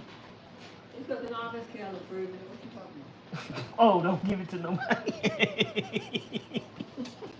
What you talking about? Ms Charlene say we cooking all this kale and freezing it. What you talking about? She don't want me to get, no, she don't woke up with an attitude. She don't woke up with an attitude. We cooking all this kale. You gonna cook this kale, Miss Charlene? Bring your little rabbit ass over here then. I've done my part. I cleaned it. You want to cook it? There ain't nothing cooking but to put it in the pot. Well, she say we cooking this kale, all this kale. We ain't giving this to nobody. Oh, yeah. I told y'all Miss Charlene is funny. She might be quiet, but then let her say something that she needs to respond to. Oh, she gonna come out the clear blue sky and make you pee on yourself.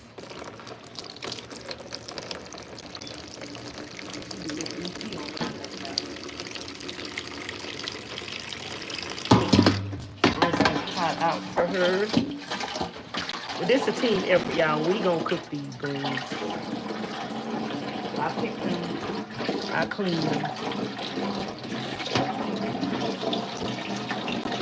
We could cook them. I was gonna saute them with some onions. think I might save me a little bit to saute the onion.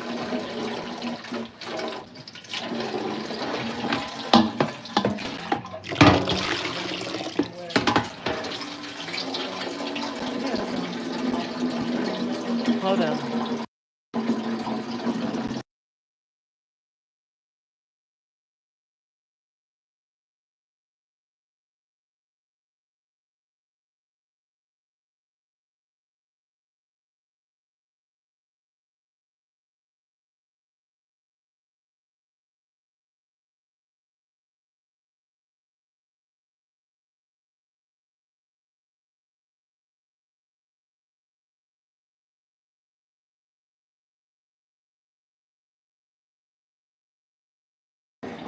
I know, but so is Alaska, but you got to go through Canada to get to Alaska.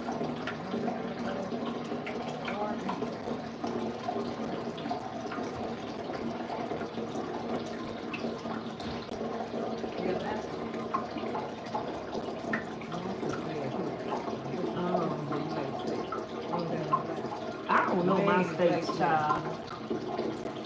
I used to have to know my states for my job, and I didn't know nothing about no Maine. I probably learned we had to learn all the states for my job, baby, but I must have overlooked the Maine, child. Mm-hmm. Yeah, I put some water in this pot. Like, we probably gonna need some more for them. You want me to rinse them out? Girl, you is all in the way. Her friend let her in, Charlene. I mean, Pauline. Okay, which ones you want me to rinse off? Let's do the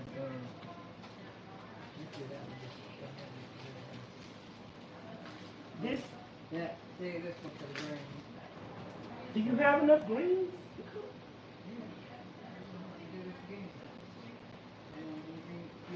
And when you gonna pick the greens?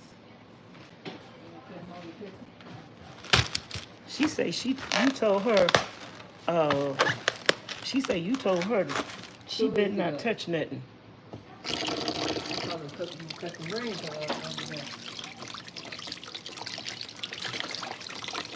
She say you told her don't touch nothing. Just now when I asked her why she ain't been picking this kale and eating some kale, and she told me you told her don't touch nothing.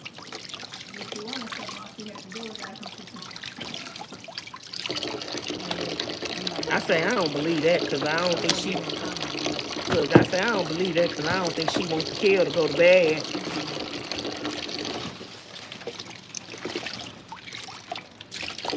Some things is just common sense.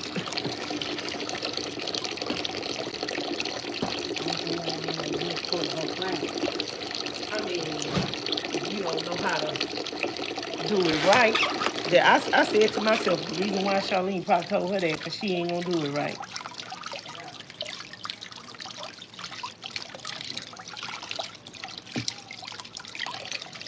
Yeah, so we're gonna put these ham hocks and turkey legs on to broil.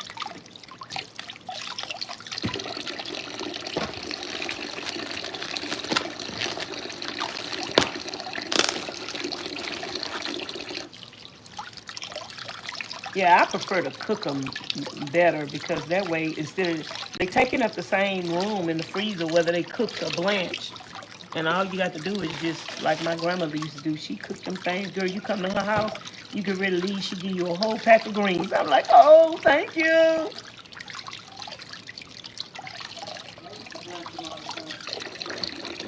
I prefer for you to cook them, man. Just cook them. Don't blanch them. Don't cook them.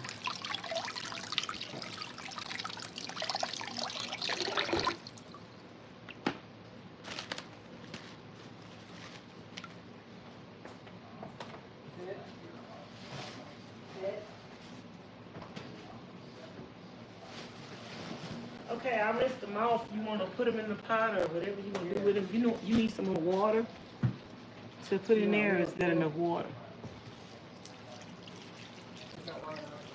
Oh, you don't use this water? So you want to pour it out? Yeah, we can use some of them. You can use the water out the thing over there. That water still, girl, let me tell you, I see, that's why I know my body. When I made that tea the other day, the ginger tea, and I drank that water out of my ginger tea. And the same night, my throat was like, it's like, it's kind of like what that lady describing. She can't breathe, and it's like clogged up or whatever. Just that one cup of tea that I drank with that water. I said, "Oh Lord!" I went over there to the refrigerator. I got me a bottle of water. I said, "I don't know what it's about, but I can't drink that water." I could not drink that water, girl. It make my throat like it's about to suffocate or something. Now I rinsed them out. I washed them in the stuff 4 times, and then I'm rinsing it 5, so they should be pretty clean. If they ain't clean, they ain't gonna get no cleaner than that. I didn't like grab each individual leaf and rub it down. Do you do that? Take each leaf and now do you cut it up or do you just leave it? I think after I pulled it off of there, this is pretty small, yeah. I don't think it needs to be cut. I think after they cook down, they're gonna be small anyway. I don't think they need to be cut.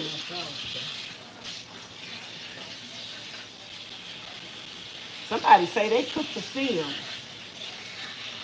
I know you cook the little stems that's on the thing, but I was thinking about taking them stems and like boiling them or sauteing them, the big stems. Cleaning them, boiling them, sauteing. So somebody came in the chat and said that's where all the vitamins is in the stems.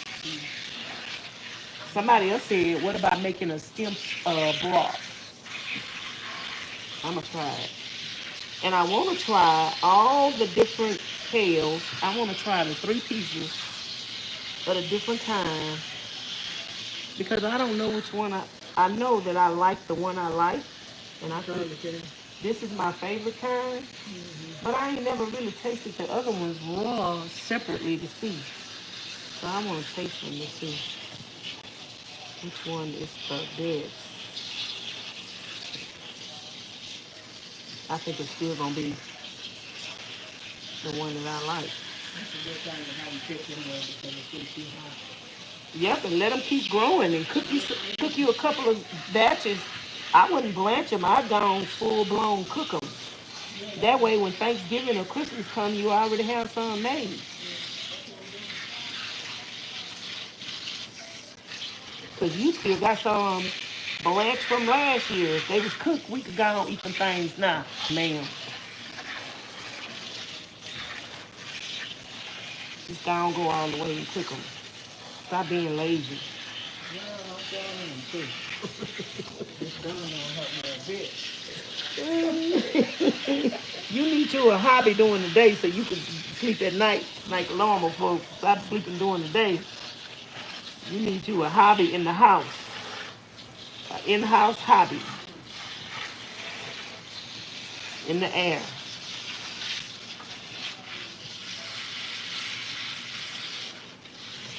I was supposed to go to the BLM land tonight. I guess I shouldn't have went outside and picked these greens. I thought I was going.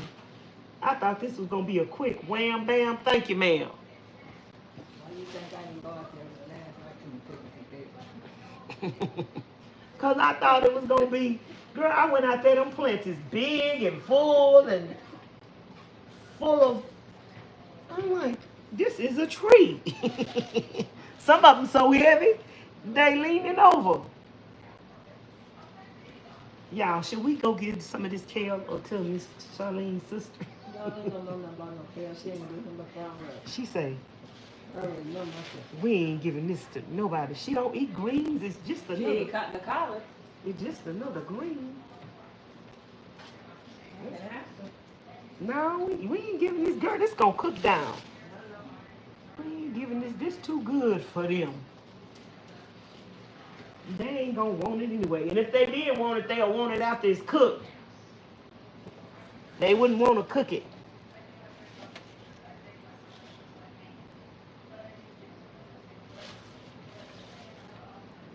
Like I just asked Ms Charlene, do she want some? She don't want it, it ain't cooked.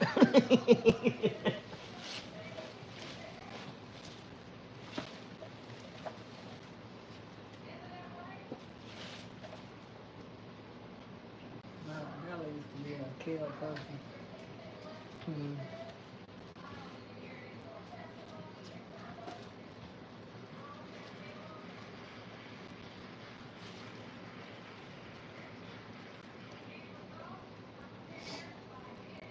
Y'all look at this. It's so, all this came out the garden.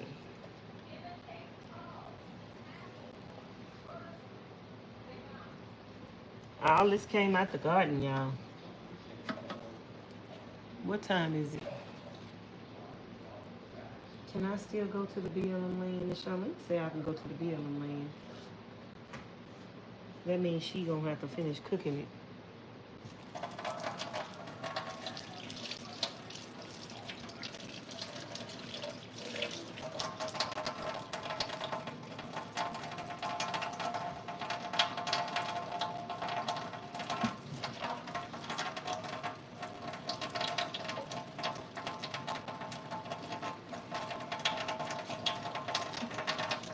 I have a taste for some kale and some sauteed onions.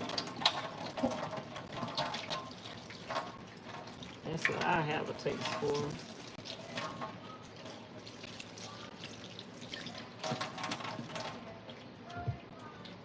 Y'all, we need some cornbread. Some old-fashioned cornbread. Not no jiffy cornbread. Some cornbread from scratch. Girl, when people would ask my grandmother, No, it is the flour of cornmeal. look, y'all, but it's different. The jiffy is different. When people would ask my grandmother cornbread tastes so good, people would say, that's jiffy. She say, who is jiffy? My grandmother say, who is jiffy? I don't use that pre. Girl, my grandmother cakes would be so good. People would ask her what kind of cake mix she used. And she be talking about cake mix. I'm good on that. I don't use no cake mix. I do not like no black cake. Yeah, my grandmother talking about cake mix. And then you'd ask her what kind of frosting she used. And she'd be like, frosting? Girl, my grandmother didn't buy nothing. She'd make her own frosting. Ms Charlene made her frosting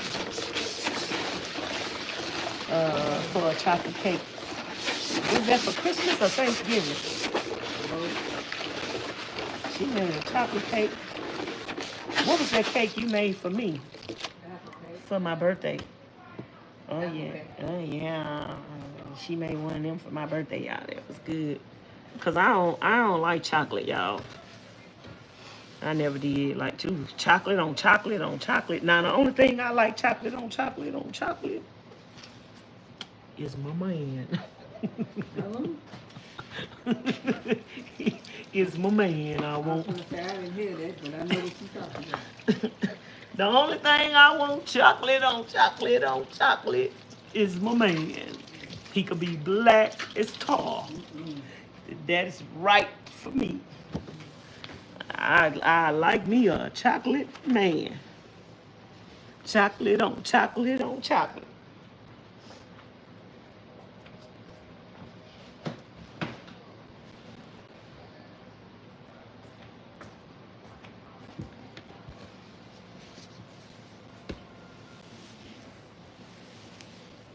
And I like me a chocolate, like a candy bar with nuts.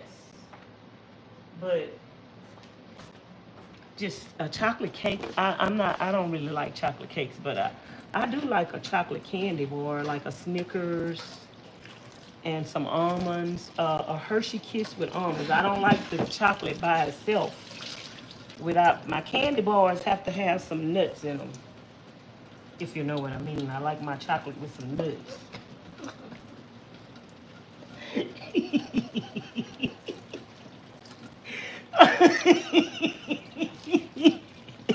Cause I'm a cause I'm a nutty buddy. I like my chocolate with some nuts. Now, if your mind went in the gutter, that's on you. I'm talking about candy bars. I like my candy bars, my chocolate with some nuts. You give me some chocolate with some nuts. Y'all, one time I told y'all I was couponing. Girl, before I started coupon, girl, I was homeless and hungry. And girl, I had went to this food pantry, and the pastor and his assistant pastor was up there, girl, having me clean out the refrigerator so I could bend down so they could look at my booty. God told me to get up out of there. And girl, God provided for me and taught me about couponing. And girl, when I started couponing and going to CVS had this candy bar. Charlene, it's a big candy bar. And the name of it is start with a C. And it's kind of an expensive candy bar. But you normally not gonna know about that candy bar because like you ain't gonna pay that much for it. But girl, God started letting me coupon. Girl, I started getting them candy bars for free. Baby, let me tell you, them is some good candy bars. You got chocolate and it's a whole lot of nuts. Oh my goodness. Now, if you want a candy bar, it's with some nuts in it. That candy bar right there. Where's the broom? Did you have a broom in your room? Because I knew you've been cleaning up. Where the broom at?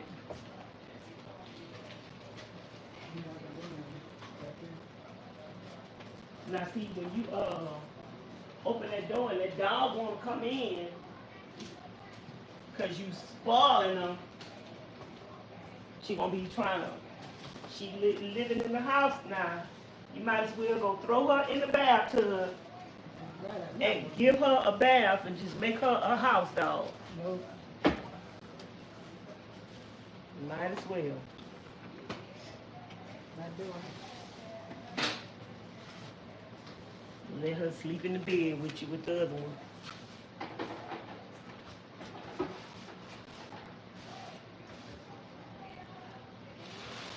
Ms Charlene is a pushy, a pushover for them animals. She be talking about nope, nope, nope, girl. She be telling them, get out the house, and then they say, you know, they in the house, the dog up in the room and everything. She's a pushover. What? I'm talking about you. So what? I like dogs. She's a pushover, guy. I got that story. I don't have enough stuff for myself. Oh, well, I would take you, but what you looking at? What you looking at me for like that, Willis? As if I have never driven you to the store before. You acting shady, Ms Charlene. We to the store. We went one day.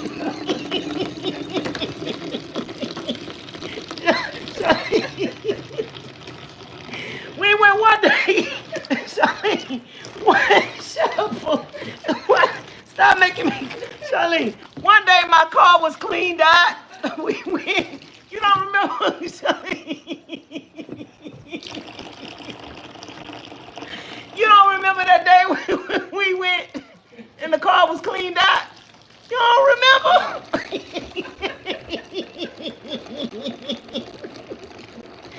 Girl, y'all, she messy.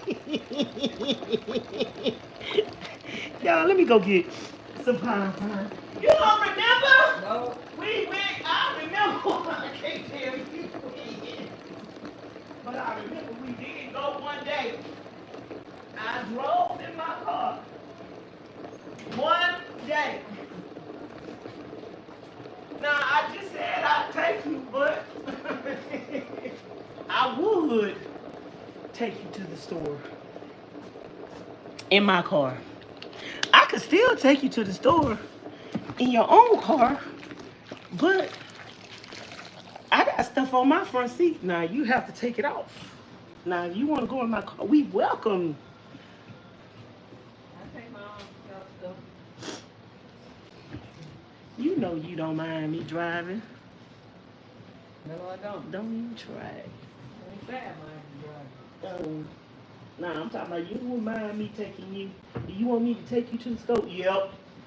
Yeah. Do you want me to drive? Yep. I got a treat yesterday. Pauline drove. I know, when y'all went to Vegas, I said to myself, when you said you went to Vegas, I said, oh, Pauline driving, and that's why she jumped up in that car. The car drove good. That's good. She didn't have no ride in there.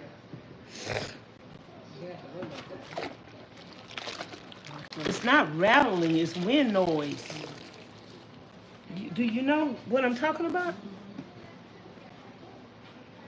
It's not rattling, it's wind noise.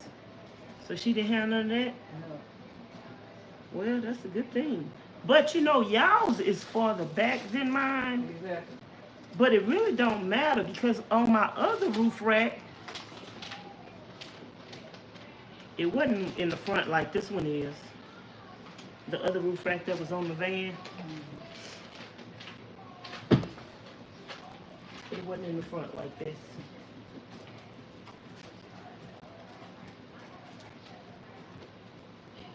I'm just getting some stuff to sell.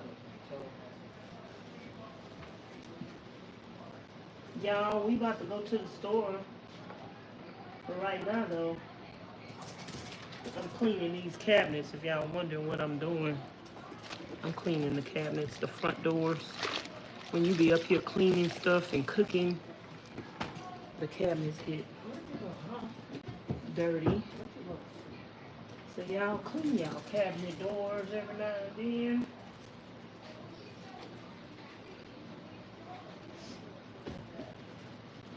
And stuff that people be touching, the refrigerator, the microwave, Yeah. the knob. Yeah. Clean that stuff every now and then. Wipe it off.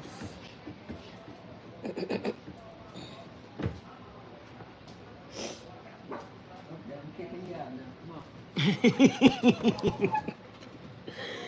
She kicking the dog out.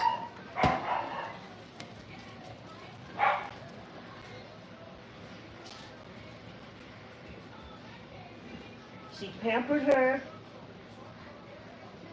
and now she gonna kick her out. She's spoiling her, but she might as well just let her be a house dog.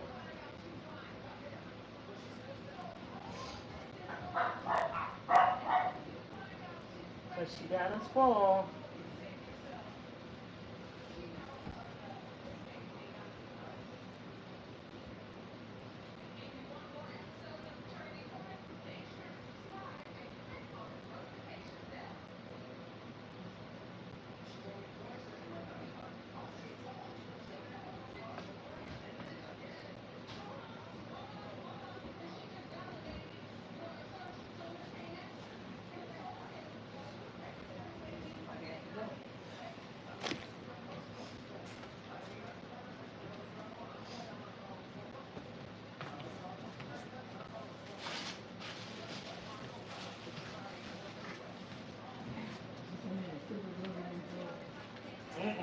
You can't find that in them drawers. They used to be, they was cleaned out once upon a time. Didn't take long for them to get back.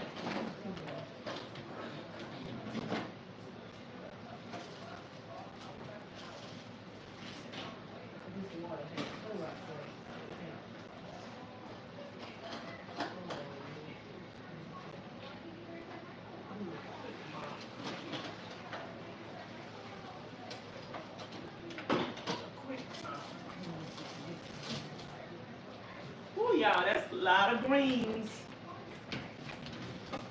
I ain't had a smoothie in years.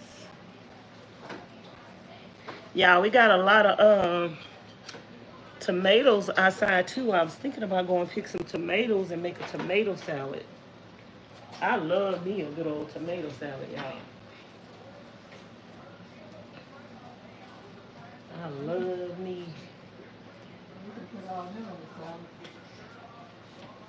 Yeah, I might make me a tomato salad with some Italian dressing if we have some.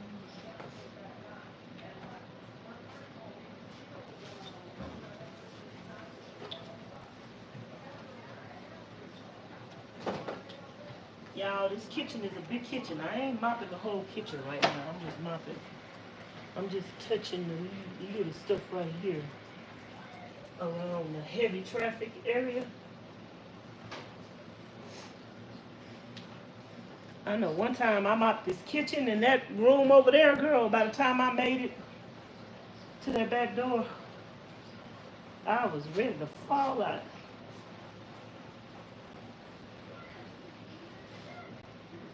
I was ready to fall out.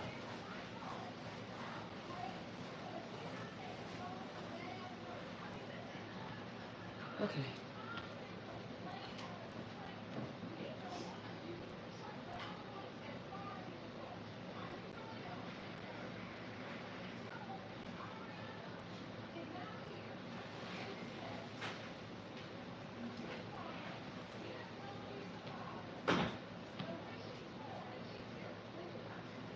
Y'all leave my phone over there somewhere. I don't see it. I don't even think you brought it in here.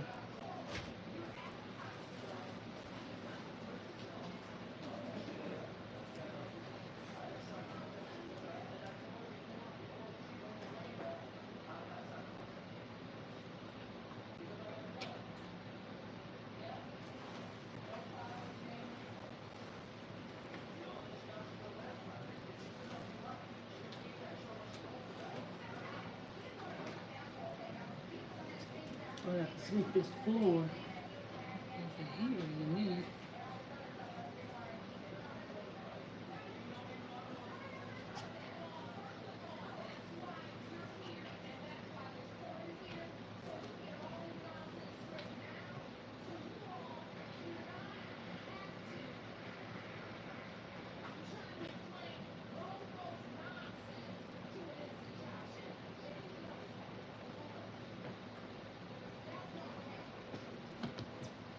Okay, y'all, I am through with this.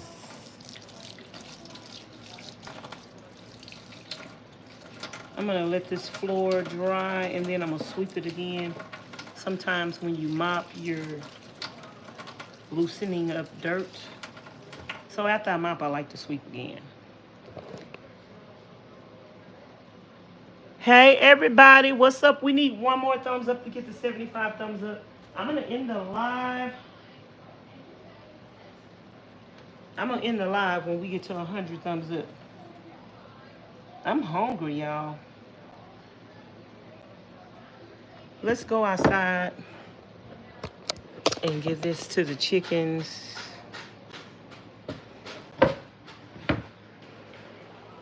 Let's go outside and give this to the chickens. We're gonna feed the ones in the front because we fed the ones in the back. And then we're gonna go to the back and see if they ate it all. Let's feed the ones in the front.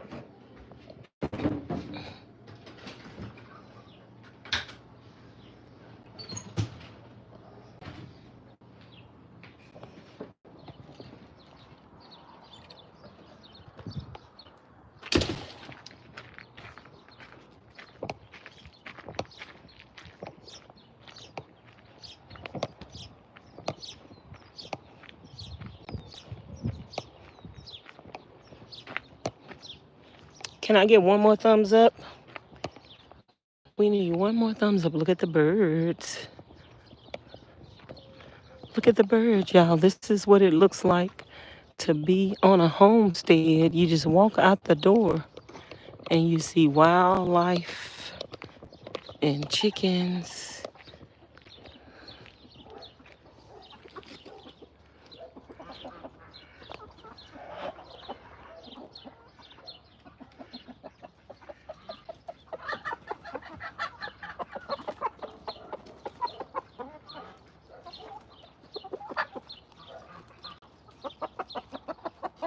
Oh, y'all, look, they doing something over there. What's up with that?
Y'all, can I get one more thumbs up?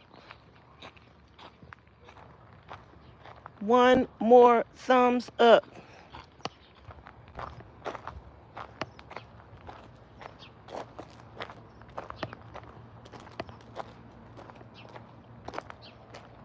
They need to take that thing off of him and clean it and change that bandage. They need to be changing it every day, or he gonna get infected.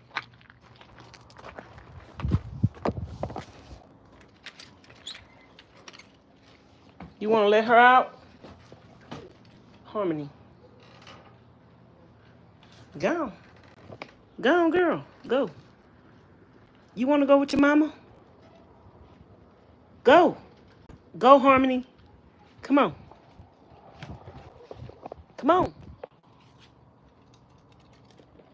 Your mama went that way. Watch, she see her. She gonna take off.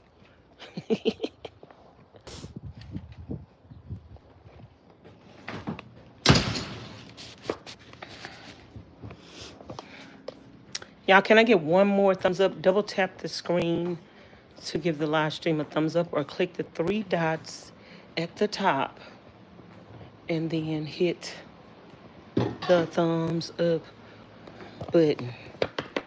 Now let me sweep this floor again. I've loosened up some trash by mopping.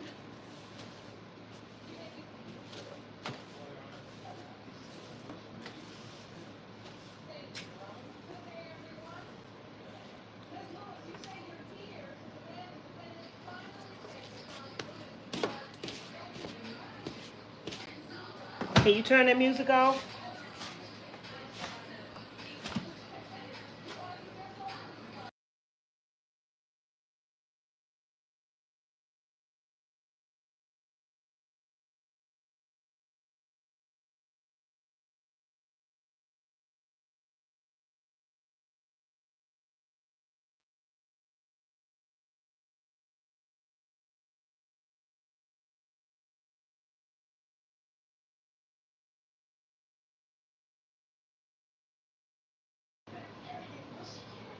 That must have been somebody's phone ringing.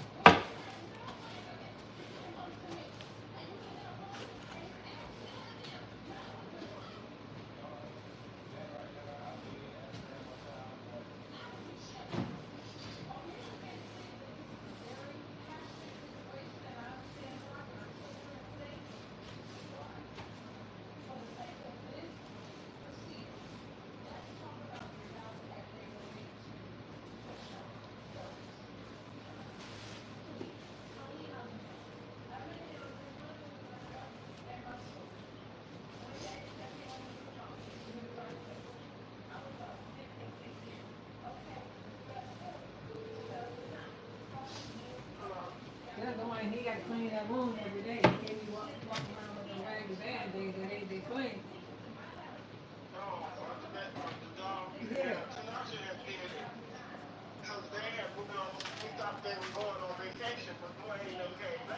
They came back because they broke down. Right, but you probably don't know that he's going to change the damn room and everything, so I'm going to have to let him know. Yeah, you got to clean this up every day. Just need to clean.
Y'all, she don't remember me ever driving my car. Oh, that's so petty. Oh, she's so petty.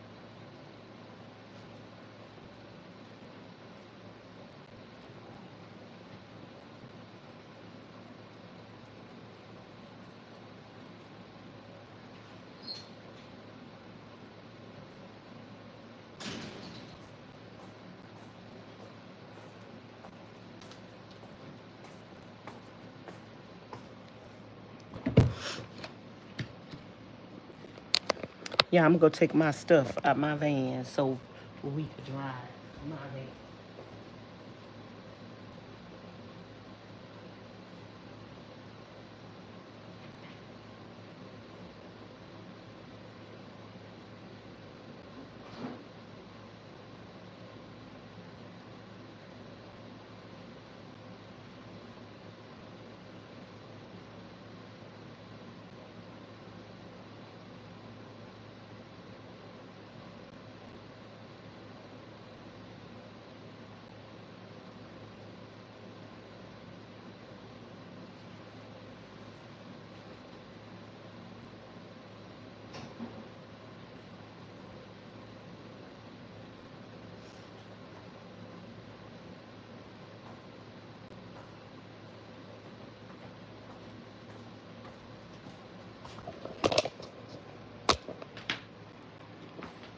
Who's still in the chat, y'all? I'm waiting on one more thumbs up.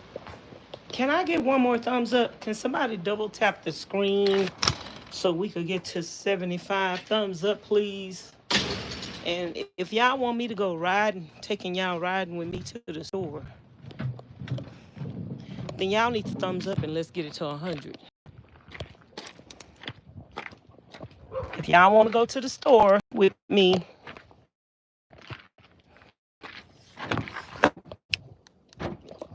if y'all want me to take y'all riding with me to the store,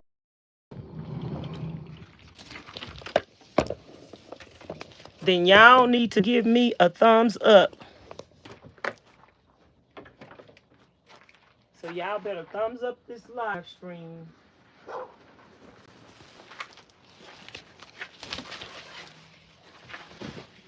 Y'all better thumbs up this live stream. I better thumbs up this live stream.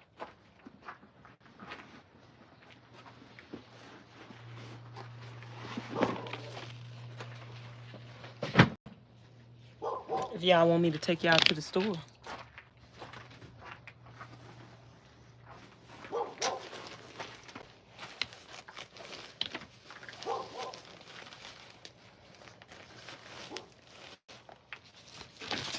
If y'all want to go to the store with me, who want to go to the store with me? Leave a comment in the chat if y'all want to go to the store with me.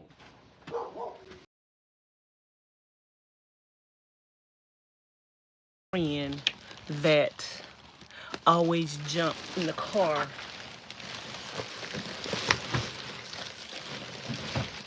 with the other friend, and they think you can't drive your car. They be like, I don't ever ride in your car. You never drive your car. This thing was buffering. Y'all, can I get a thumbs up?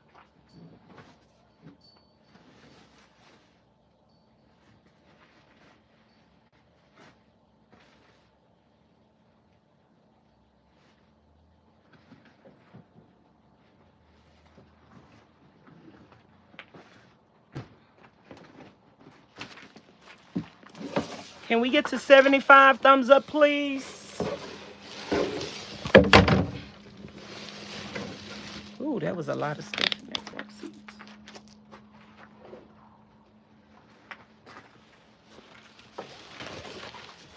That was a lot of stuff in that front seat.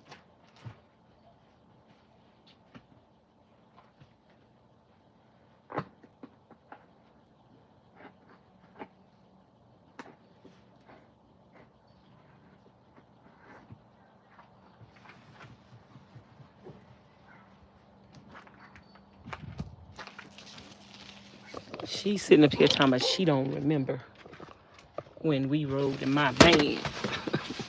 I don't remember either, but I know we did.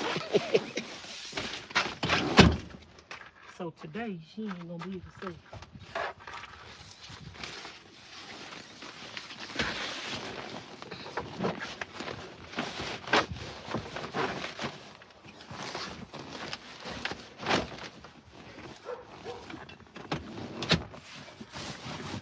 She ain't gonna be able to say we ain't never rode in my van.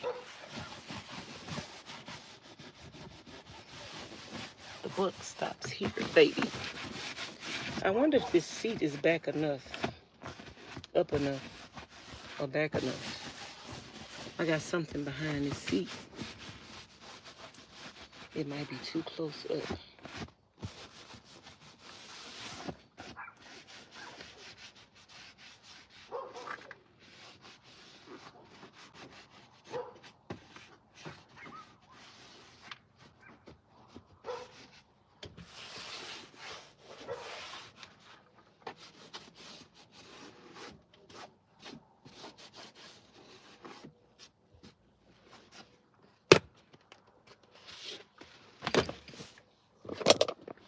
Y'all, can we get one more thumbs up? Can we get a thumbs up? Are y'all in the chat? Can y'all see me? Is anybody seeing me? Can you see me? Can you talk to me?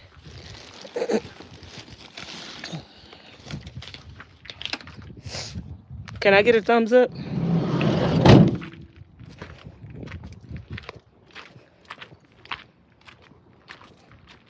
Let me know you can hear me. Thumbs up the video.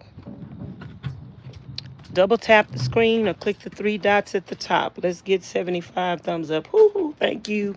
Somebody heard me. That means y'all can hear me. Thank you, thank you, thank you. Charlene, you ready?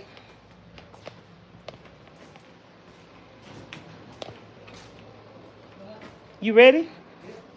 I got to find my purse. I don't know if my purse is in the car or did I bring it in the house? Y'all know I do not be keeping up with no purse.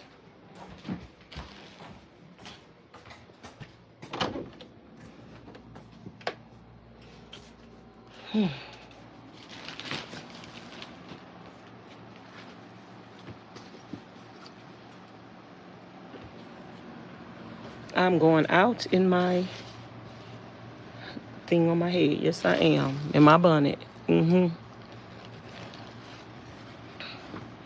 Miss Miller and Gamer be like, ooh, don't go out in your bonnet. And I'm like, yes, I am. And they like, no, no, no, don't do it. Well, this hat does not match. So I'm going out in my bonnet. Yeah, I don't see my purse. I got these bags in the way. My purse. Maybe my purse is in here. Because I bought something yesterday. My purse might still be in the van. Because I bought something yesterday. I went to the store. And I don't think I brought my purse out.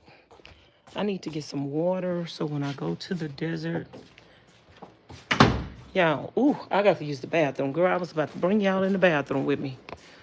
Ooh, I'll be back.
Ooh, we got 76 thumbs up.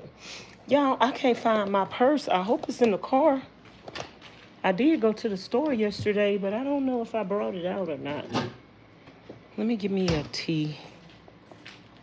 I don't know why it seems like it's frozen. I got to find my purse, y'all.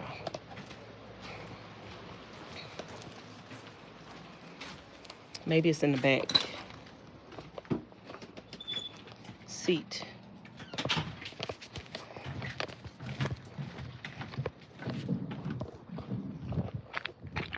I mean, not the back seat. We don't have a back seat in the van. I think I brought my purse out last night. Or I think I put it in the front seat because I was like, if the police stop me, I want to be able to have my purse in the front seat.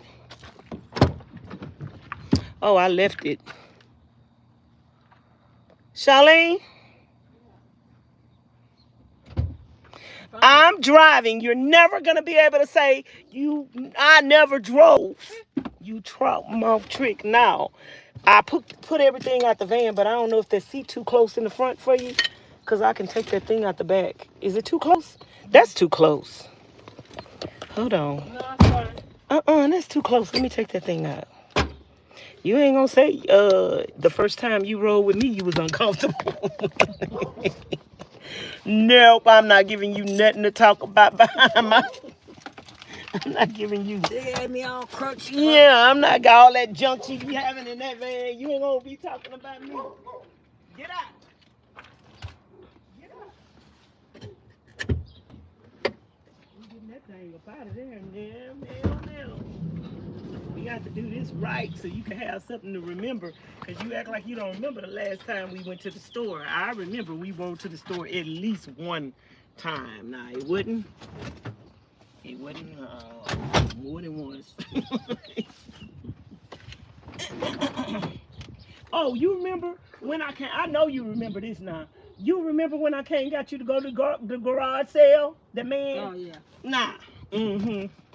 We went somewhere.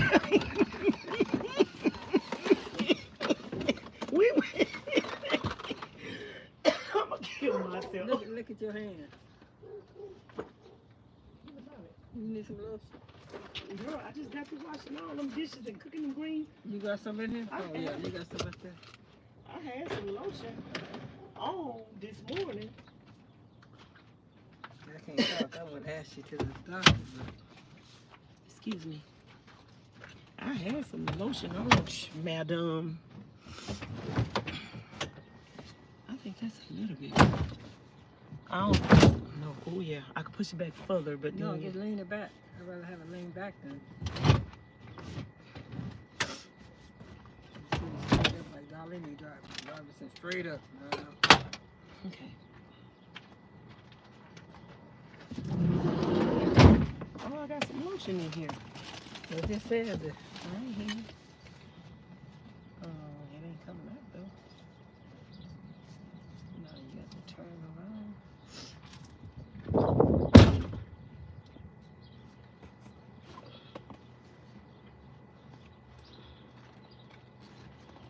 I got some lotion, y'all. Charlene told me I was ashy.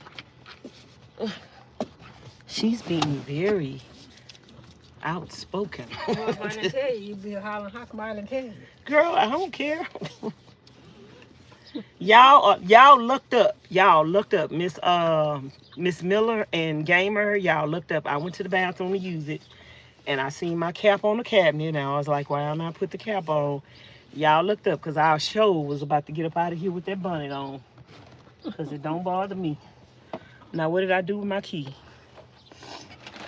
What did I do with the key? I just had it. Girl, it must not be meant for me to drive today. Maybe I took it out with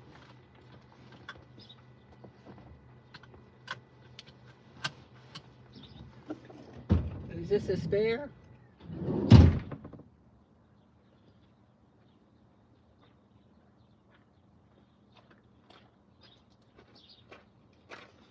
We're having technical difficulties today. Y'all, we about to go to the store. You heard the noise? What noise? That noise that be bumping that I be telling you about. It just did it. No, I didn't nothing. Y'all, Ms Charlene trying to play me. She trying to talk about, I ain't never, ever, ever, never. We ain't never went to the store in my van. For once then. First of all, you rode with me back when we bought the van. Yes, When I bought the van, you rode back with me. All the way from where we bought the van to... Uh-oh, I forgot about YouTube. Girl, I'm gonna get a copyright strike. You over that mess. Yeah. Let's go. Ms Charlene, she got jokes today, y'all. See, I'm putting her on blast, y'all. I normally be laughing and peeing on myself off camera.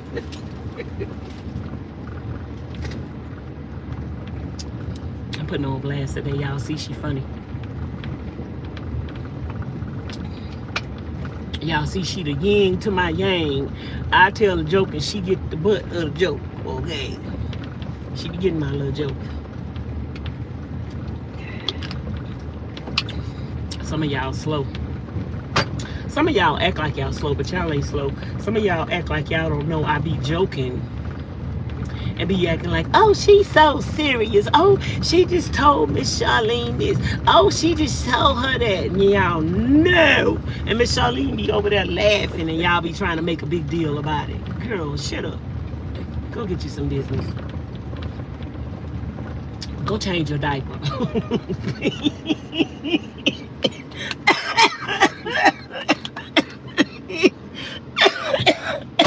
gonna talk about it. Go change your diaper. You know you missed it on yourself. Okay.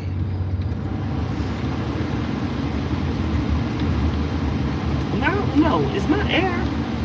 What did I just do just now? I turned that thing. that wasn't on at first. What did I just do? I don't know. That needs to be on Well, this side. my air been working just fine until just now. I don't think I never had that on. My air been blowing. This ain't a job either, so I'm not sure. Yeah, I be getting cold, but it ain't blowing cold right now to me. Maybe it do need to be on.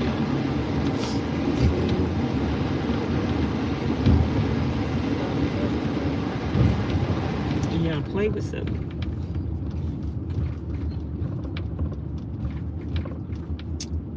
Because yesterday I was freezing. That air be getting cold.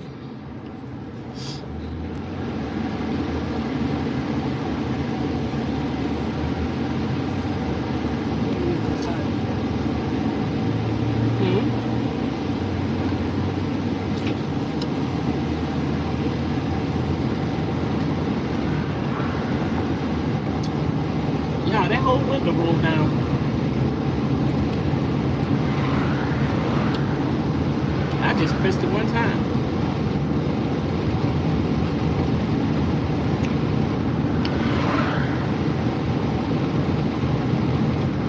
Y'all, we going to the BLM land and watch the sunset. Did you leave the meat on? Did you turn it down? Because I had turned it up. Did you turn it down?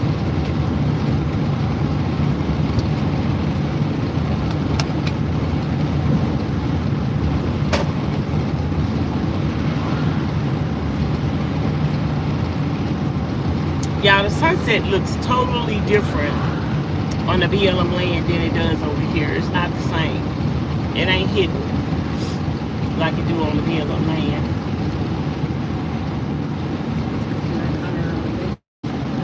Huh? We're in a higher elevation. It's just prettier because it's looking over the town. And you can see the mountains in the background.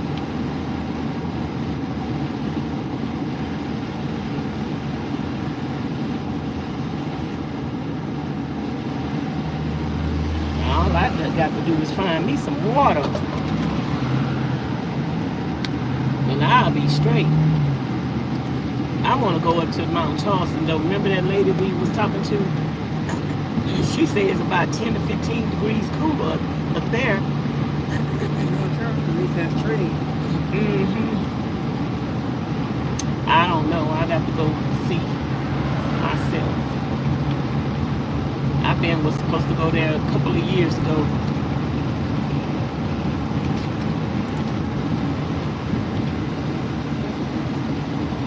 I don't know what I did to it because that air be going cold, girl.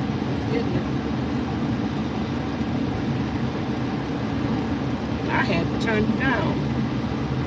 Who is in the chat? I got 22 people watching. Ain't nobody talking to me. I'm gonna end the live if y'all don't come out the bushes and talk to me. I'm gonna end the live if y'all don't come out the bushes. It's pointing to me, but I'm not looking at them. But I can see that they, like when I get to the red light, I can see that they don't see you though. It's on me.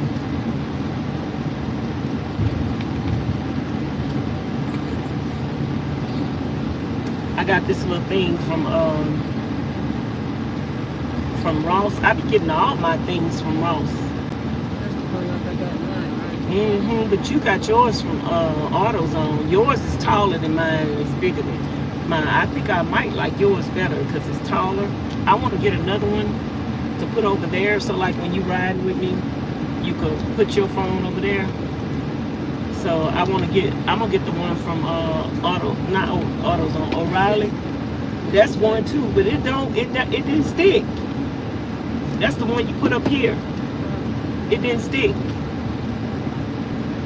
So, but I want one like this to put over there.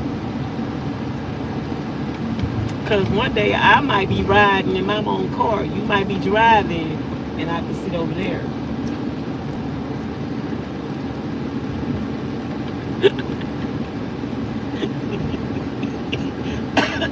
She say fat chance.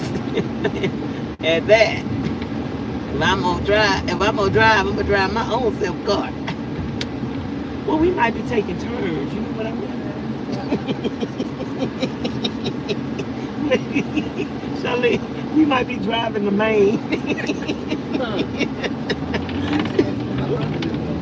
Oh, okay. Is it pretty down there? I need to go talk to him. You need to call him, tell him to come over to the house when we get back. I need to got some questions from him. You said they go there every year? It was supposed to, they had a slight delay. Oh, but you say they go there every year, right? We were supposed to pull over. I need to slow down anyway because I'm going too fast.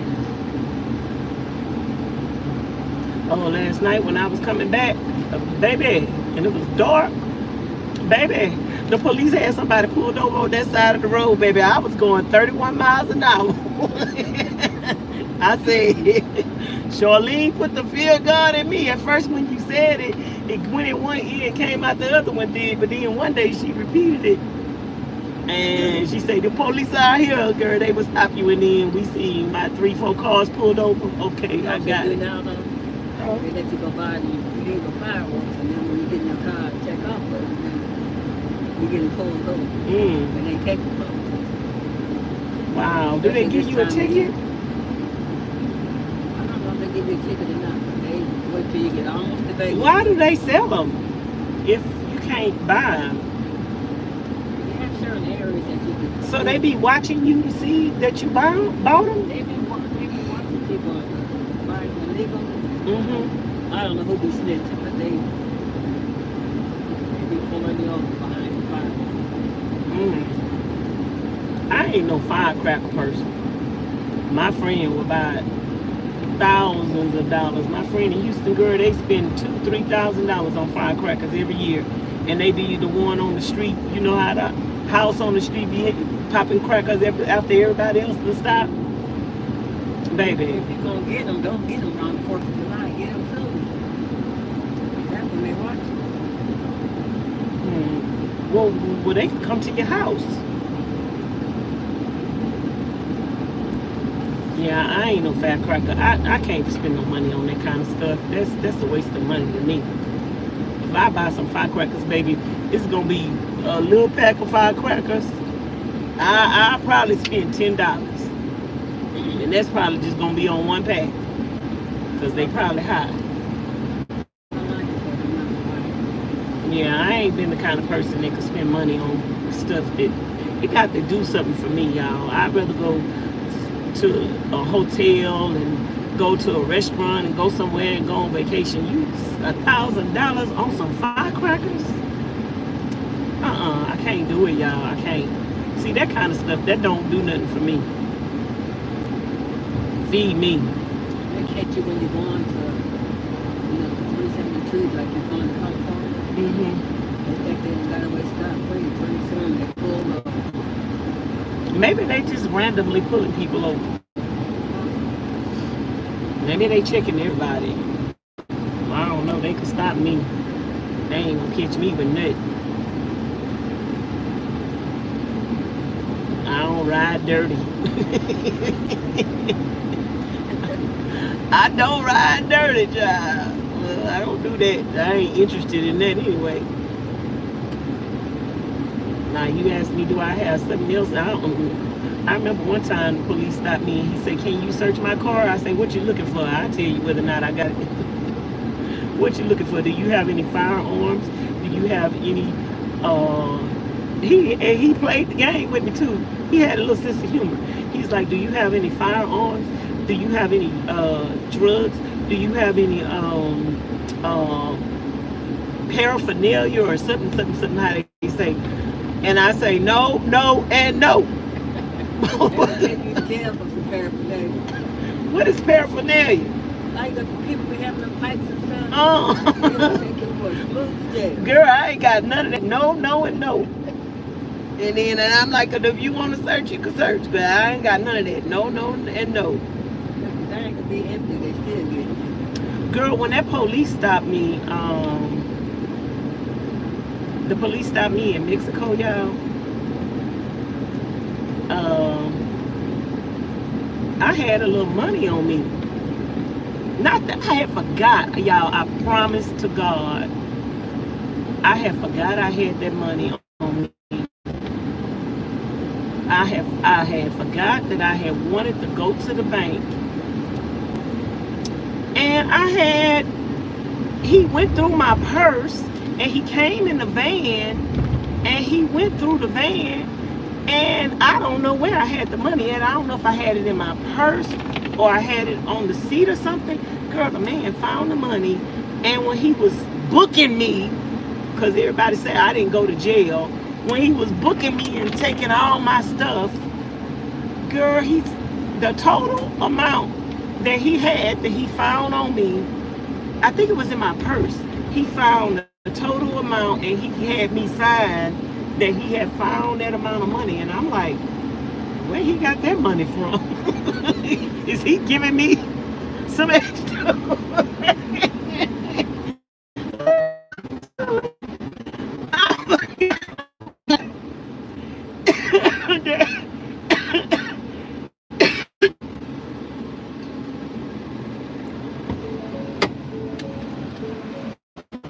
Y'all, I forgot I had that money. I thought the police was giving me some extra money. But then I remembered he wasn't my friend. Because That's right.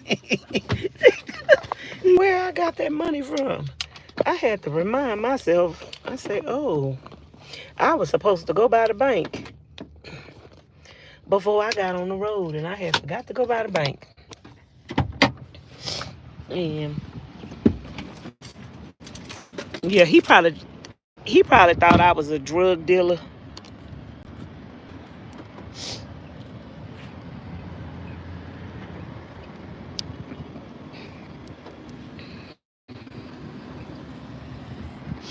Y'all thumbs up the video. We got 83 thumbs up. He probably thought I was a drug dealer. Okay. You can vehicles and save your money. Charlene, you drive the vehicles and run them into the ground. I always said, I'm not getting rid of treasure into, and God heard me and said, it is about time for you to just let that go. Y'all, it's this face. That Ms Charlene. I'm not trying to put her on blast today. It's this face she make. And it make me laugh every time. Girl, God said it's time for you to let that car go. And she broke down on me. She left me. And that was so unexpected. Girl, we was going. We was on the road. We was almost there. We was almost there, y'all. Almost. Almost there. At least we made it close enough to where we could be pulled home instead of being further away, further from here and further from there. Anytime you traveling the distance, but take some extra money with you for breakdown. Well, sometimes good insurance policy. Sometimes they don't play with them RVs and the van. They want to rob you. Sometimes you be trying to just make it, child. I know. Goodness gracious. I guess I need to have an emergency fund. Girl, I told the people on YouTube that people be calling my phone. Well, they be calling my phone and leaving all the messages on my phone, girl, talking about, you have been pre-approved for $75,000. You have been pre-approved for $100,000. Then I told them a credit card company sent me a thing in the mail and told me I was pre-approved for $20,000. And I said, I wanted to see if that was true. Girl, I said, I filled out a call and got the application, and they sent me the card in the mail. I said, y'all, should I use that? Should I activate that $20,000 credit card. Should I use that $20,000 credit card? I say, look, I told them, I say, y'all, the world is coming to an end and we about to be in a war. I say, let me think the world coming to an end. I'm going to charge that credit card up because I can't pay no credit card if I'm dead. So I ain't gonna worry about no credit card if I ain't here.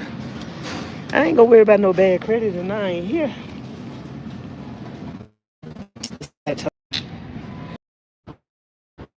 Y'all, Walmart I think they got a scrambler in Walmart. They don't want you to be live up in Walmart. I think they scramble it. I need to get me some. Oh, Charlene, I left my purse in the van. Let me go get my purse because I need to get some stuff. You can go where you want to go. I'll find you. I forgot my purse, y'all.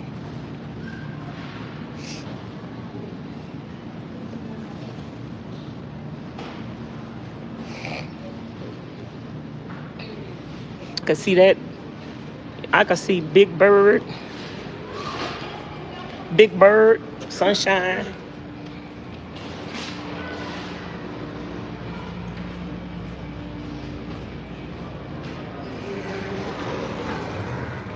We got 83 thumbs up, y'all. Ooh, ooh, I forgot my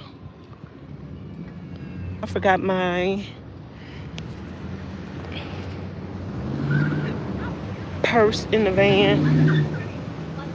I need to get some water. I need to get some water, y'all.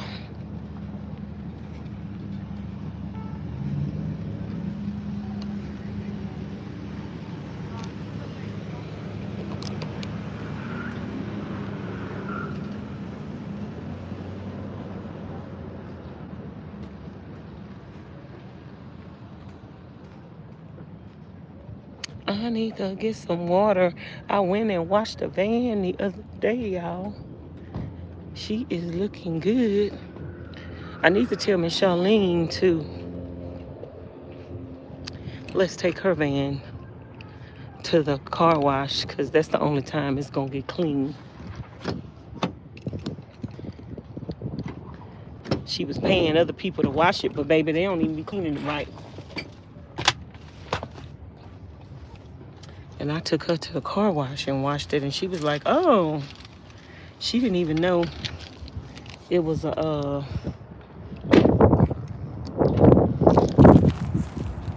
she didn't even know that she could fit her van in the car wash.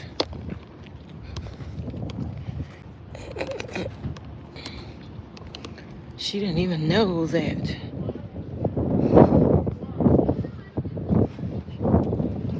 Y'all, I got something in my shoe, and it's kind of big.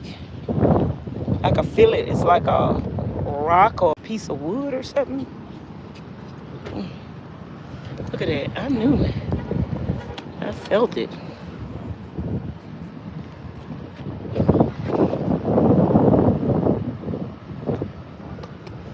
I felt it. I felt it. I felt it.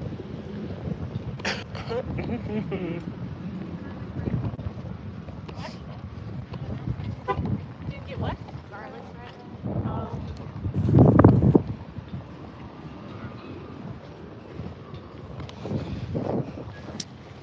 We are at Wally World. Wally World, you know, they call Walmart Wally World, and they call Target.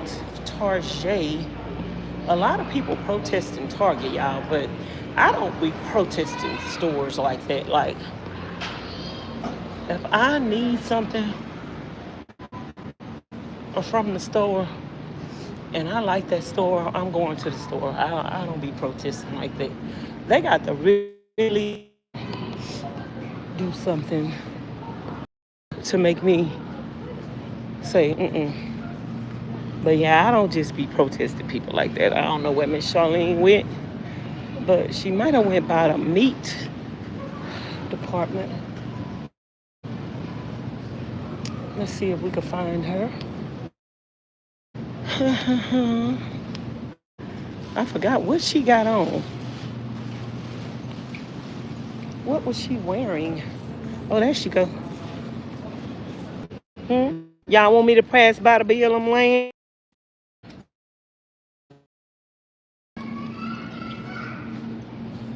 Y'all want to pass by the BLM lane? Y'all want to kidnap Charlene? and go by the BLM lane? Oh, the corn is down to 33 cents. Some sweet peppers, and you said some cucumbers. And they don't have no sweet peppers. Girl, they got it. What is the... Girl, the world is coming to an end. People done came to the grocery store and stocked up. And they gone and they... What's them things that they had the houses underground? They done gone down in they bunk house.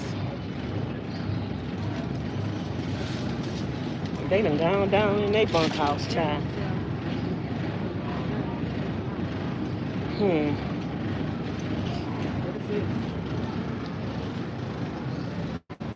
Cook some liver soon. One day this week. Liver.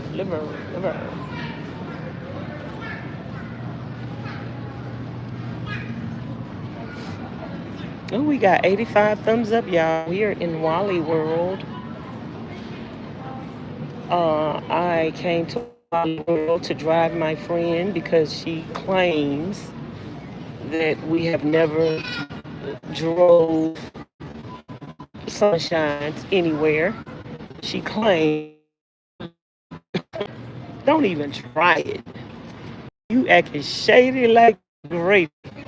Why should I drive? And I don't like moving it. I don't like moving it. I just like, because now, y'all, I ain't the moving type. If I'm going to be working on it, I'm just going to park it and leave it there. And you and your sister go to the store every day. Why should I drive? Yeah, y'all go to the store every day. Pretty much. Like, well, why would I need to drive?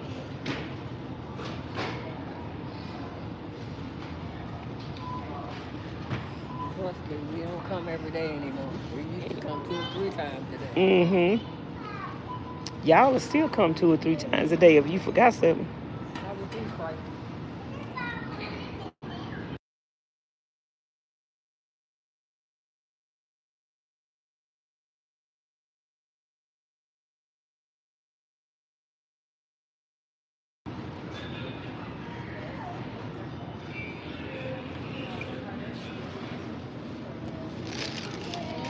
I got this in my water. What is this? Oh, Harmony.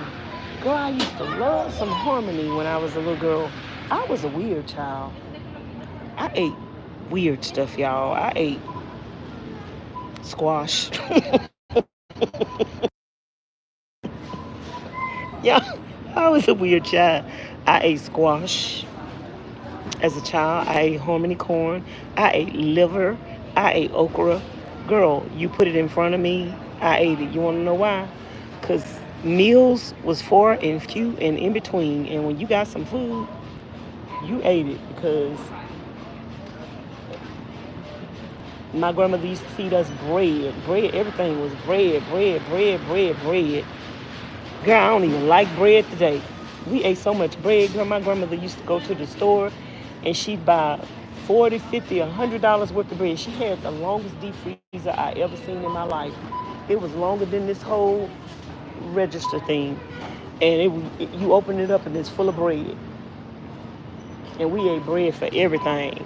Girl, we didn't grow up with no boxes of cereal. We took bread and broke it up in a bowl and put sugar and milk in it. When people say that you like Fruit Loop, Fruit Loop what?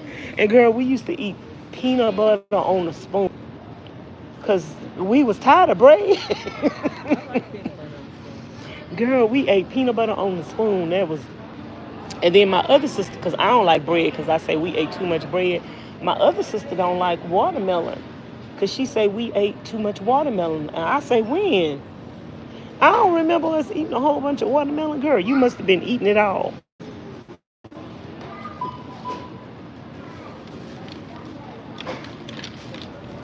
Oh, you off tonight, Miss Candace?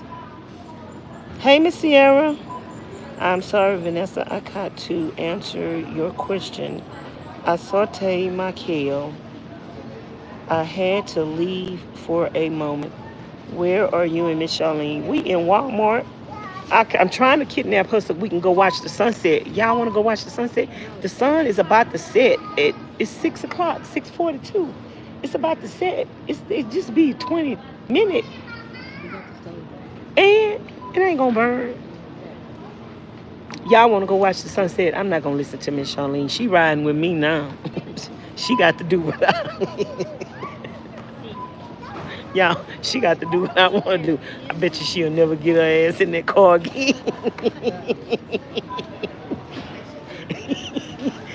Y'all, I kidnap her and make her go somewhere she don't want to go. I'll be like, you want to ride with me? She gonna be like, no. Miss Candace say, please, Miss Charlene. See, she said it. I'm not putting words in her mouth. Now I gotta turn that way. She say, please, Miss Charlene. Y'all, she mean. She not gonna do it.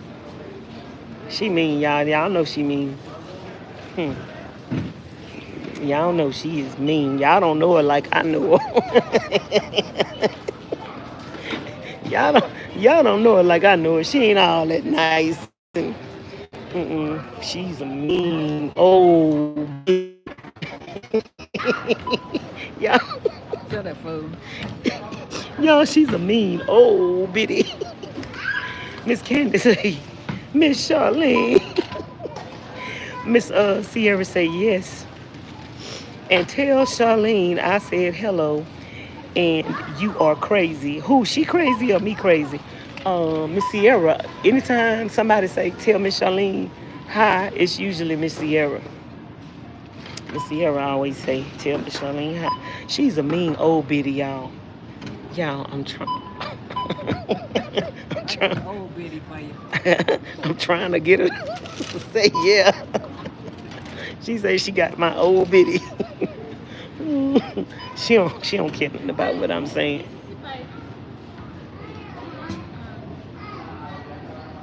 She don't care nothing about what I'm saying, y'all. But y'all, we are right around the corner from the BLM land, and it's 6:44. So the sun is about to go down probably in the next 10 to 15 to 20 minutes. So by the time we get out the store, we could just pass over there, sit in the car, watch the sunset, and then leave back out. She don't care about stuff like that, y'all. She got these beautiful oasis in her yard. And I be like, Charlene, we should go outside and enjoy the garden after the sun go down. She talking about, nope. Nope. I done sit in that garden many a days. Girl, all she can do is be up in the house, laying up in the house. I have this and the two waters. I'm crazy. Y'all, I have a sense of humor. I'm sorry. I make Miss Charlene laugh. That's why when I'm gone, she miss me. I don't be knowing why she miss me, because I know I be getting on her nerves. But then if I'm not around, she be bored. Yeah. If I'm not around, she be bored. You need something to drink? I got something in the van. I got a tea in the van. In the cooler. I love your humor, though. Yeah, I guess I could get on people's nerves sometimes. Sometimes I be trying to get on her nerves on purpose. Sometimes I ask her, am I getting on your nerves? And she'll say no. And I be like, dang it. I was trying to get on your nerves. She got too much patience, y'all. Miss Charlene got a lot of patience. She like my friend in Houston. Girl, I got some friends with some patience, baby. God know what I needed. I needed some friends with some patience, y'all. My friend in Houston, girl, she got a lot of patience. I don't know how she do that. That and the two waters. Y'all out of waters, girl. What is going on? Yeah, these the last two waters. I say I better get both of these. Dang, I don't know. Girl, if you needed some water, you gonna be out of luck. You better hope they restock tonight.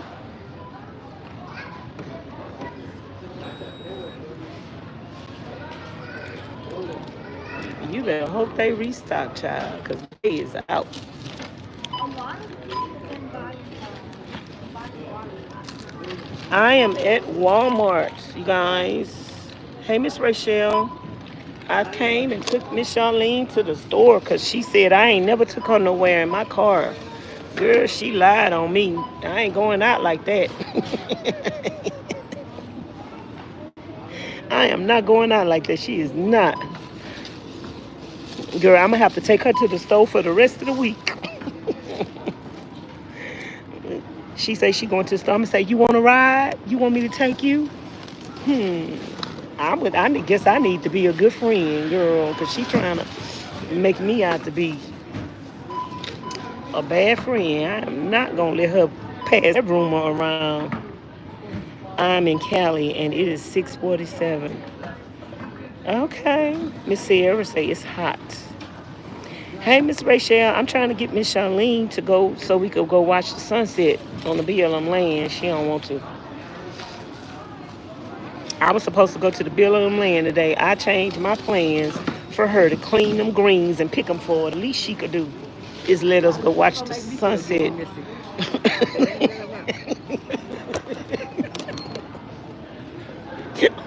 I try, y'all. I'm trying.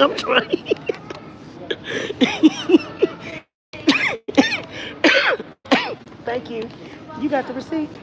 Did I get it? I don't know. Stick it just that quick. Y'all, I hope you got it. Because you the one bought all this stuff. I just got water.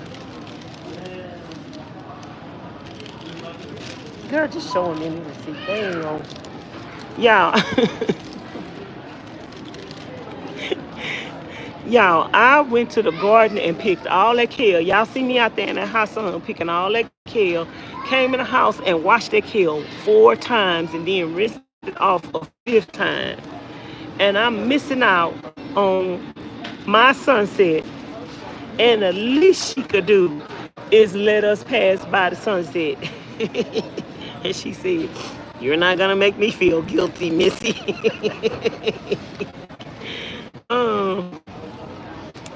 Girl, you have me laughing. I'm peeing on myself too. Y'all be laughing. I be peeing on myself. I don't know where the receipt at.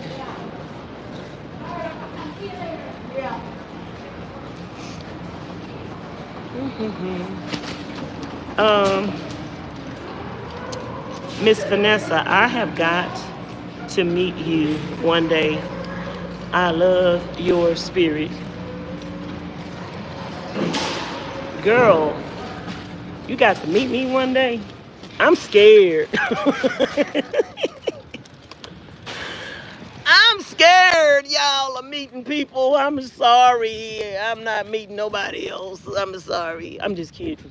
Y'all, I am not going to let the devil keep me from meeting my subscribers. Yeah, I'm not scared, but I will be prayerful and I will be careful. I will be careful and I will be prayerful and I will make you sign an NDA because, baby, I have learned the hard way. You need an NDA. I don't care if you got 5 subscribers. You better have folks sign an NDA because one day you might blow up. Watch that car. Yeah, I'm going to make people sign an NDA.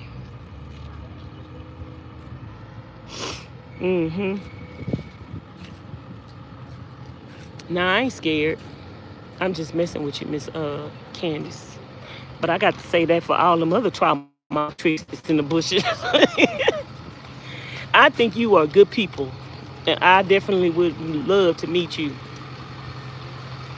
But I'm supposed to be on the road traveling, y'all. I'm about to get on this road. I think by August or September, y'all. Because I got some business to take care of. And I think by August or September, maybe even before then, I'm going to be on the road. I got some things I need to take care of that I can't divulge to anyone. But, oh, I want to put this in the back. Yeah, because I just put all this stuff in the side. Y'all, my floor plan that I want to do the van in, if I do the floor plan how I want to do it,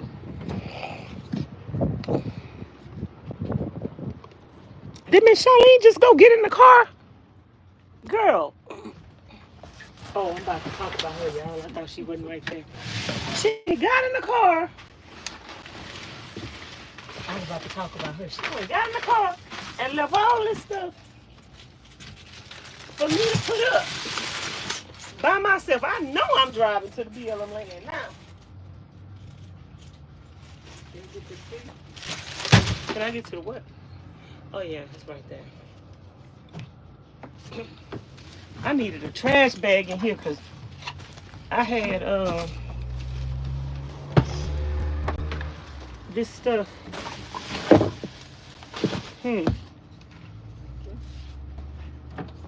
That's one good thing, Ms Charlene, about having something in your van with the stuff in it. And I think you need to keep your refrigerator on because I'm tired of riding with you and not having nothing to drink. That refrigerator on at all. We probably turned the other thing off up there. Oh no, yeah.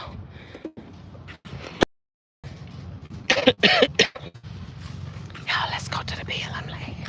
We're gonna take a vote.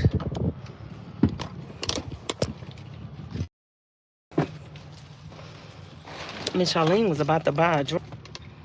I told her, don't buy no drink, girl. I got drinks in the car. I got drinks in the car. That's one thing about Vanlife, girl.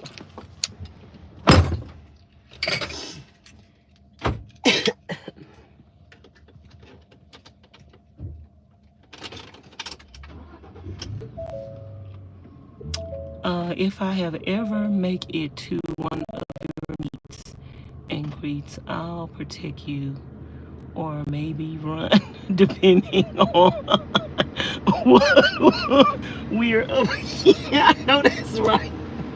I know that's right, child. Yeah, definitely. When I go back to Houston, I am definitely having a meet and greet.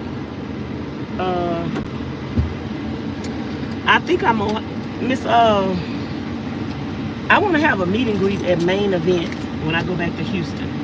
I'm going to have a meet and greet at Main Event, and I'm going to have a...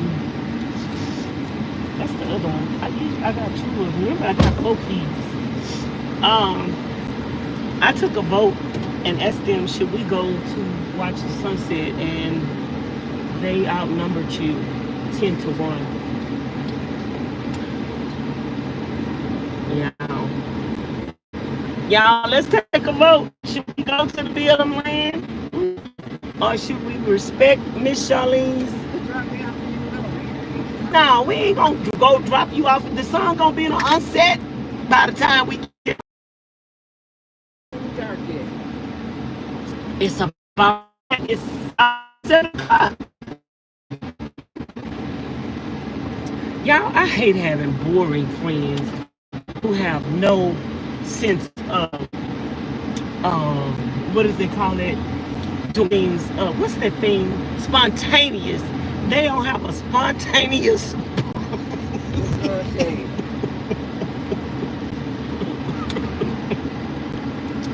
I hate having friends that don't have a spontaneous bone in their body.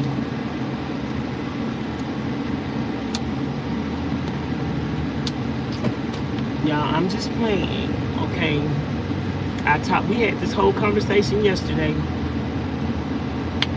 When you have friends, remember y'all, we had this whole conversation yesterday.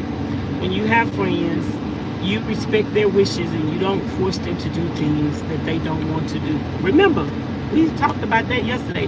And we was talking about that today too, when I was in there cleaning them greens. About the friends that I had that wanted me to go to clubs, and I ain't go to no clubs no more. And the wench got mad because I don't want to go to no clubs. And was like, I want to do something I want to do. Well, go find somebody else to do it with. You got plenty of friends. Do you? Am I your only friend? I don't want to go to no clubs, and you can't make me. So, I'm playing with Ms Charlene, y'all. And if I ask her to do something, I might say, oh, come on and do it. And if she keeps saying no, then I'm going to be like, God damn it. No wonder I come by myself everywhere. But I ain't into forcing people to do things they don't want to do business. Cause 9 times out of 10 they're gonna have a good time because they don't want to be there. And then 9 times out of 10 they're gonna ruin your good time because they don't want to be there. So don't make people do things they don't want to do. And then you might go and something might happen to y'all. Y'all might break down or might get in an accident or something. So yeah. Sometimes God be trying to save you from stuff. So, I wouldn't force my friend to do nothing she don't want to do. But I sure give her a hard time. And I talk about her. To her face, too. But she know I'm playing.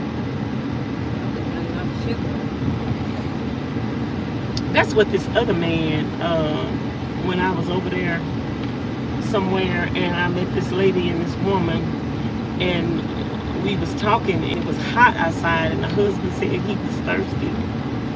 And he was asking the wife, why you didn't bring no drinks? And I was like, y'all want something to drink? And I said, I got some tea. And they was like, yeah, it was some other kind of tea though that you had got. And that tea was good. And I gave him one. And he said it was sweet. So I had gave the wife a drink and I had gave him a drink and he was like, it was too sweet. And he told her not to open hers to drink his because he just took one sip and he said it was too sweet. And girl, it was so hot. That lady drank that tea fast.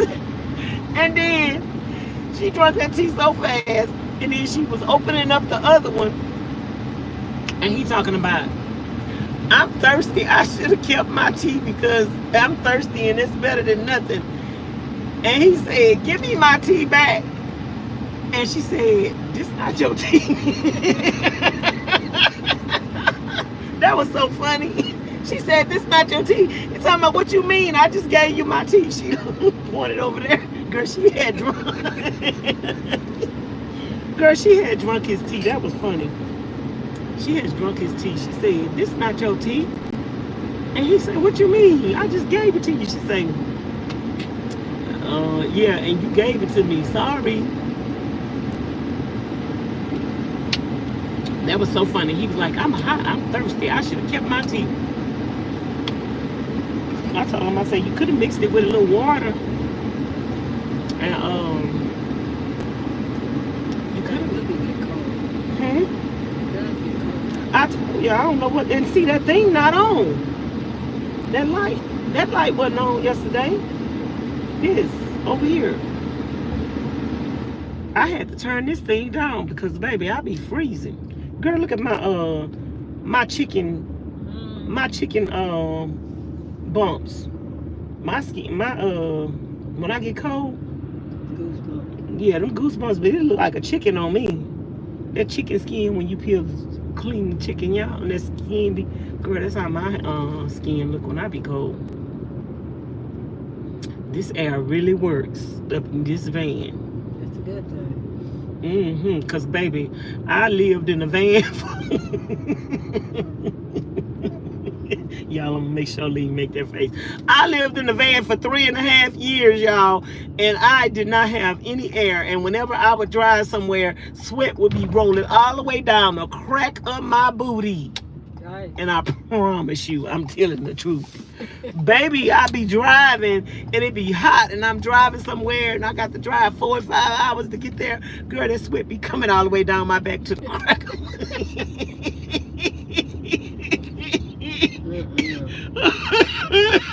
I get out my car, I just got a wet spot down the back, y'all. For real, I have to put a towel in my seat because my booty be sweating. Sure did. Now one day I had some seats like this in my van, some nice seat covers, and baby, one night I was driving and I had a long drive. Girl, by the time I got to where I was going, my pants looked like I had peed on myself. I said, I got to go get me some more seat covers, y'all. I went straight to Walmart as soon as we got in that town. If y'all been with me that long, you probably remember this because I was live. I went straight to that town, went to Walmart, went to go get me some cloth. I went to go get me some cloth seat covers, Charlene.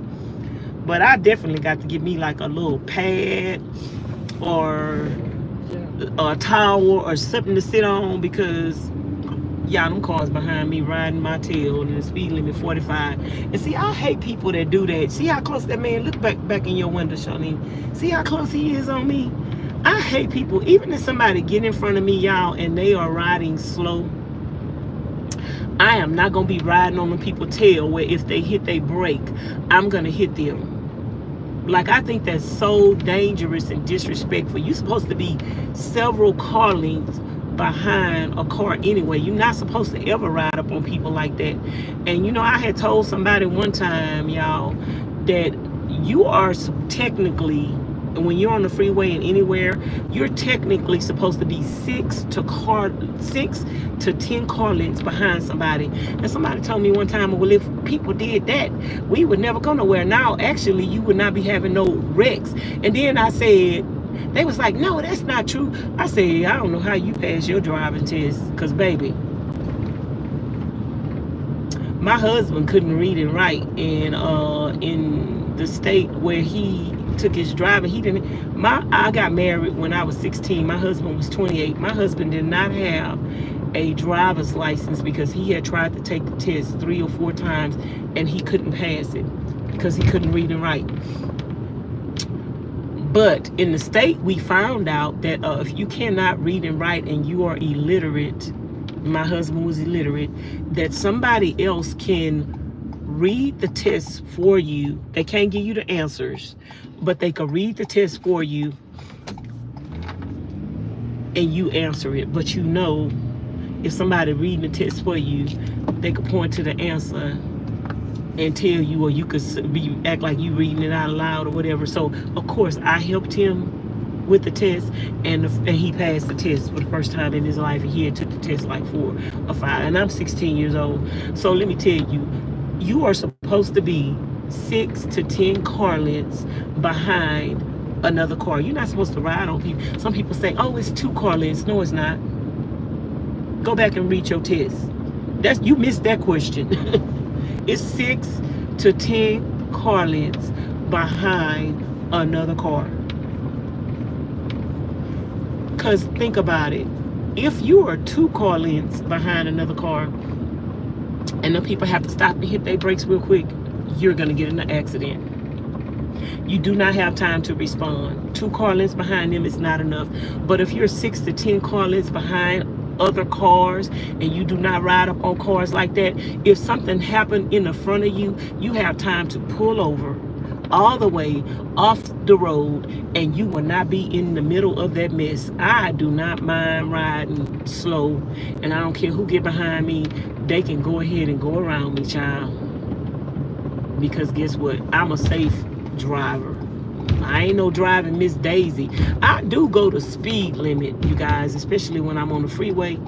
I do go the speed limit, but if the speed limit is gonna make me be all the way up on people, then I can go 10 miles less than the speed limit, because I don't want to be all in that traffic up on cars like that. I don't want to drive like that, me personally. But if y'all want to get on the freeway and y'all want to be all up on people, and then everybody in the line hitting their brakes, and then next thing you know, you see everybody on the side of the freeway in a pile-up accident, yeah, I'm gonna miss that one. Look, y'all, the sunset. We missing it. And we missing the sunset. It is all Ms Charlene fault. She is the boringest friend. Shut up, fool. She is the boringest friend I've ever met in my whole life. All she want to do is sit up on a homestead and grow tomatoes and y'all, I'm being dramatic right now. Yes, you are. All she want to do is sit up on the farm and grow tomatoes and kale and Food. okra and Food. and chickens and eggs. That's all she want to do. Have they been coming and cleaning doing the water? Yeah. Because one of them waters look real low, and one of them look real dirty, like it ain't been changed. Even though I know they get in it, but it look extremely dirty, and one of them is like real low. I'm like, why they didn't put more water in there? Excuse me, ma'am, I don't need you to tell me what to do. I was gonna go in here anyway. I was gonna go up in here anyway. You think I'm gonna see a gate open? It ain't gonna... Only time I don't go through this gate is when some cars in the front. Cause I don't like trying to go over there, drive over there.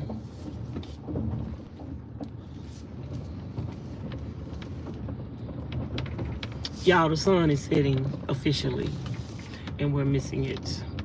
We could still see the sunset, but we just ain't gonna have the same view. It's different. It's just something about this sun. Get on top of your van and point the camera that direction. Shut up, fool. It's not the same, because you see the lights from the city over there. I just love it, Charlene. Well, you have time to go. That is my ASMR. That is my guilty pleasure. I don't do much in life. I don't drink, I don't smoke, I don't gamble, I ain't having sex.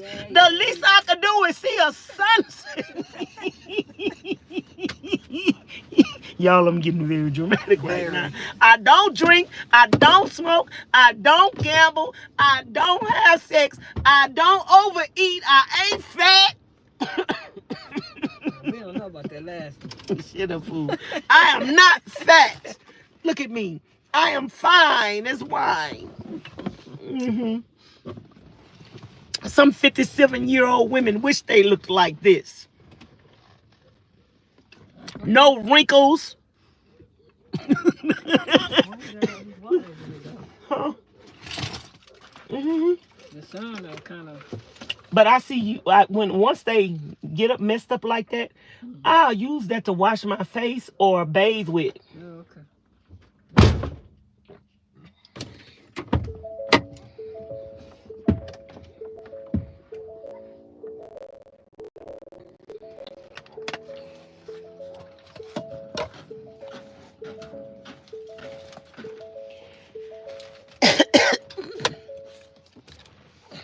Put y'all, let's go in the house, y'all. Ooh, we made it home just in time.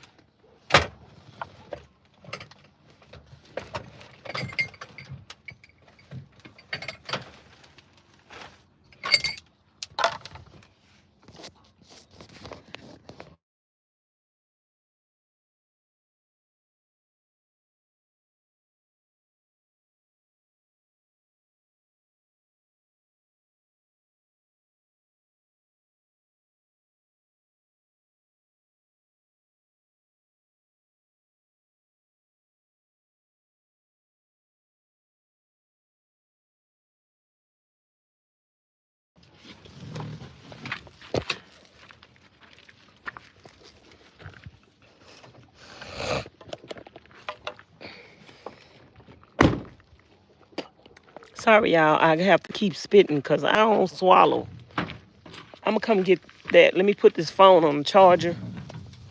You can leave something in there. I'll get it. Y'all, I smell them ham hocks. But we need to turn that fire up. Let me put y'all on the charger, y'all. Y'all about to die. Y'all enjoyed that field trip? Y'all, honestly speaking, though, we couldn't go to the BLM land because we left the meat on. Even though she had it on low, low, low. I was just playing, y'all, because I knew the food was on. We missed out on the field trip today, but I pretty much knew once I went and pulled all them greens, and girl, it was a whole bag of greens. Y'all, look at all these greens. Look at all this kale. Once we pulled all the kale, I already told y'all, we ain't going to the BLM land today, y'all. I'm going to turn y'all this way. Let me go to the car. Y'all, look at, what's her name? She in the house. She thinks she a house dog. She is a spoiled brat. Charlene need to buy some pills for the worms, because she probably got worms, y'all. Because she just, all she want to do is eat. It wasn't nothing else to say. Your water. I'm going to leave that in there. I need to put that water in the cooler. I think I'm going to turn that, side of the freezer up, y'all. I would bring y'all outside with me, but the phone about to die. Hey, Ms Charlene. Hey, what's up? Good evening, good morning, whatever y'all, I got y'all saying my saying now. I always say good morning, good evening, good afternoon, whatever time it is, wherever you're at. Girl, somebody coming in the chat. You ain't said it right, Charlene. It's good morning, good evening, good afternoon, whatever time it is, wherever you're at. Girl, look, I think Charlene is a man, right? Is you a man or a woman? I be thinking, girl, I think you a man. Charlene say, good evening, good morning, whatever you may be. That's not what I say. You got to say the good morning first. Good morning, good evening, good afternoon. Whatever time it is, wherever you're at, hello and hi. Okay, you gonna do it, you do it right. Okay, y'all trying to copy my sayings. Y'all some copycats. I'm so tired of people copying off me, y'all. Y'all some copycats. Y'all, I'm gonna tell y'all right now, I do not care about people copying, because I'm gonna tell you like this.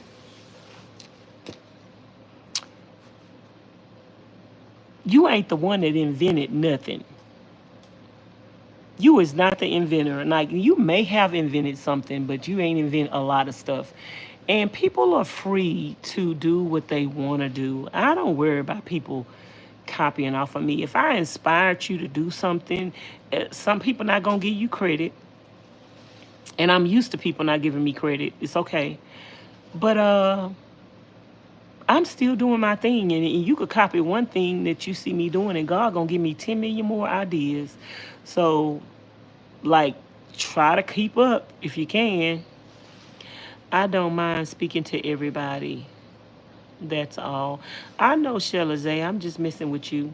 I'm just saying you was copying my saying, though, but it's okay. I don't mind. I'm thinking I'm gonna take these, yeah, I got to let y'all get some. I was going to go and put some of that water in that refrigerator and lower the temperature on it so it could get colder. That juice was chilly, but it could have been colder, huh? The tea? It's okay. I think I could lower the refrigerator so it could get a little bit more colder. I got it on 30. I think I'm going to take it down to 20. Ma'am, don't you throw that away. We just need to pick that up and rinse that off. I just swept and mopped the floor. That is good. Y'all, and well, you next time you drop some, don't just leave it there. I'll get it, cause we ain't throwing that. That kale good. Don't drop nothing else on the floor, ma'am. If you gonna be throwing it away. I don't know. I didn't remember exactly how you said it, but I know you was doing all the time of day. Yeah, I always say good morning. I start with the morning time.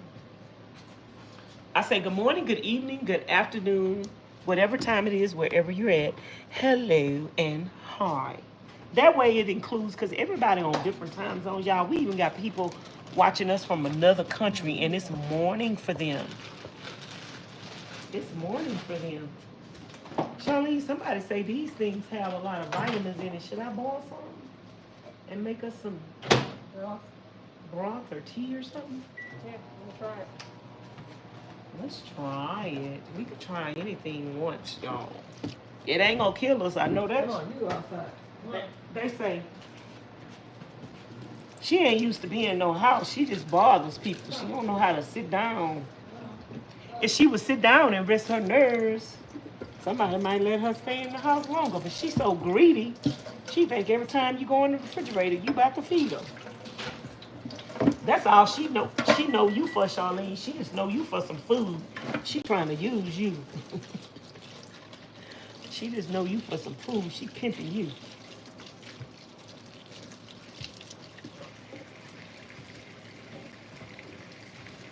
Y'all, I got my friend up out the bed. I called her and getting up out this bed.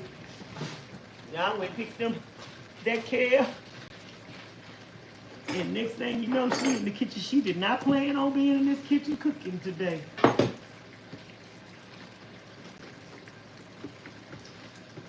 she is in here now. Let's make us some broth, some stem broth. Ms Shirley came in the chat and said she cooked the stems.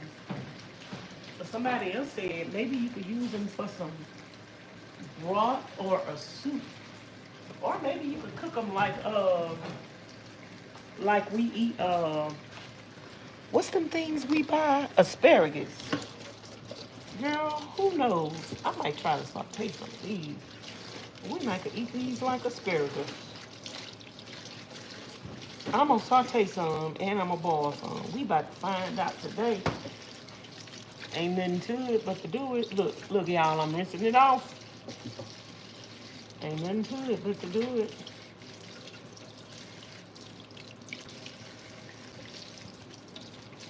Ain't nothing to it but to do it. Y'all, I heard this other YouTuber talk about a parasitic cleanse. And she was talking about this parasitic cleanse that she did years ago, baby. She said she felt stuff moving in her head, her hands, her feet. She said she felt stuff moving in her brain.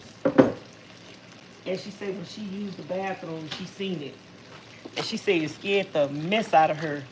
She said she never did that cleanse again. Baby, I want you to know, if I seen something, if I felt something moving in my head, my hands, and my feet, and I seen it coming out of me, I would do that every year. That wouldn't scare me. I'd be like, oh, I'm going to get that stuff up out of me. I'd be like, this is good. It worked. Girl, I would not be scared. But she say she got scared and she never did it again. But she say she gave the recipe to some family members, and she say, baby, they told her, that girl, that thing right there will clean you out. Who don't want to be cleaned out? Why would you be scared if you feel... Now, y'all, I'm going to tell you the truth. When I have an activity of worms, everybody got worms in them. Everybody got worms, and everybody should do a cleanse. And that's why you should eat pumpkin seeds all the time, because pumpkin seeds is something that get rid of worms. But some worms, you got to do certain stuff because it got several different kinds of worms. And all the worms don't get out of you with just pumpkin seeds. So you got to do a parasitic cleanse, y'all. I'm thinking about doing a parasitic cleanse. I'm going to do one. It's just a matter of when. But I'm trying to get Ms Charlene to do one with me. We need to find out what it is we need to do. But what I was reading something and it said like do a parasitic cleanse for about a month. Because it'll really make sure it gets stuff out of you. it's like kind of starving the worms on other stuff so they can't thrive and you can just go and get them out of you. So this lady was talking about the parasitic cleanse, y'all, and she said she gave it to other family members, but she said she was so scared. But y'all, I'm gonna tell y'all, one time I had worms and I could feel them. I could feel them moving in the bottom of my feet.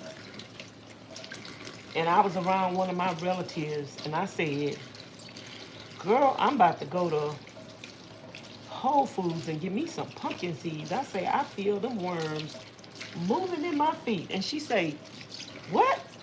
You feel them moving? And you can feel them like if your butt, if y'all have a child or children, or you have a relative that's even an adult, and you always see them scratching their butt, it's worms. They feel something itching, it's worms. If you always see a child scratching their butt, they have worms. Go get some pumpkin seeds.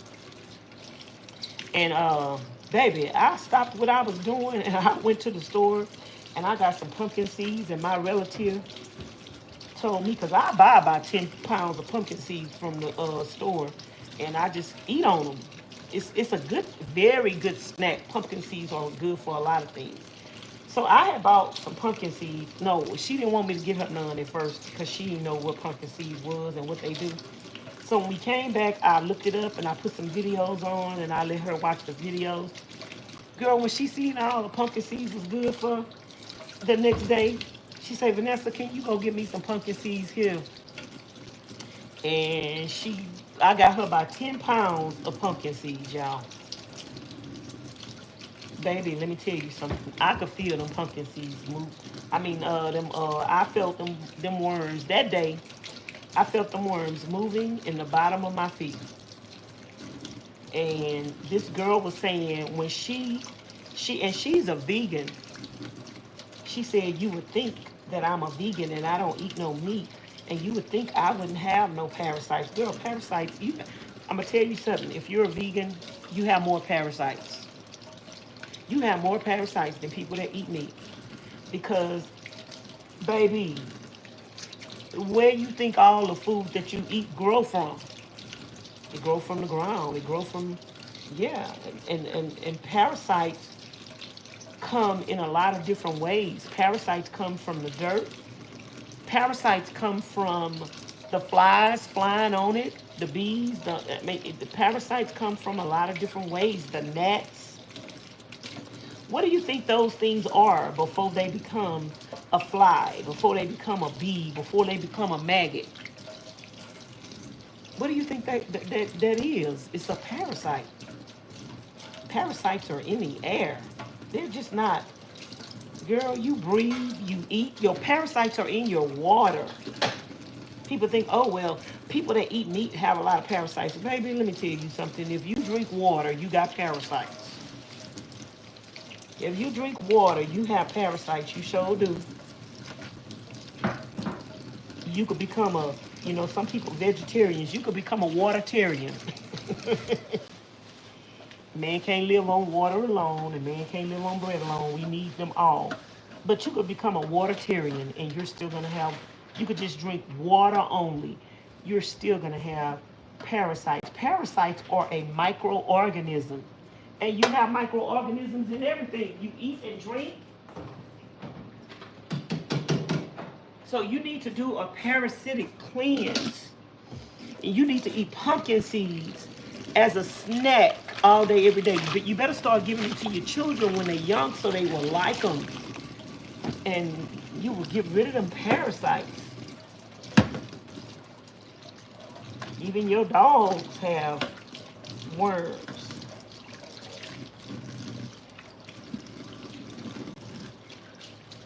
So yeah, you have to have a parasitic cleanse, y'all. I'm about to find. I was looking it up the other day, and the lady who was having the parasitic cleanse, she said she don't want to give the recipe out because she don't want to be responsible for nobody. But baby, I got to go back to her video and leave a comment because I want that recipe. I like all natural things, and I want if something start moving in me and I feel it moving in my brain, she say, y'all, she could feel it moving in her brain. She say it scared her. If you can feel it moving in your brain, that means it's there. I don't want it to stay there. Why would you not do that cleanse again, baby? I'd have been doing that cleanse for the rest of my life. She said she got scared. Girl, ain't nothing to get scared of. Something working? That means it's working. I wouldn't care about, girl, who wants to feel, if you feel parasites moving in you because the stuff is making them, is agitating them, then that means they're there. I don't want them to be there. I want them to come out. And if you see them coming out in the toilet, what is there to be scared of? That means they coming out. Girl, I want to see all of them coming out. Let me look in the toilet and see something moving around in the toilet like a snake. Baby, I'm going to make sure I do that cleanse again. Just when you think it's over with, I'm going to be like, you is coming out of there. Child, let me tell y'all something. A lot of y'all are sick. And y'all have some sicknesses, and you do not know that it's from the parasites. Parasites can make you sick. If you start losing weight and you can't gain weight, let me tell you something. Parasites will be eating everything. If you stay hungry, and every time you look around, you're hungry, and you done just ate, them parasites is eating for you. They eating everything you put in you. They sure is. So, y'all better do a cleanse. Y'all better get y'all kids on some pumpkin seeds early. You better start eating pumpkin seeds. And I wish this lady would tell us what she used. I'm going to have to DM her and ask her for that cleanse, because I like doing, and I want to do something effective like that. Like, I mean, I don't just want to do something and it ain't going to be effective. Yeah, you telling me it's going to work, and you telling me you going to feel something moving and you going to see it coming out, baby. That's what I want to do. The whole objective is to get it to come out. And if it's going to make them uncomfortable where they moving, shoot, I need to know they there, first of all, if they moving. Charlene, if you feel them moving, that mean they there, right? Yeah. Would you get scared if you felt them moving in you? No, but I'm sure they're trying to get them out. And you feel them moving in your brain? She said she felt them moving in her brain, girl. And I even, you know, them videos I was watching the other day, they say them parasites be up in your brain. That's why some people insane in the membrane, because they got... Y'all, that's why some people insane in the membrane, because they got parasites that took over their brain, child. A parasite got hide wherever. Like, they gonna go in whatever organ. They got different parasites for different organs. And if you are not getting rid of them, then you're gonna have an infestation of parasites. Like, your body is gonna be a breathing ground for parasites. They up in there making babies, having sex. Girl, it's gonna be a lot of them.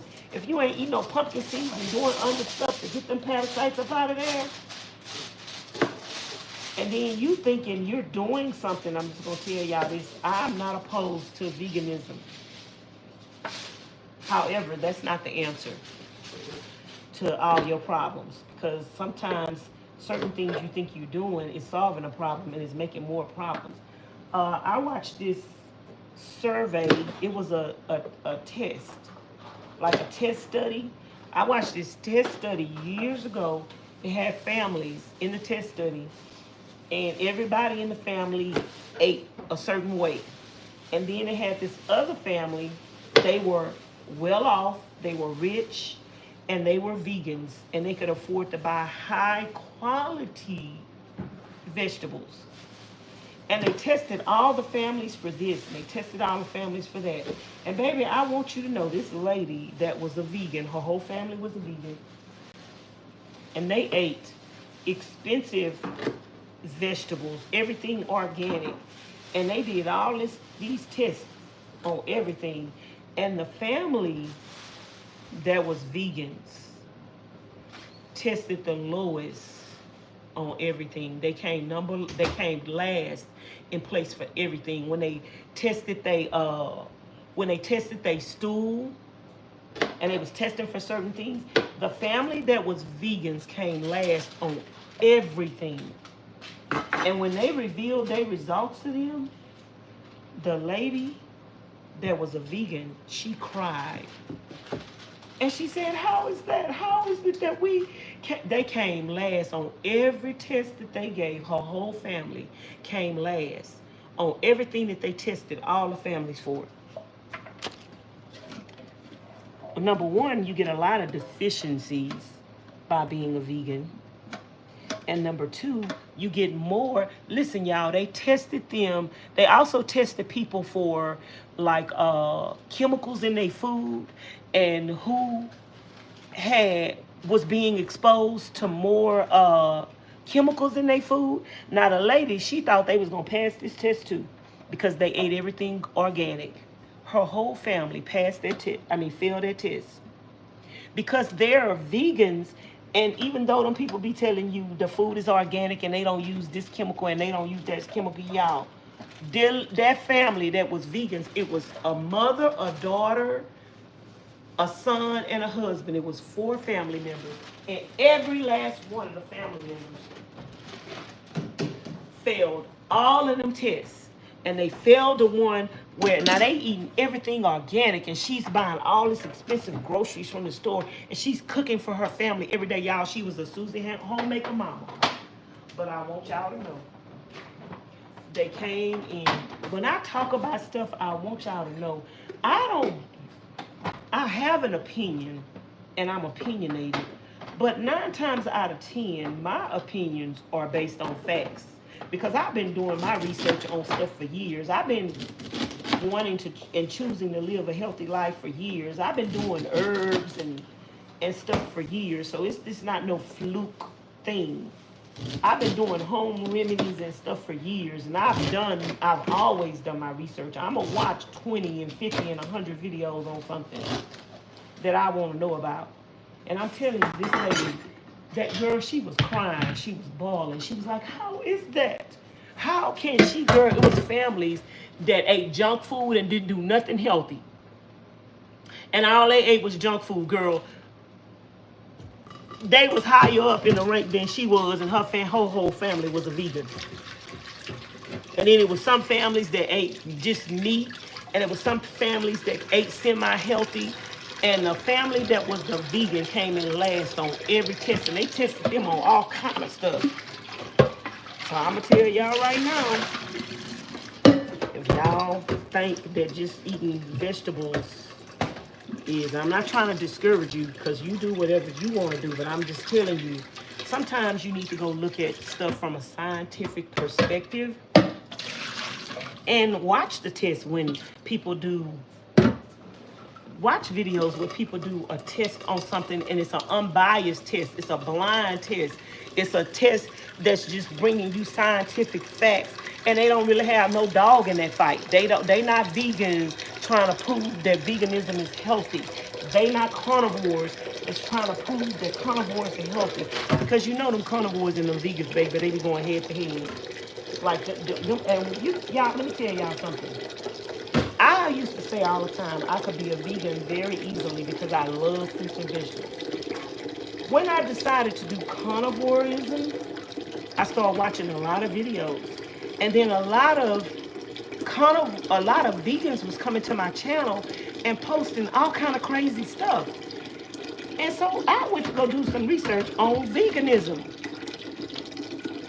Girl, I found out vegans are some of the meanest people.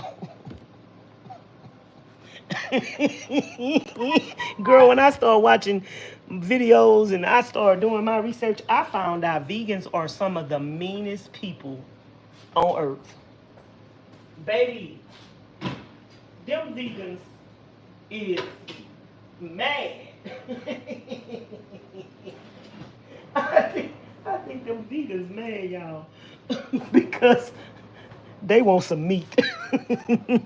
I think them vegans, girl, I think if you going through life and you ain't getting no protein, no protein.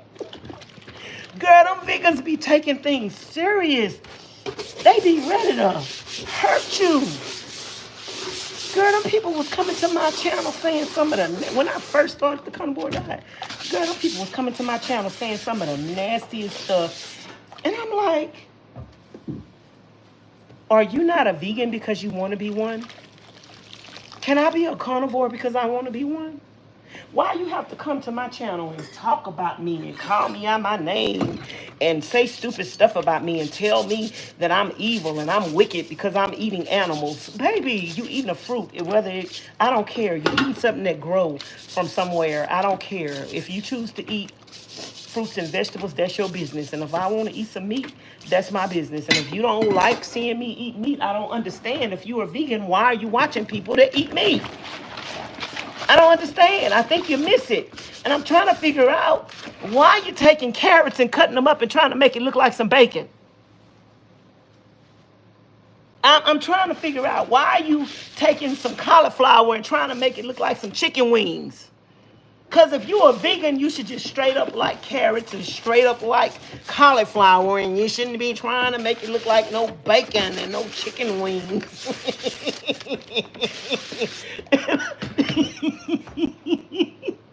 I think vegans are mean.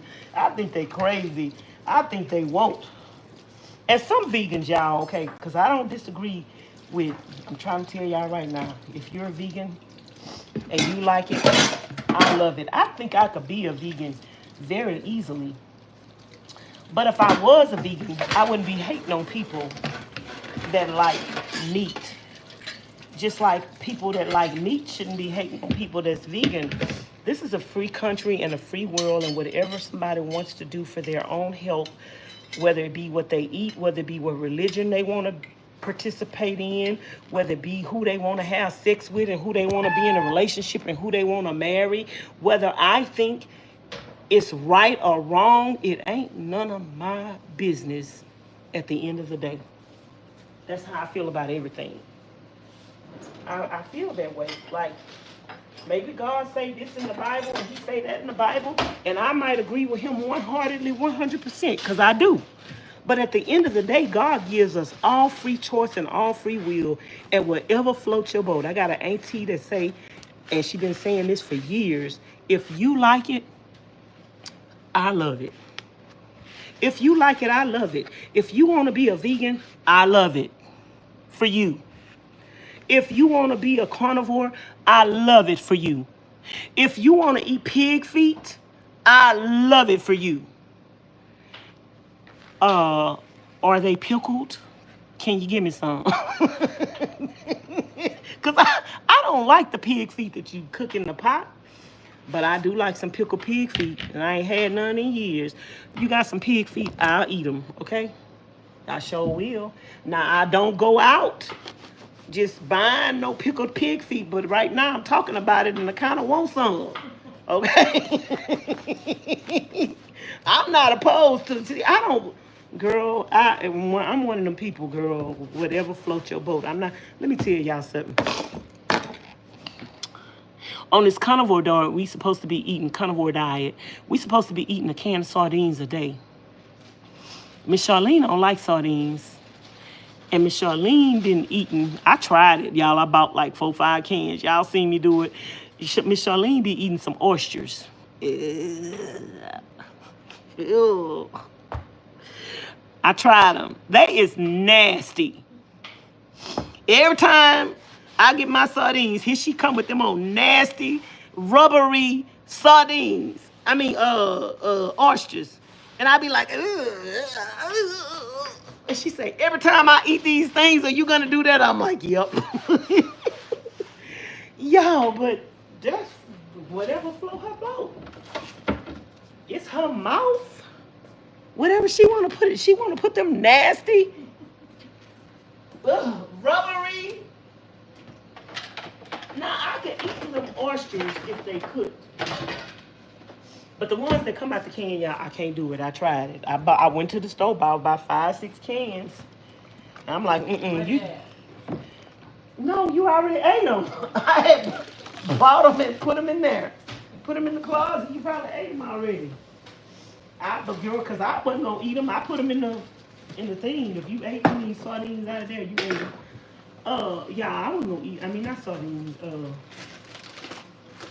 Them oysters, they nasty, y'all. But I'm gonna this. I said that to say this, y'all. Let people make it. You could have your opinion about something, but just like you have your opinion about something, people are free to do what they want to do.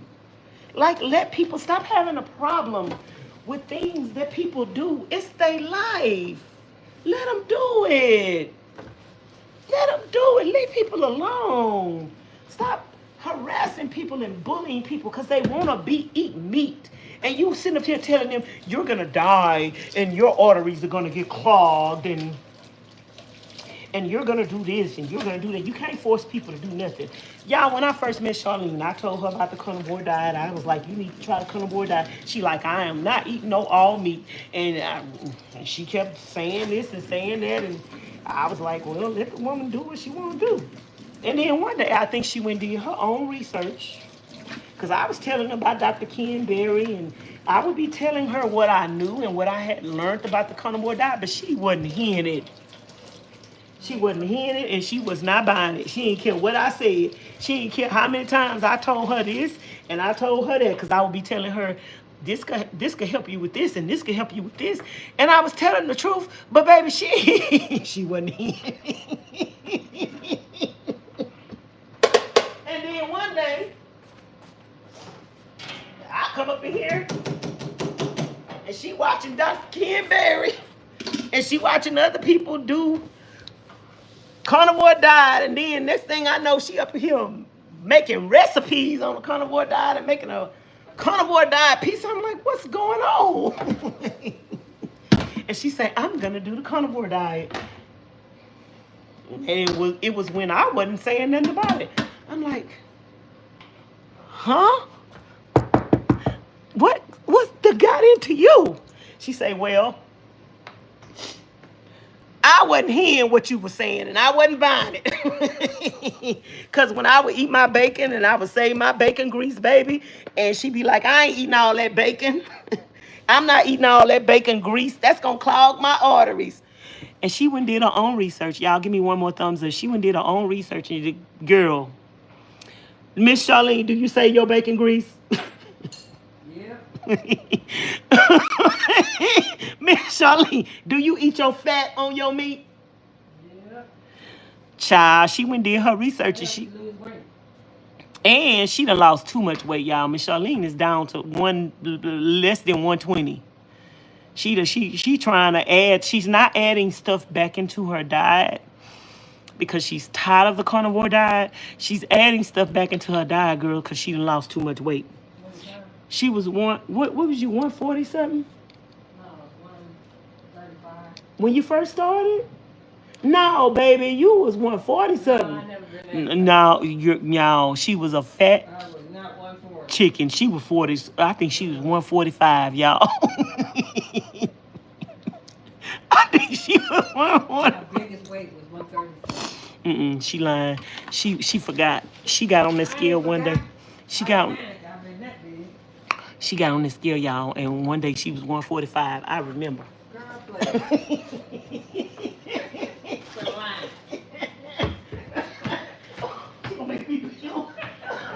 Y'all, I got to go change my panties.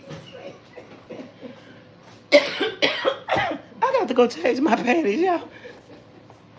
Y'all, Ms Charlene, let me know if y'all want Ms Charlene to participate in the live streams more, talking in the background. Let me know, y'all, if y'all want her to talk in the background more. She funny, y'all. She making me pee on myself. I just got out the bathtub. But I'm going to have to get back in there, y'all. Miss Charlene crazy. Y'all, Miss Charlene was, see, this is my story. I'm telling the story, okay? Miss Charlene was 145, and she decided to do the carnivore diet. And y'all, she is down to like 118. Oh, you still on it. You 116? 114. Well, a couple of days ago, you were at 116 and 118. Y'all, she down to 114. So she's starting back to add stuff in her diet and eating some salads and some vegetables because she don't want to lose no more weight. She like, golly, how much weight I'm going to lose? I'm about to disappear. So the carnivore diet do work. But I'm going to tell y'all one thing about the carnivore diet. This time around, because the first time I didn't experience this, maybe it's because I was in the van. And y'all, I do my routines better. I've noticed that about me. I do my routines better when I'm in a van. When I'm doing van life, I take my vitamins better. I eat better. I'm on top of things that I need to do better when I'm in a van. For some reason or another, you would think having the convenience of home and that I would be up on top of it better being in the house, but I don't know. It's not the case. And you remember when you used to watch me doing van life? I'd be taking my vitamins every day and cooking and eating. And now, y'all, I'm in a house with a stove and I don't be cooking, I don't be eating, and I don't be taking my vitamins. Yeah. And she know it's the truth. I don't be eating. I be eating one meal a day. Some days I don't even eat. Some days I've been to went to bed and then I wake up and I be saying, oh, I didn't eat yesterday. So, yeah, what was I about to say? But when I was in the van and I was doing the carnivore diet, I didn't experience the stuff I'm experiencing now. I didn't experience the being sick because I'm not doing this and I'm not doing that. I think I did eat more fat on the carnivore diet when I was in the van because I was always cooking those ham hocks and turkey legs. I love them ham hocks and turkey leg together. And then I always cooked the ground beef and I never poured the grease off. And when I first met Charlene and I was cooking the ground beef and stuff and I didn't pour that grease off, girl, she be like, I'm not eating all that fat. Girl, not who eat the fat. And not, no, you ain't supposed to. You supposed to eat that fat. Yeah, you're supposed to. That's the fat in it. That's the fat is if the meat, if you eat the fat on the steak, it's the same thing. It don't taste that bad on the steak. But remember when I cooked it and I put them eggs in it that day and you was like, you like it like that? It's good. I like it like that, y'all. I eat my fat on everything. I don't pour that stuff out. And when you put it in the freezer and the refrigerator and you food prep it and you leave that grease on there, even if you're not gonna eat it, Charlene, leave me a little bit of those to saute some onions with.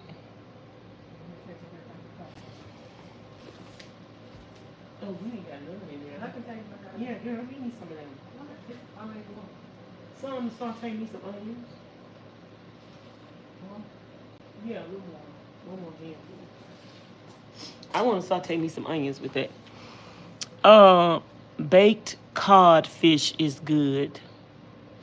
Yeah, we need to eat some codfish too.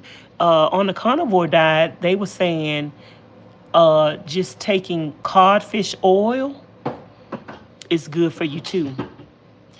Can you? Yeah, we could eat salmon. We could eat any kind of meat, y'all. We could eat any kind of meat. A lot of people that's on the carnivore diet, though, they're rich and they have a lot of money, and all they eat is steak. They don't eat no chicken, no seafood. All they eat is a big old 30-pound steak that costs them $30 and $40 and $60 and $100 every day. Girl, we ain't got it like that. We gonna eat some chicken. We gonna eat some chicken. We gonna eat some fish. We gonna eat some salmon. I mean, I like the variety. I have never, on the carnivore diet, I have never gotten bored. And that's why I continued to do the carnivore diet, because I never thought in a million years, because I'm a vegetable lover, you guys, I always thought I could be a vegan. I never thought in a million years that I would just want to eat meat. But I tried the carnivore diet because I was curious, and I actually like it. And I'm telling you right now, it's cheaper. Ain't it cheaper? even though you are buying a lot of meat and the meat is expensive, you don't have to buy all them sides and all that other stuff. And it is cheaper. Plus you eat less. And yes, y'all, you do eat less. Even though you would think, even though people see you eating, because you can eat on the carnivore diet, you can eat as much as you want, and you can eat as many times as you want a day, and you can eat as much meat as you want a day, but you are still eating less. And I'm gonna tell you this: when you eat your first meal, you gonna be full for a little minute. Now in the morning, I cook them eggs and put that fat whole milk in it to add fat to it. And that fills me up with fat. I mean, that fat in the eggs with some bacon. And as long as we was eating them eggs and I was cooking breakfast every morning, y'all, I was feeling fine. When I stopped cooking them eggs, I started feeling sick. So y'all, Ms Charlene got these greens in the pot. She got these greens in the pot, y'all. Let me show y'all. All the greens are in the pot, but I just made her leave me a little bit so I could do me some sauteed kale with onions. And that kale gonna grow back in a couple of days, y'all. So we can do this again, and all summer long we could just cook some kale and girl have some kale. I want some kale to take on the road with me when I leave. I might can me some kale. Y'all, look at this kale cooking down like it ain't nothing. Girl, that ain't nothing. That done cooked down like it ain't nothing, y'all. What seasonings you gonna put up in here?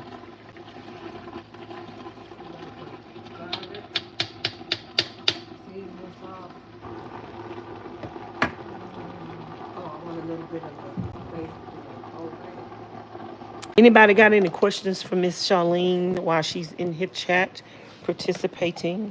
Y'all want to ask her anything? Let me see what kind of questions y'all gonna ask. Let me see what troll gonna make a new account. Y'all, let me tell y'all. Listen, them trolls ain't coming up in here, baby, because I set my chat.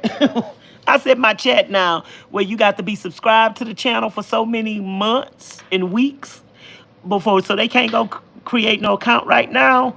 If they go create an account right now, because I done blocked them with another one, they're going to have to wait a week, because I think I got this chat set to a week. You got to be subscribed to the channel for a week before you can leave a comment in the chat. I've been doing it for a month, y'all. And y'all notice them trolls ain't been coming in here because, guess what? Girl, I don't want to talk to no troll. I don't want to talk to no troll. And they gonna have to come subscribe to me and stay subscribed for a month and don't say nothing in the chat, because if they do, they gonna get blocked. You know, they want to pop out them bushes and say one crazy thing, block, and then you're gonna have to create another account and subscribe to the channel for. And you never know what I'm gonna set it at, because every live stream I do it differently. I set it for an hour. I mean a month, 2 months. I might set it for a year one day. I want to see who has been subscribed to me for a year, so that way I can come live and only the people. Hey, Mama 45ish, I ain't speak to you because I ain't see you, girl. Hey, I'm just not seeing your comment. If I put you have to be subscribed to me for a year, only the people that's been subscribed to me for a year, so I can get to see who been subscribed to me for a year. I already know Miss Candace been subscribed to me for a year. Mommy 45ish been subscribed to me for a year. Miss Rachel been subscribed to me for a year. I think Shella Zade been subscribed to me for over a year. Miss Sierra probably done been subscribed to me over a year. I'll see. I said it for a year. I never said it for a year before. But I'm going to set it for a year one time to see who come in the chat. Or I could set my chat for members only. And the only way you can come chat with me, I done that before too. The only way you could chat, you could watch me, you could see it. But the only way you could talk is if you're a member. Y'all, the membership is $3.99 or $4.99 a month. I might have some members only chats so only the members can come out and chat. But a lot of the members don't even come to the live streams, y'all. They just be watching. They don't even leave comments. Thank y'all. Thank you everybody that's a member. And thank you to the people that be ordering off my Amazon wish list. And thank you to the people that be sending me cash apps. I appreciate it. And thank you to the people that's been subscribed to me for years. I appreciate y'all. And thank y'all to everybody that's been subscribing to my channel recently. I appreciate y'all. I love y'all so much. Y'all, I pay my bills off of you guys watching me. And in the last couple of months, girl, I've been scared that I wasn't going to have enough money to pay my bills, girl. Girl. It's been very tight. I'm talking about tight. But God still provides, y'all. God is good. He still provides. I got a roof over my head, whether it's at Ms Charlene's house or in my van. If she tell me to get out and go, baby, I still am going to have a roof over my head because I'm going to be in my van. I'm going to still be in my van. You know, I don't think I'll ever be homeless ever again in life because I'll do van life. I'm doing van life. I got a trailer. You know, I might sell my trailer, y'all. I might sell my trailer. Do y'all think I should sell my trailer? I might sell it. Should I sell my trailer? Do I need it? Do I need my trailer? Have I gotten too comfortable over here as my second home? Is this my second home or my first home?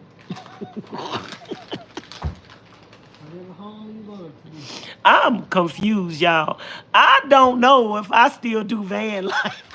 Get on the road anyway, so Y'all, is this my first home or my second home, y'all? Is my van my first home? that salad look like you got enough stuff in it. You got the mushrooms up in there? And you got raisins? I got cranberry. Girl, where the raisins? Do we have raisins? Yeah, I think you bought some over there.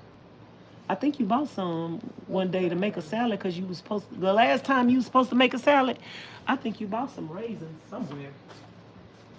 I think it's some raisins, yep. Here, didn't you buy these?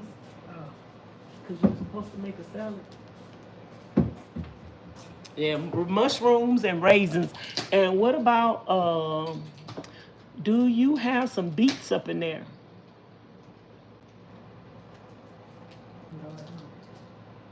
Y'all, me and Ms Charlene, are you buffering, Miss Vanessa? Or is that me? I don't know. Let me see.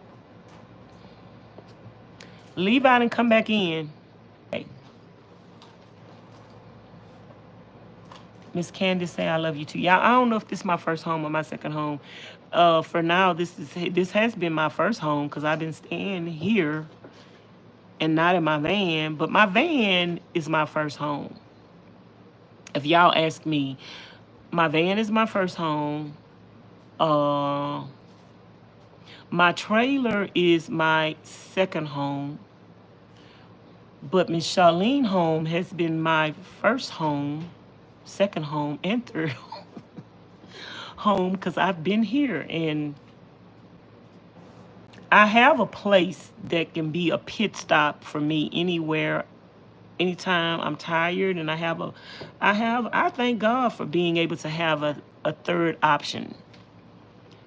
That I have a place and a pit stop where if I want to socialize with people, because everything else, I'm always by myself. If I go to my trailer, I'm by myself.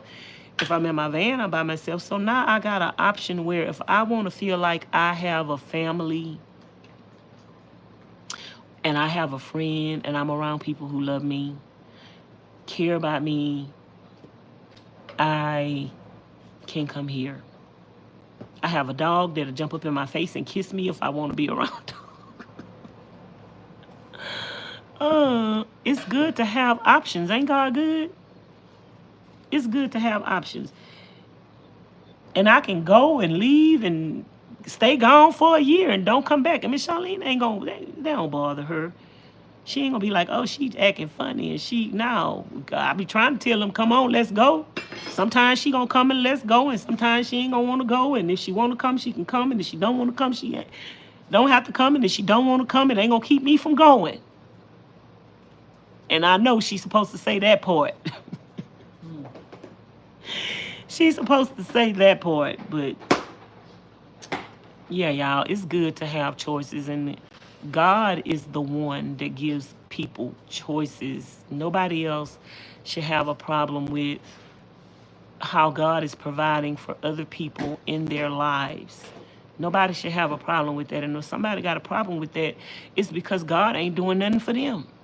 Maybe if they wasn't so wicked and so evil, God would give them some choices.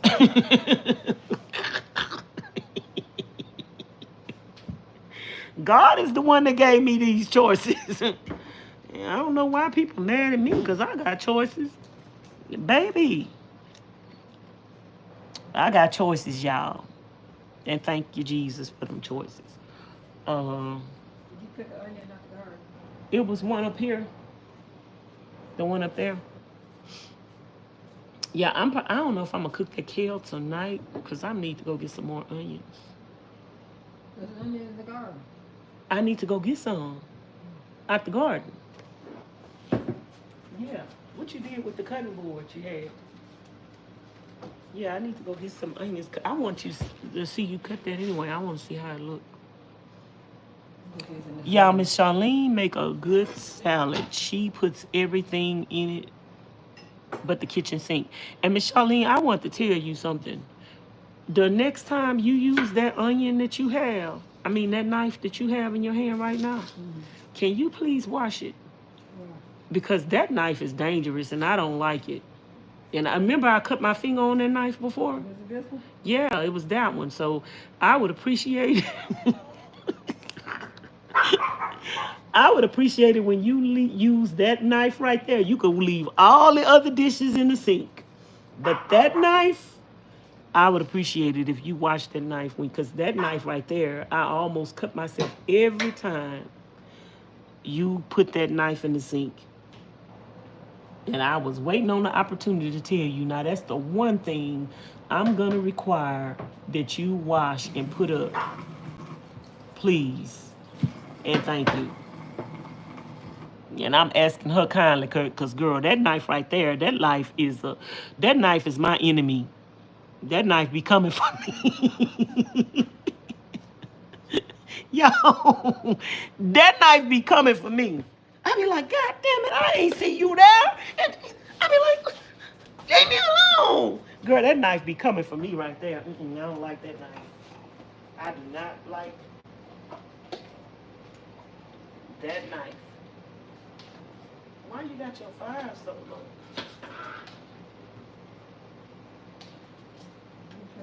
I guess I like to cook stuff on a higher fire. My other friend in Houston say I cook stuff too fast. Y'all, she did tell me that. She tell me I cook stuff too fast. And one day I was like, she said I cook stuff too fast. I really turned this fire down one time. I started cooking stuff lower. I'm not used to cooking stuff on a low fire. I like to boil it, turn that fire all the way up and get that over with. Girl, I put them ham hocks and that turkey neck on the fire. And I be in that van at the park and have that up, girl. The people at the park be coming by and smelling that food.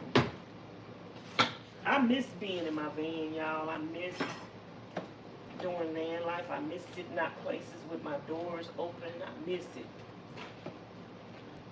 You know, I like being around my friend, but it's not hard for me to do van life. I like it.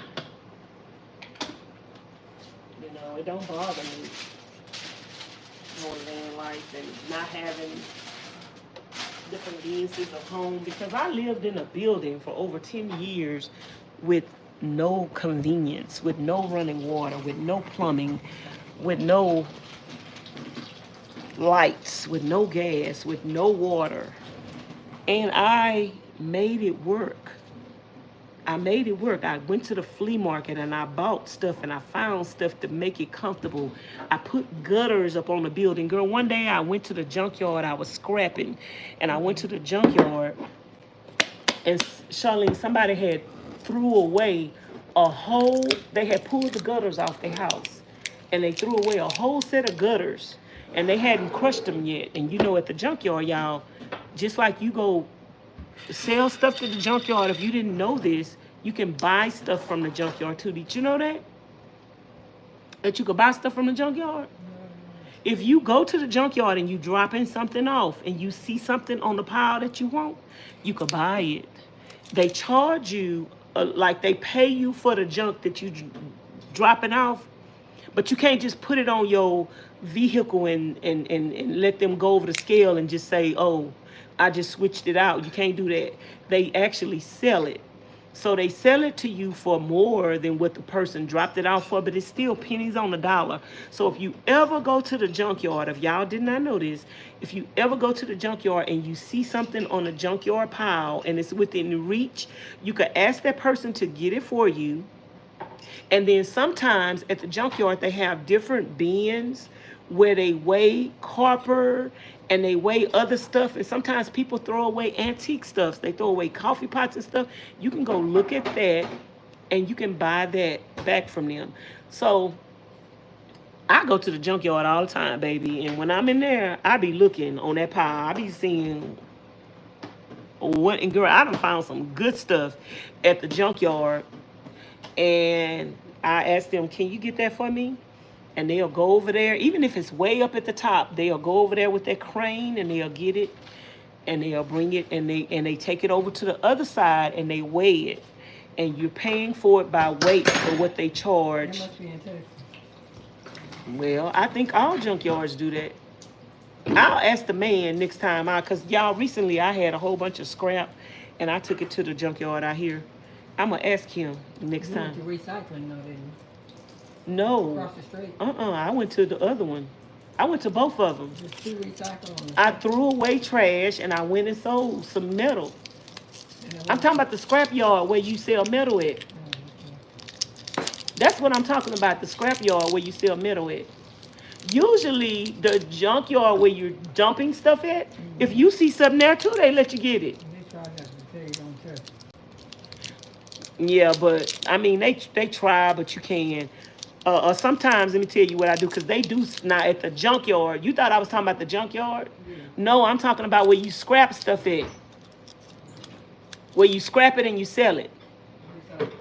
Yeah, if you see something there on that pile, they'll sell it to you. So that's what I'm talking about. But at the junkyard too, you can't get stuff if you see it, but they don't like you to. So what I do is, baby, let me tell you what I did one day, because they was like, you can't have nothing, you can't touch nothing. Girl, I sat on the outside of that junkyard, and the people that was coming in there, it had a long line. The people that was coming in there, girl, I sat to the side, and I'm like, them people throwing away some good stuff. Girl, if I see something on them people truck, I was like, can I have that, girl? I went there with my trailer one day. I was like, I'm going to get them.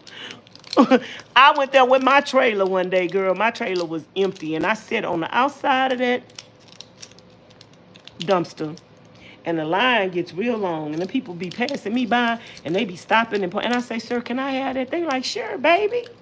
Go there and get it, girl. Well, there's a will, there's a way. I done got some stuff from the junkyard, the people who was dumping stuff at the junkyard before. I just sat on the outside of the junkyard, and when people would pass by on their way in, if I seen something on that truck, I'd be like, can I have that? And they'd be like, sure. And they gave it to me. So, but I'm talking about the place where you go sell scrap metal at, y'all. If you see anything on the scrap metal pile that you want, you can get it. So I went in there one day and I seen some gutters. And the building that I was living in, homeless, didn't have no gutters on it. I couldn't I caught rainwater, but I caught my water by putting it in the middle of the, and it take you longer to get water when you just putting buckets on the ground.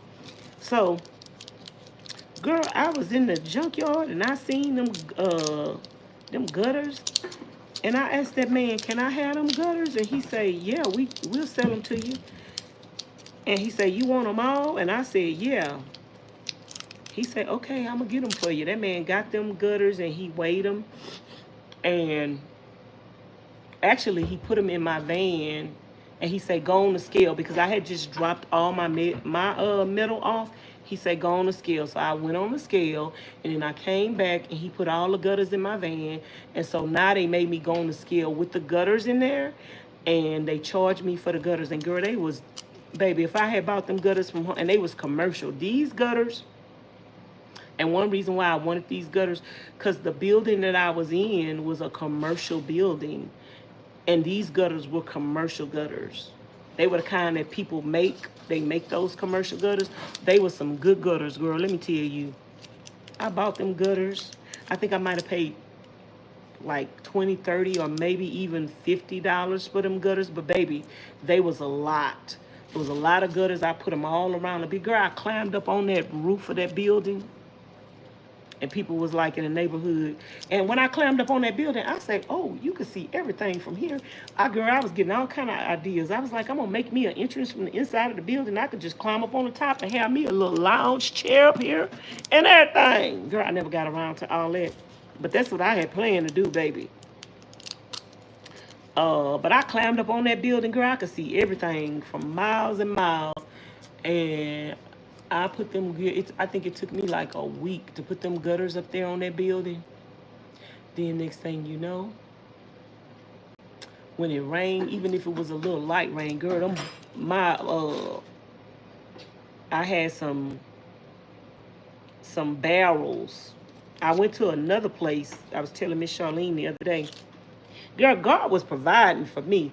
Girl, I found out about this place, this man, my friend, she made pits, smokers. She made smokers out of barrels, out of the metal barrels. Did you see them there? I ain't putting nothing in it. My friend made pits out of barrels. I had never seen nobody make smokers. She made smokers out of barrels. So she needed some more barrels, and I went on Craigslist and looked for some barrels, and there was a man selling food grade barrels for $10. And she didn't have no transportation, and she asked me would I take her. I said, "Girl, yeah, I'll take you, girl." It was all the way on the other side of town. It was in the Ship Channel area. And I took her to go get some barrels, and I was like, I think, because I'm living in the building, girl, I don't have a way to cook food. And I'm like, I think I need to make me a pit. So I bought a couple of barrels. And I was like, "Can you show me how to make them?" And she was like, "Yeah." And then she was like, "I seen the video on YouTube and I just started making them." Girl, she was smoking meat. She had like all kind of smokers. Girl, people was paying her to smoke meat. And she would brine them chickens and brine them turkeys for 2 and 3 days in a week. Charlene, you ever brine your meat before?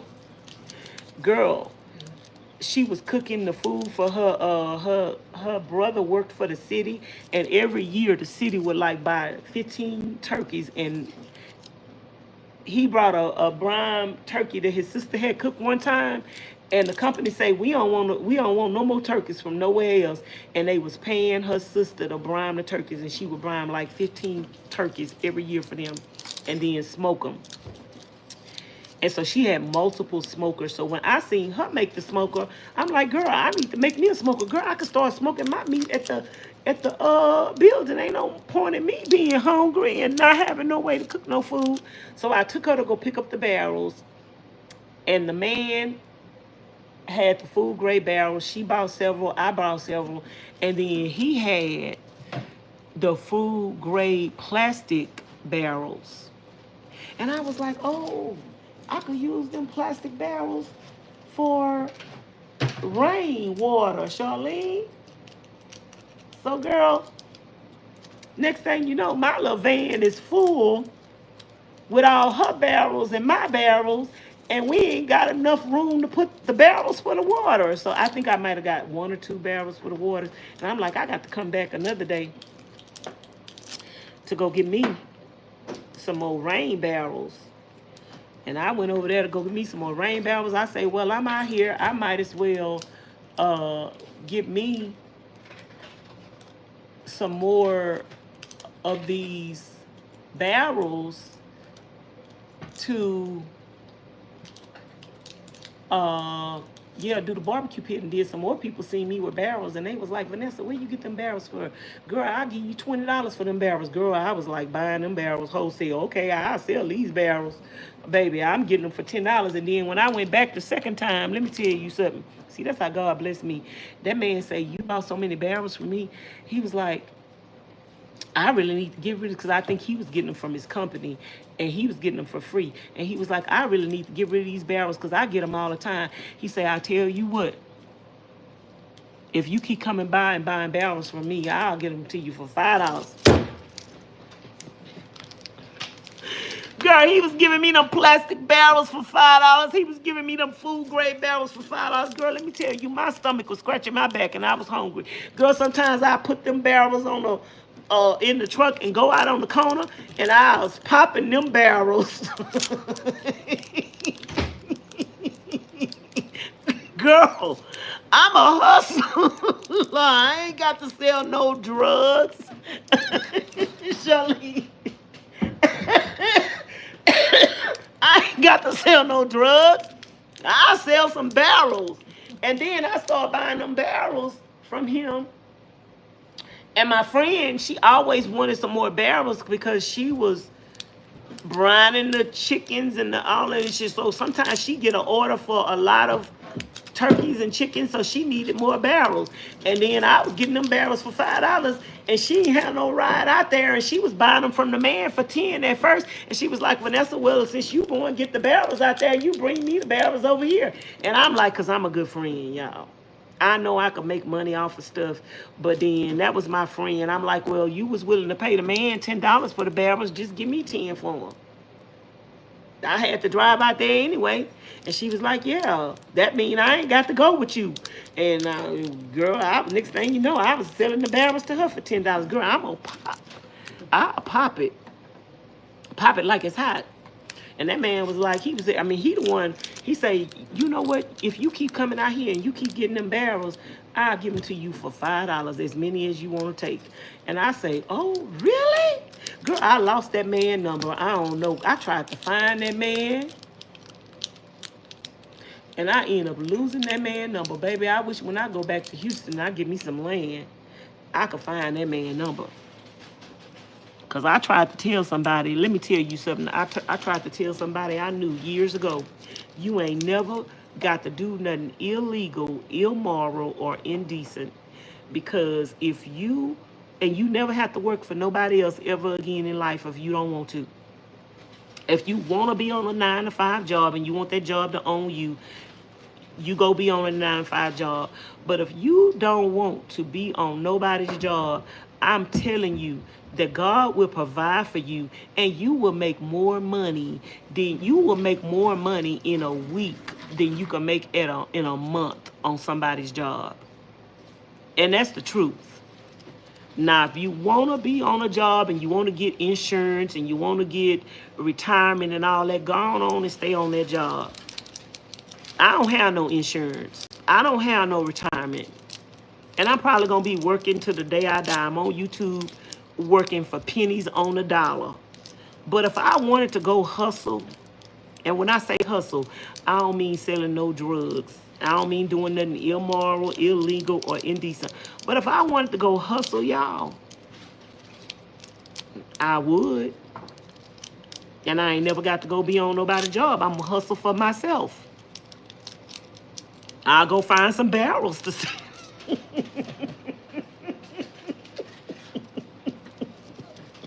It's a lot of people that need some. Charlene, you need some barrels. You need some plastic barrels. Girl, you can sell them plastic 20. It say 20 pounds.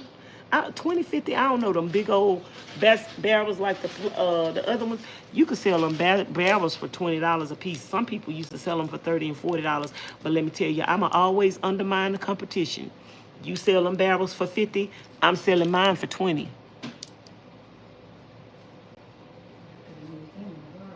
Because I want my customers, girl. I'm telling you, I was getting them barrels for $5 a piece. The plastic ones and the metal ones. As many as, he say, next time, girl, you need to bring you a trailer. I sure got one.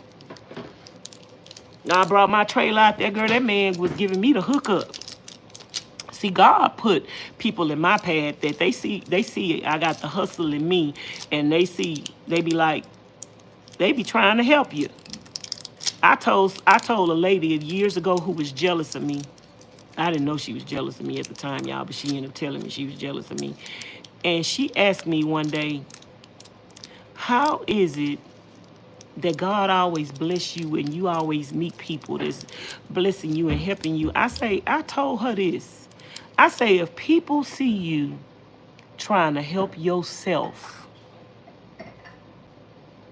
if people see you trying to help yourself and people see you willing to do something for yourself and for your situation, those people will come alongside you. Like if you're on the side of the road trying to, let me tell y'all something. One night I got a flat tire and it was dark and my tire went flat on the freeway. I had to get off the freeway because I do not stop on no freeway. I will never stop on the freeway. I had a flat tire and I rode that flat tire off the freeway and pulled off on the side of the road. And it was a man on the other side of the freeway that seen me have a flat tire. He got off he was with his wife. He got off the freeway and he came back and he said, baby, that's a lady in that car.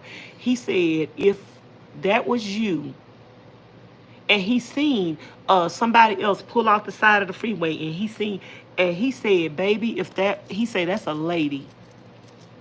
He said, if that was you, I would want somebody to stop. And he pulled off the side of the freeway with his wife, and they seen another man helping me change a tire. And he told me and the man, he said, if you don't mind, I'm just going to stay until you finish helping her change her tire, and I'm going to make sure she makes it safely. And that man stopped. It was two men that stopped and seen me have a flat tire on the freeway. And I was trying to change my own tire. Girl, let me tell you, when people see you trying to help yourself, if they got a good heart, they ain't gonna mind trying to help you. And girl, I had a many of people helping me because I was scrapping. Man, there ain't no shame in my game. I was scrapping. And girl, I had people looking out for me. I asked God, Lord, please just provide something for me to eat every day. And maybe I was scrapping. And every day I ate. And I ate good every day. I ain't have no stove or nothing to cook on, but girl, I was eating at Papa's, Olive Garden, anything I wanted, I ate. But I went out and I scrapped. So if you got a little hustle in you, y'all, if you got a little hustle in you, God gonna provide. Where there is a will,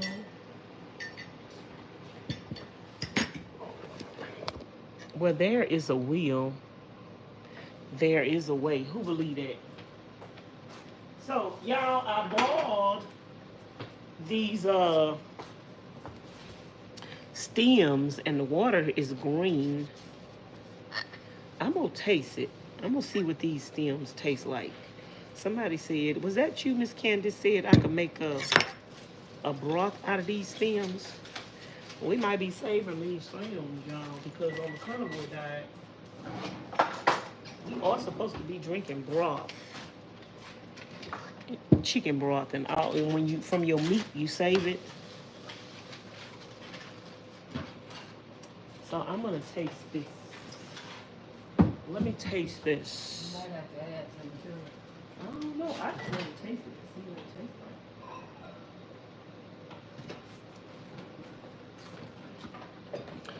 Let's see, y'all. That's how I look.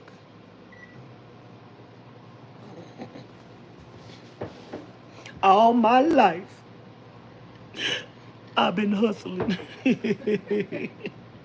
All my life, I've been a hustler. But I bet you I ate every day. Sometimes I be praying, God, can you just let me? Y'all, one time, it was my prayer when I was homeless. I say, Lord, if you could just provide me something to eat every day, I'm good. And baby, I want you to know, I made my $20 and $30 for the day, and I ate. I went scrapping. I found enough scrap to go get me something to eat. I can promise you, let me tell y'all something, and I'm speaking to somebody, y'all. This might seem funny to somebody, but I'm speaking to somebody who down on their luck. And I'm going to tell you this, baby girl, brother, because y'all, they got male prostitutes out there too. I'm going to tell you this, and I'm going to tell you this, and I'm saying it loud and clear. I don't care how broke you are. I don't care how down on your luck you are. You never, ever have to sell your body. Please don't do that. Please do not sell your body for a meal, for a roof over your head. Please do not do that. Trust the Lord. I'm going to tell y'all right now, I was homeless for several years. Had family members and friends living in the same neighborhood where I was homeless at.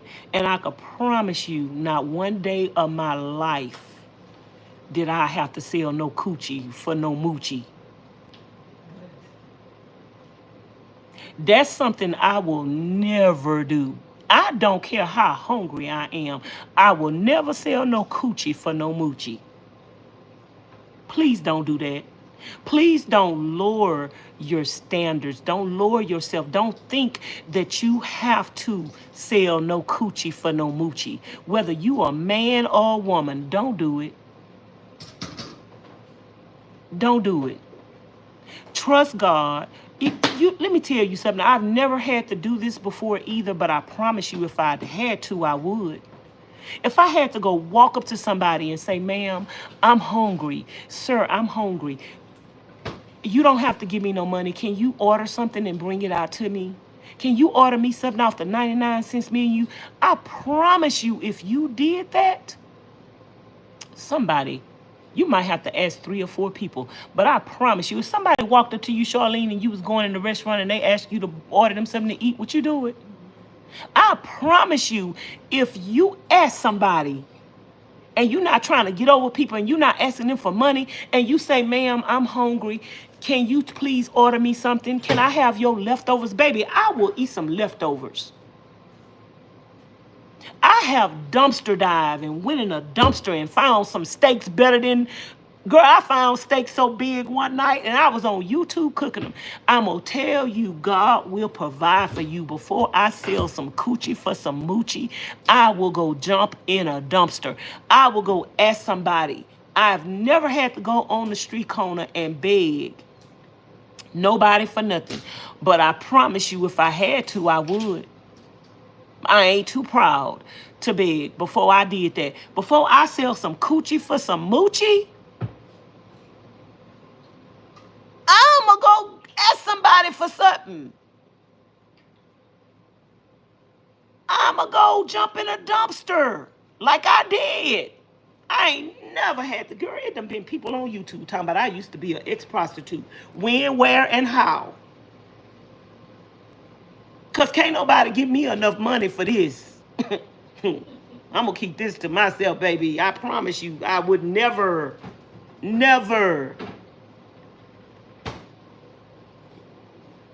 That's something I can't do. I can't wrap my mind around that. I can't wrap my mind around that. I can't. That's something I can't do, y'all. Now, if you want to sell your coochie for some moochie, go do it. I done heard people talking about they strip and they, girl, I got burns all over my body. 3rd-degree burns. Who want to pay to see that? Charlene, who want to pay to see that? Girl, I'm just telling the truth and shame the devil, y'all. This is good.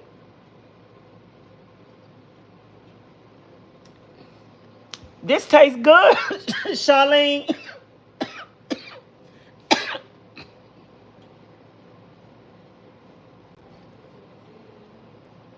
This broth is good.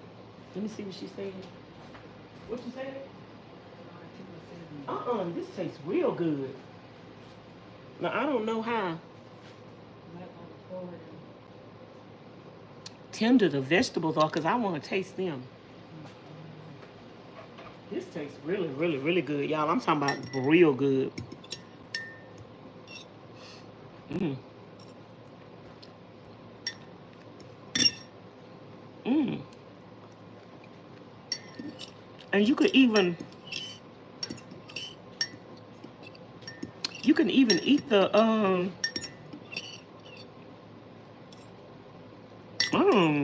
this tastes good, y'all. Y'all can eat them stems. I bet you there's a lot of vitamins up in there.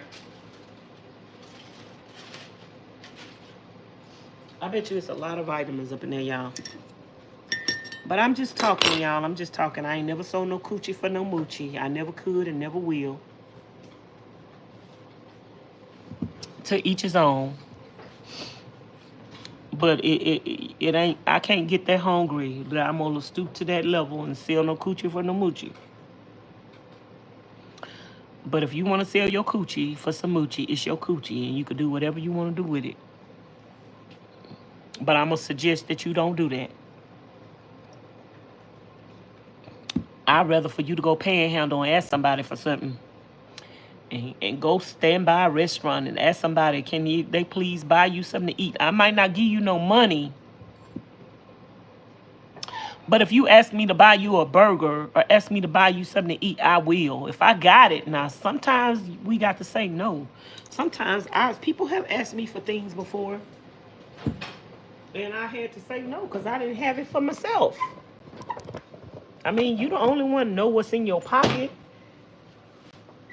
And I mean, I have a heart where I would give and I would share, but sometimes I don't have it. Like, you're going to have to ask the next person because I don't have it or I need it for myself. So people can't get mad at you if you don't have it to spare. You can't always tell people yes, but sometimes some people, you know, you got to ask the right person. And you keep asking somebody, if I'm hungry, baby, before I get out and go sell some coochie for some moochie, I'm going to keep asking somebody. Somebody, God going to let somebody say, yes, ma'am, I'll buy you something. You could buy me the cheapest thing off the menu. You can't be picky and say, you know, I had a friend one time. It was a homeless man on the outside of a grocery store. And the homeless man asked him for some money. He said, sir, can you please give me some money to buy something to eat? And my friend said, okay, I'll see you when I come back out.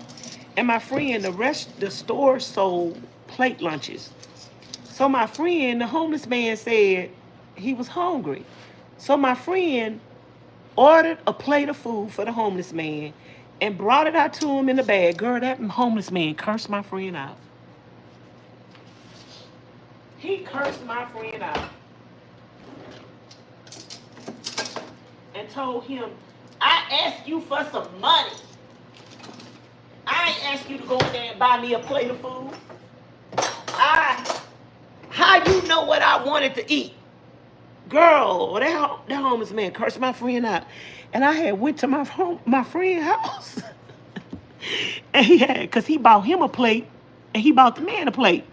I went to my friend's house and he had a plate sitting on the cabinet. And he said, you hungry, Vanessa? You want something to eat? I said, what you did, bought 2 plates? He said, no. He said, no. This homeless man asked me for some money. And I bought him a plate of food. He said, that nigga cussed me out. I said, wow. Homeless people cussing you out nowadays? What?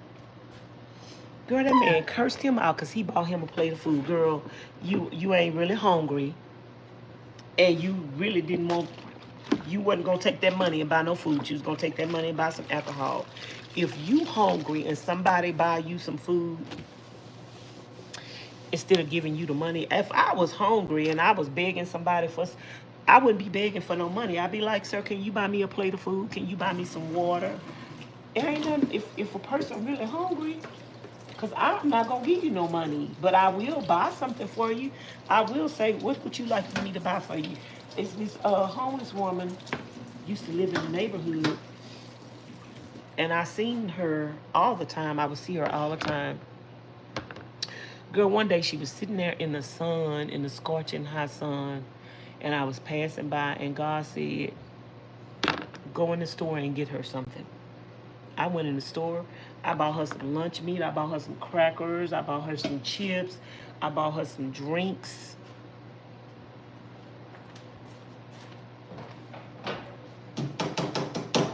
And I went back and I went got some clothes and I brought them back to her. I'm not going to give you no money.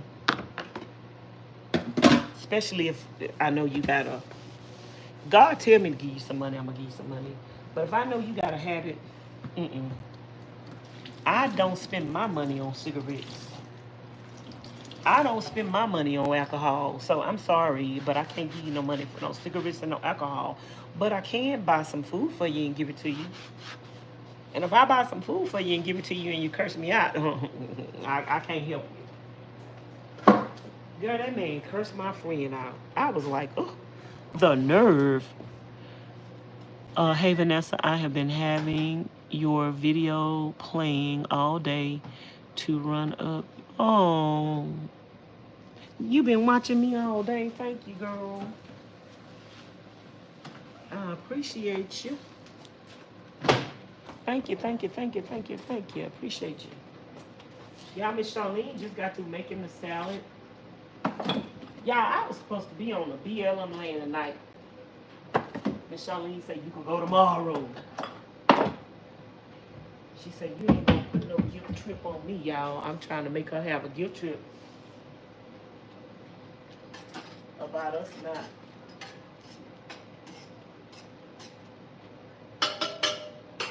About us not going to the BLM land.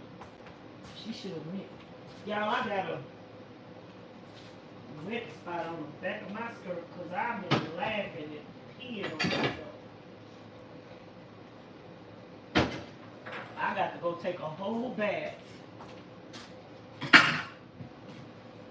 before I sit down. Because I done peed on myself laughing, y'all. My bladder is weak. I need to start weighing some Depends. Because my bladder is weak. I think I'm going to put a little bit more water in there and let that cook a little longer and let it get soft. And I'm going to...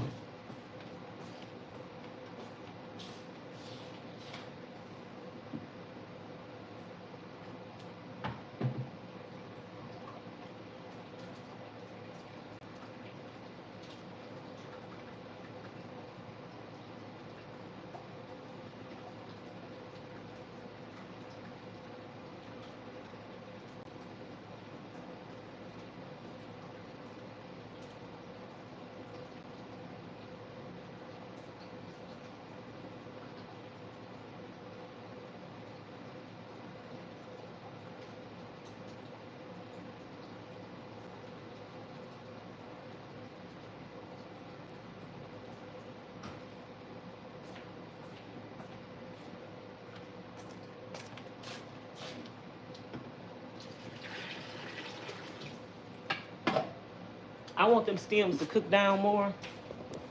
And now I can save more the next time and cook them. How y'all doing? Y'all, we have 109 thumbs up, and I've been live for, I don't know how many hours. 1, 2, 3, 4, 5, maybe 6 hours or more. I don't know. But we got 100 thumbs up. Can we get one more thumbs up to get to 110?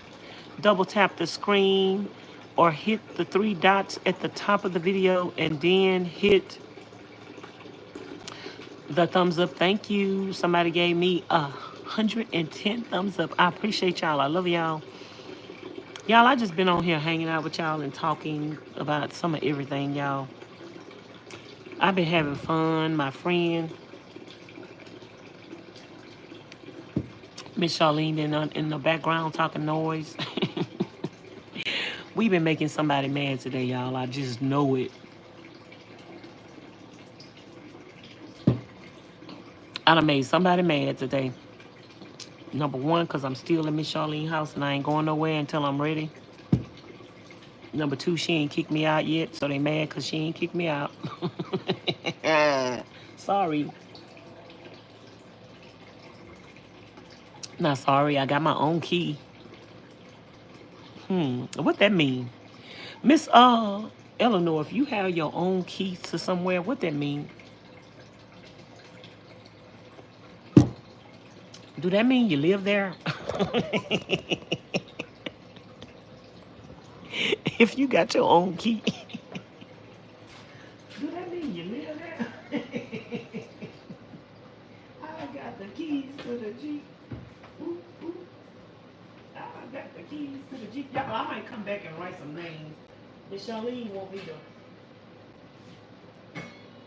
continue to write names.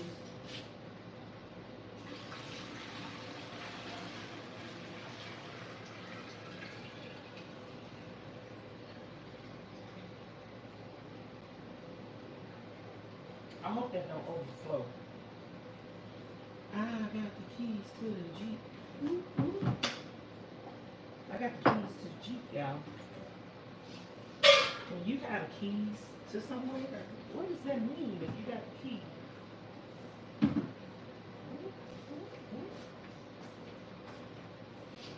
If you got the keys, what does that mean? Y'all, I'm about to eat. I'm going to put a towel on this chair so I could just sit down because Ms Charlene just made a salad. I think I'm going to eat a salad. She just made a good old salad. I'm going to save this kale.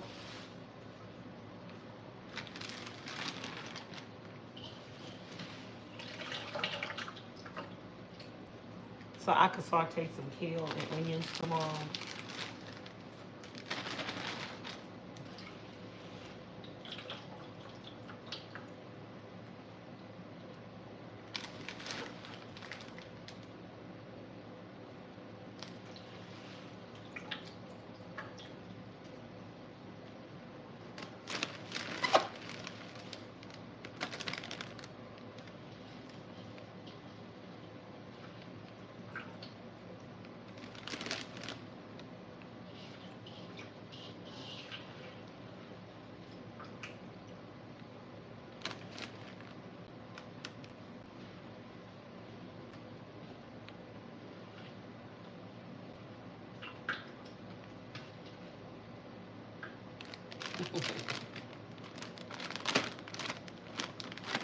Yep, I think we made somebody mad today.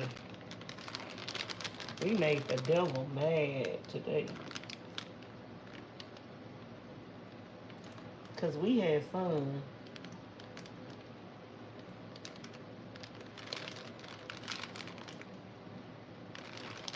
We had fun today, y'all.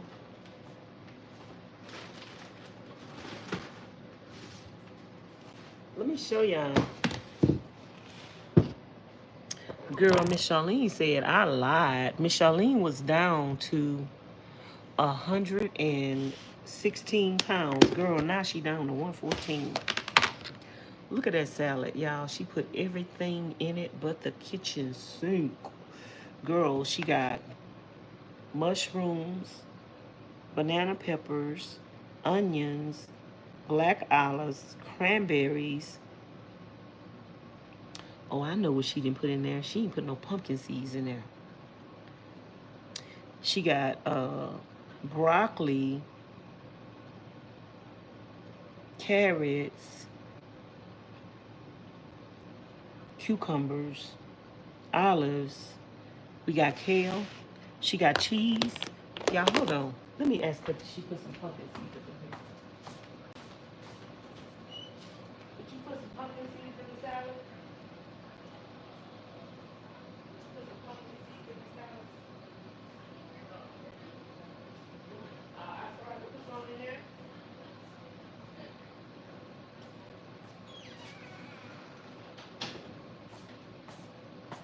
She said she forgot to put some pumpkin seeds in them. She forgot to put some pumpkin seeds in them. But she said she meant to put some. Put your pumpkin seeds on your salad, y'all. You don't want to eat no pumpkin seeds raw. But let me tell y'all, a handful of pumpkin seeds a day keep them worms away. And I like, another thing I like on my salad is I like some walnuts. I like walnuts on my salad. Me and Ms Charlene, we like nuts on our salad.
Miss Charlene need another bowl like this. We need, at least need two.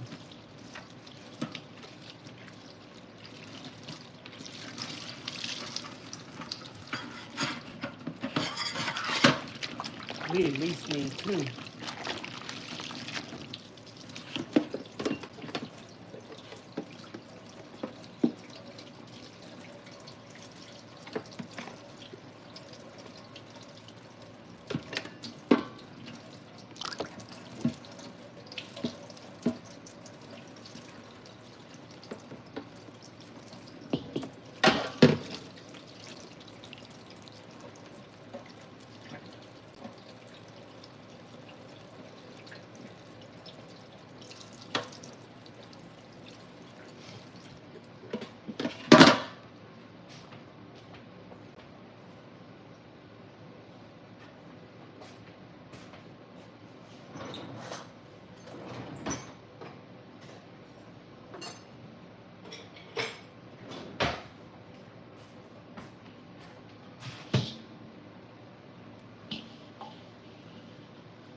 Now let me go put this up and I'm gonna go get a towel so I can sit on.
Y'all, I was going to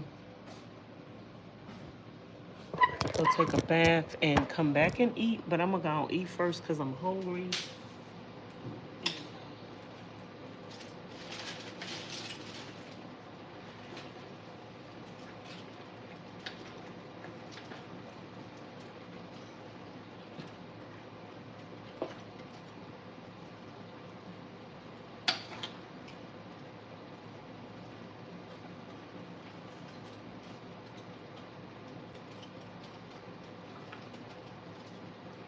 Yeah, this kale definitely needs to cook. Long her.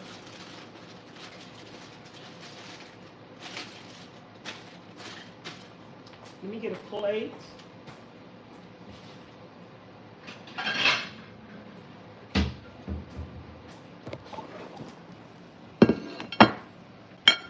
Let me get a plate and let me get some of this good old delicious salad.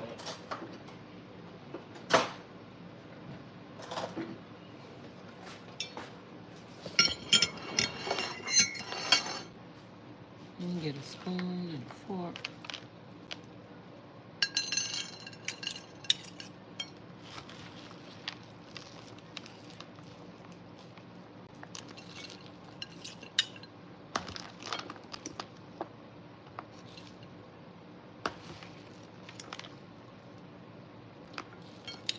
Now, y'all already know, girl, I could eat a lot of salad because I'm a salad queen.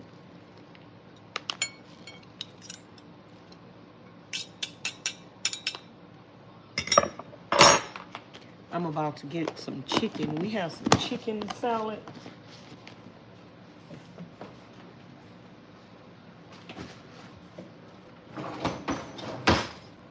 Be back.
Chicken salad on your salad.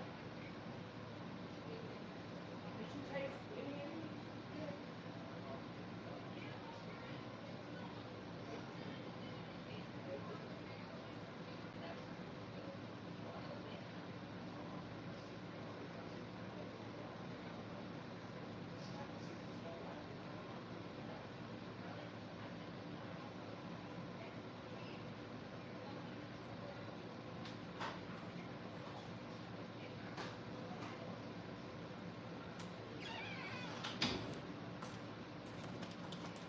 So y'all, we got some of these. And I'm gonna take some of these that comes with crackers. And it comes with this. I got some of these to eat in the van, girl, when I be hungry. I wish I would have had some of these with me yesterday. This is a chicken salad. This makes a quick little meal, y'all. If y'all got some of these are really good. I'm gonna put this on top of my chicken. On top of my salad.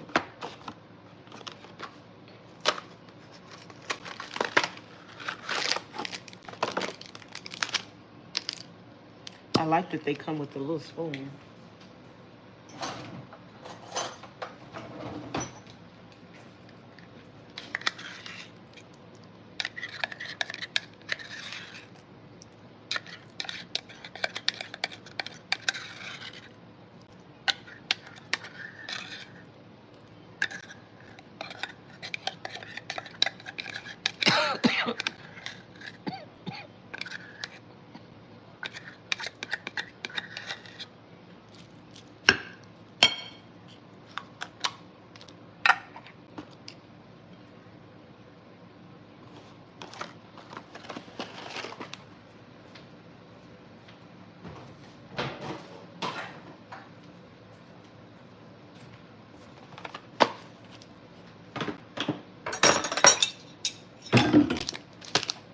Let me see. I guess I'll eat some ranch dressing. I like ranch on my salads. I just like blue cheese. I like ranch on my wings too. But I like blue cheese more on my wings. But I like ranch on my salads.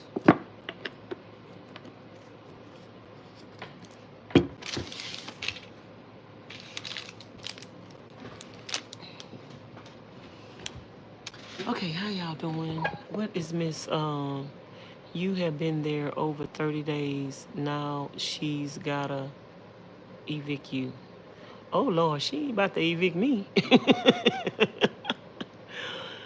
Oh, I am on both of my pages. Okay. Hey girl. She ain't got to evict me, girl. Let me tell you something. I don't stay nowhere that I ain't welcome. How can you be in somebody's house and that person say you need to leave and you gonna be like, I ain't going nowhere? Girl, I wish you would. I wish you would be in my house and tell me you ain't going nowhere. Girl, nah, girl, I ain't going to nobody's court to get you up out my house. Don't leave. Girl, you gonna leave.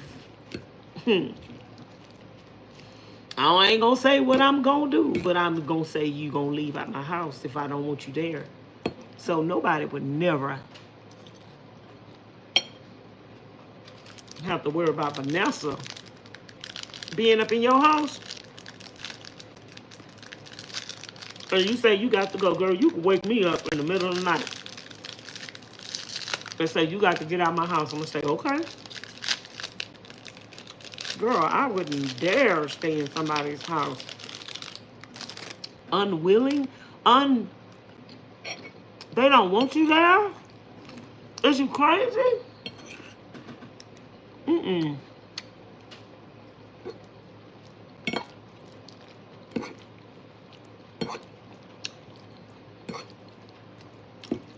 Ms Charlene ain't worried about that. Ms Charlene already know. If you want me to go, just ask me.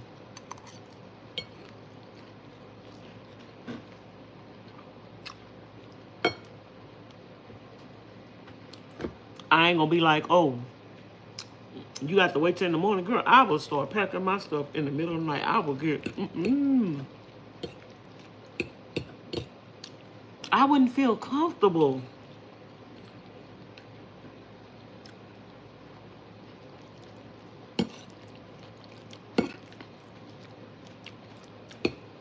Girl, you start treating me funny.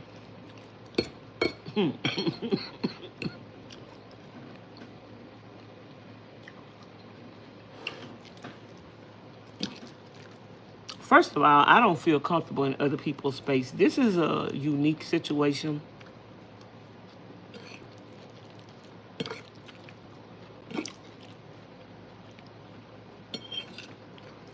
Because this is where God had me to be. I don't think I'd feel comfortable being in nobody else's house. I don't know. I wouldn't want to be in nobody else's house.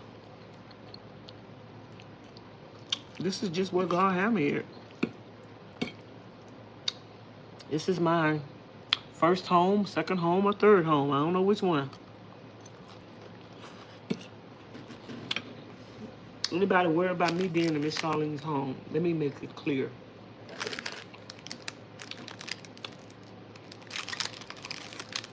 If I want to reside here, I can. I have a key.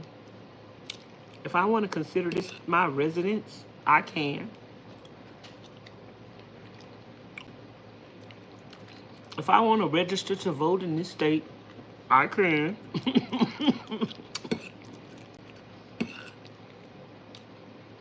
If I want to use this address as my mailing address, I can. I don't.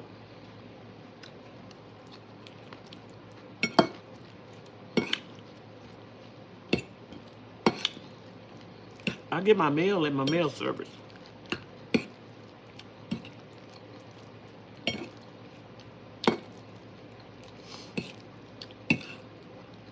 I can make my residence wherever I want it. I can make this my residence. I can make my address in Arizona my residence.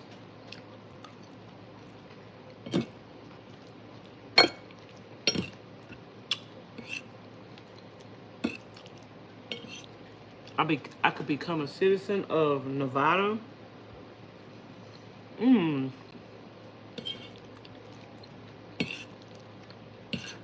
A resident of Nevada. I could become a resident of Nevada. I could become a resident of Arizona.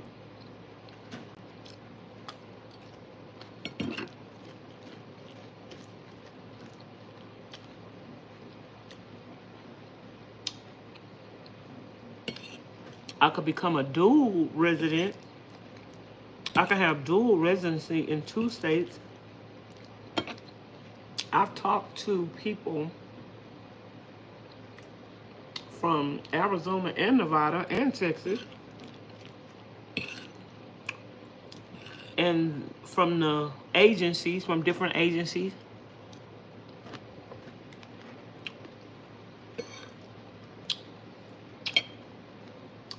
I don't know if y'all know. I don't know if every state does this, but in Nevada,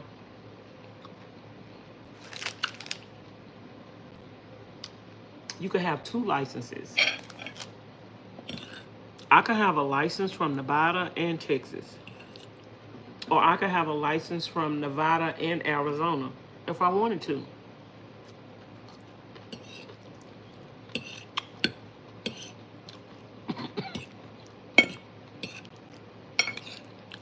I was talking to somebody.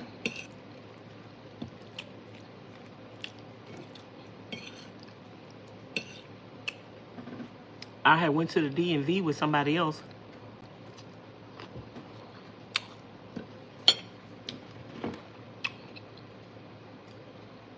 That was registering their vehicle. And I asked the people some questions. And I was telling them I'm a nomad. And I don't really have a home.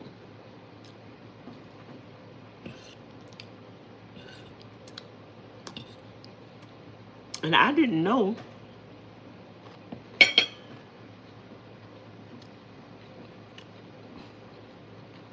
I don't know if all states do this, but I think Nevada does it, and I think Arizona. I know Nevada does it because I was talking to the lady at the DMV in Nevada, and she told me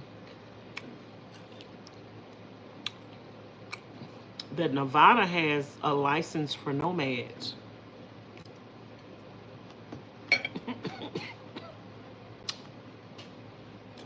I'm like, what? She like, yeah. If you're down here, you're not required to have this license if you're a nomad in Nevada. But she say it's better if you're gonna be down here in this state for a certain amount of months out the year.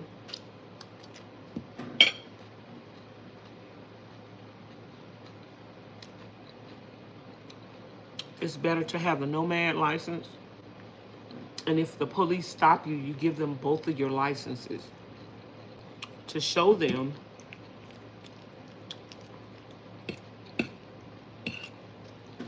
that you stay in this state a certain amount of months out the year. I'm like, that is so good.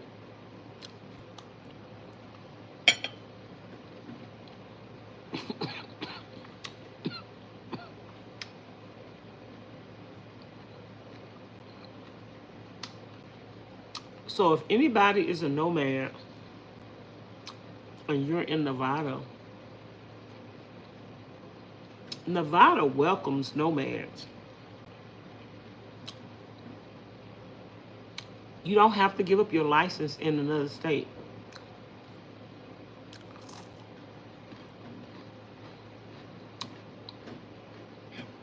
And you can have 2 licenses.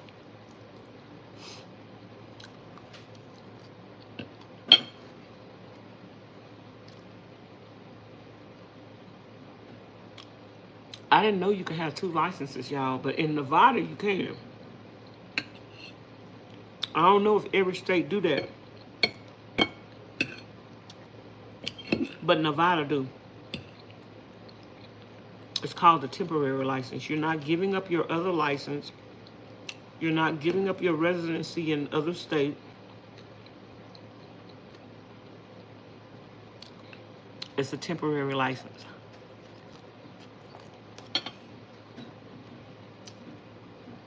Actually, I don't think it's a license. I think it's an ID. In other states, you cannot have, in Texas, you can't have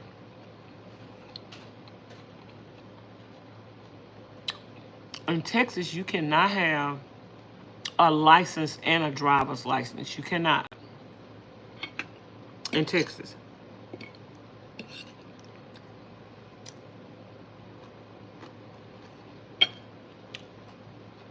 But in Nevada,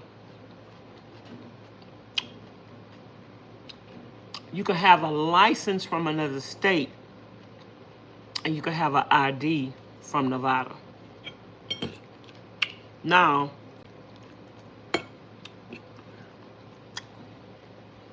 I got this information straight from the DMV.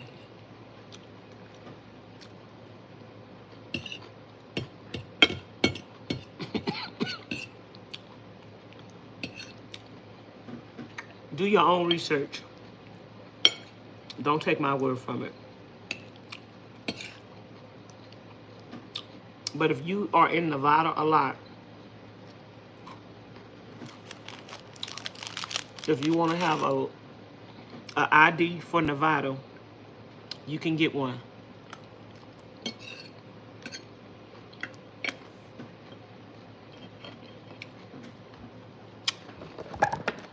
I need to go apply for me some food stamps, y'all. Frozen. I am taking me a bath. I've been making soups all day. Hey, Felinda. Hey, Ms Jacqueline.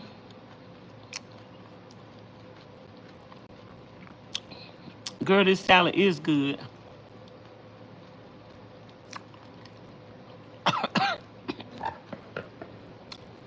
Can y'all see? I'm a salad person too.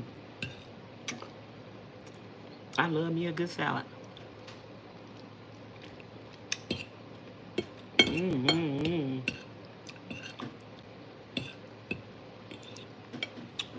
Y'all, when I was eating all these salads and stuff, that's when I blew up.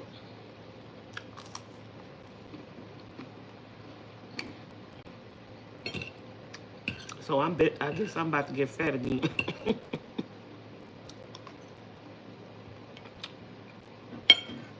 Ms Charlene needs to gain some weight.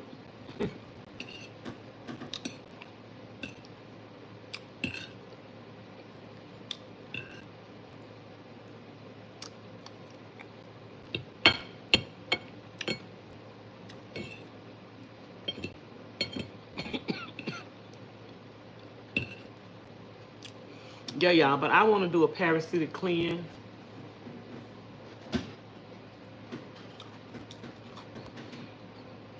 If anybody know a good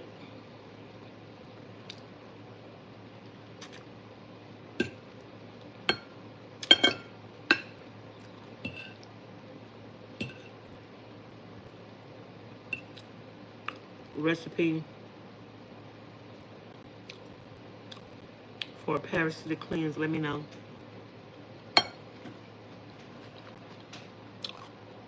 Am I still frozen?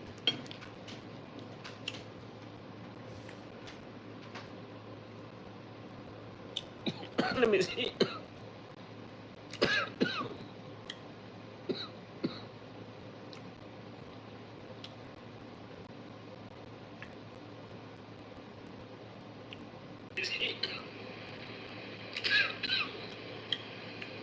Okay, I'm not frozen.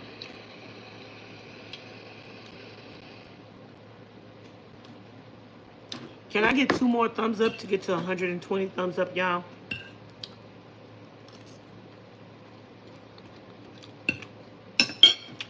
Let me tell y'all what I'm about to do. I'm about to go draw me. Oh, you know what I forgot? I forgot. I wanted to buy some coconut oil.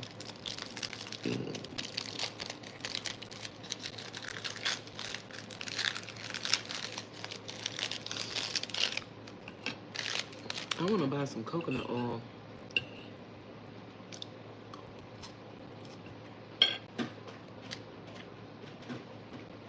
Mmm.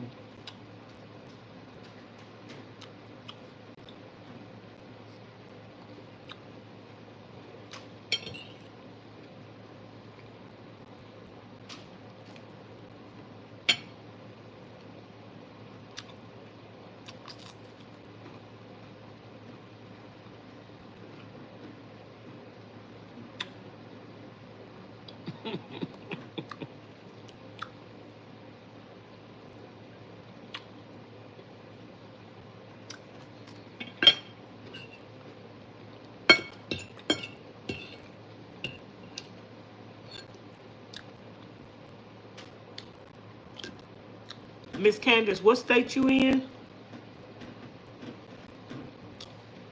Miss Eleanor, you say you going to Vegas? You gonna be in Vegas next week?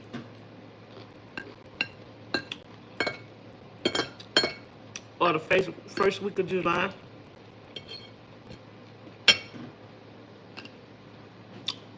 Ms Charlene asked me what we gonna cook for the 4th of July. Girl, I might not even be here for the 4th.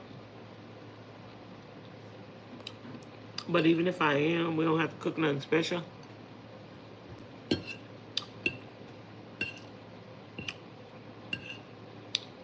But if I could put some corn and some onions on the grill.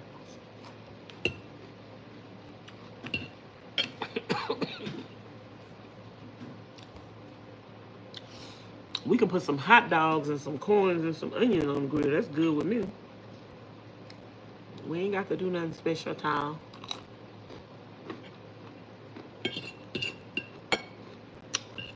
I'm not into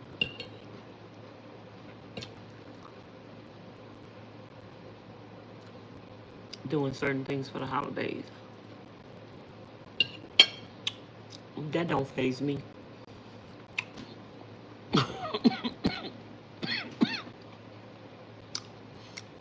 All that do is make you spend extra money.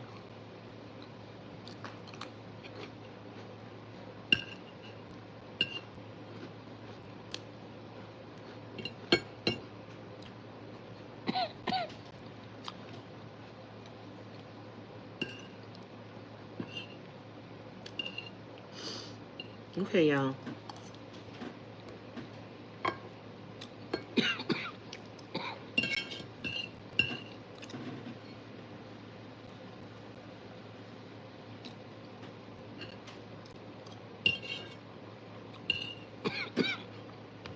I'm coughing because that salad dressing is strong.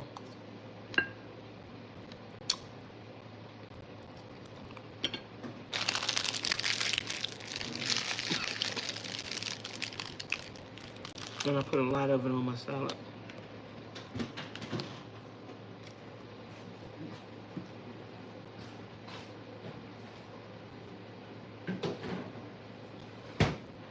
That was good.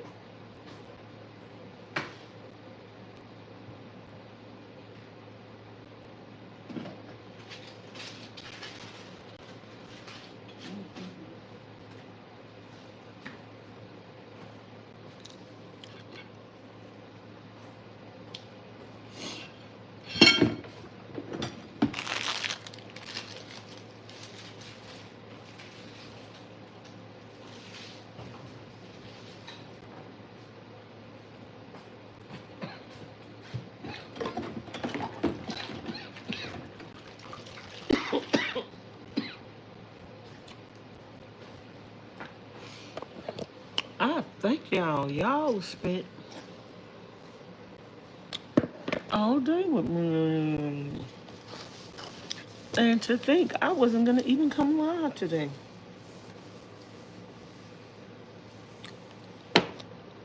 Y'all, I might go outside tonight and sit in the garden and enjoy.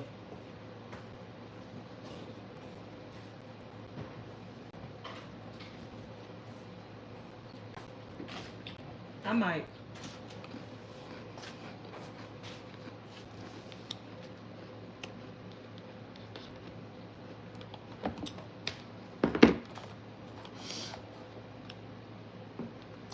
I don't know why this phone wasn't charging.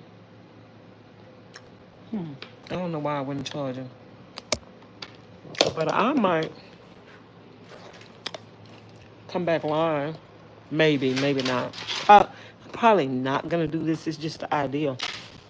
Oh, look at this. I thought this was a watermelon. That probably wasn't a watermelon. That's probably a squash. Look at the squash and the tomatoes. I want to make a tomato salad.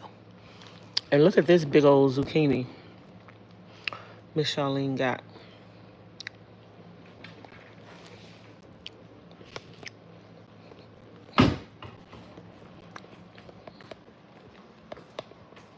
Y'all, I might come back and write some names. Maybe, maybe not. I don't know. I got some other stuff I need to do.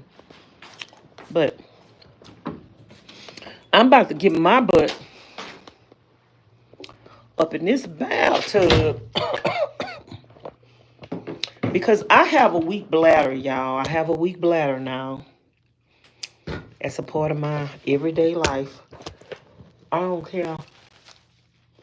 I could just take a bath and I could just change my underwear. And when I cough or when I sneeze or when I laugh, or when sometimes I have to run to the bathroom and I done held my bladder so long, I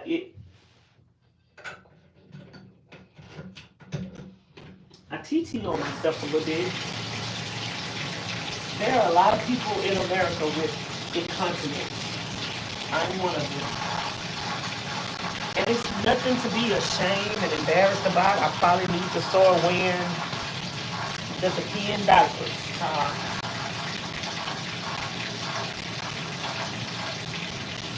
I probably need to.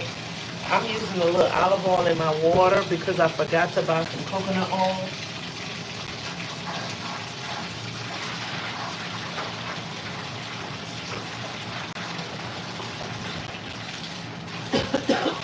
I might try another oil anyway besides coconut oil. But when I used to take a bath, y'all, my skin would be so dry. And y'all remember that rash I got last year? But when I started adding the coconut oil in, because I can't take baths. This is well water. This water is poor. So I can't take baths in this water, y'all. It irritate my skin. And I like baths. I don't like showers. I like baths. So when I started adding coconut oil, one day I got an idea. Like, let me add some coconut oil. So when I add some coconut oil to the water, y'all, I can take a bath every day if I add coconut oil to it. So I might try another oil besides coconut oil, y'all, because that coconut oil is expensive. So anyway, I'm going to talk to y'all later. And y'all have a blessed and wonderful evening. I might come back live later. It's still early, and I'm not tired. But I do have other things to do. So I'm going to talk to y'all later. Y'all have a good night. Thanks for watching. Bye now. I love y'all. Thank y'all for being here and hanging with me all day.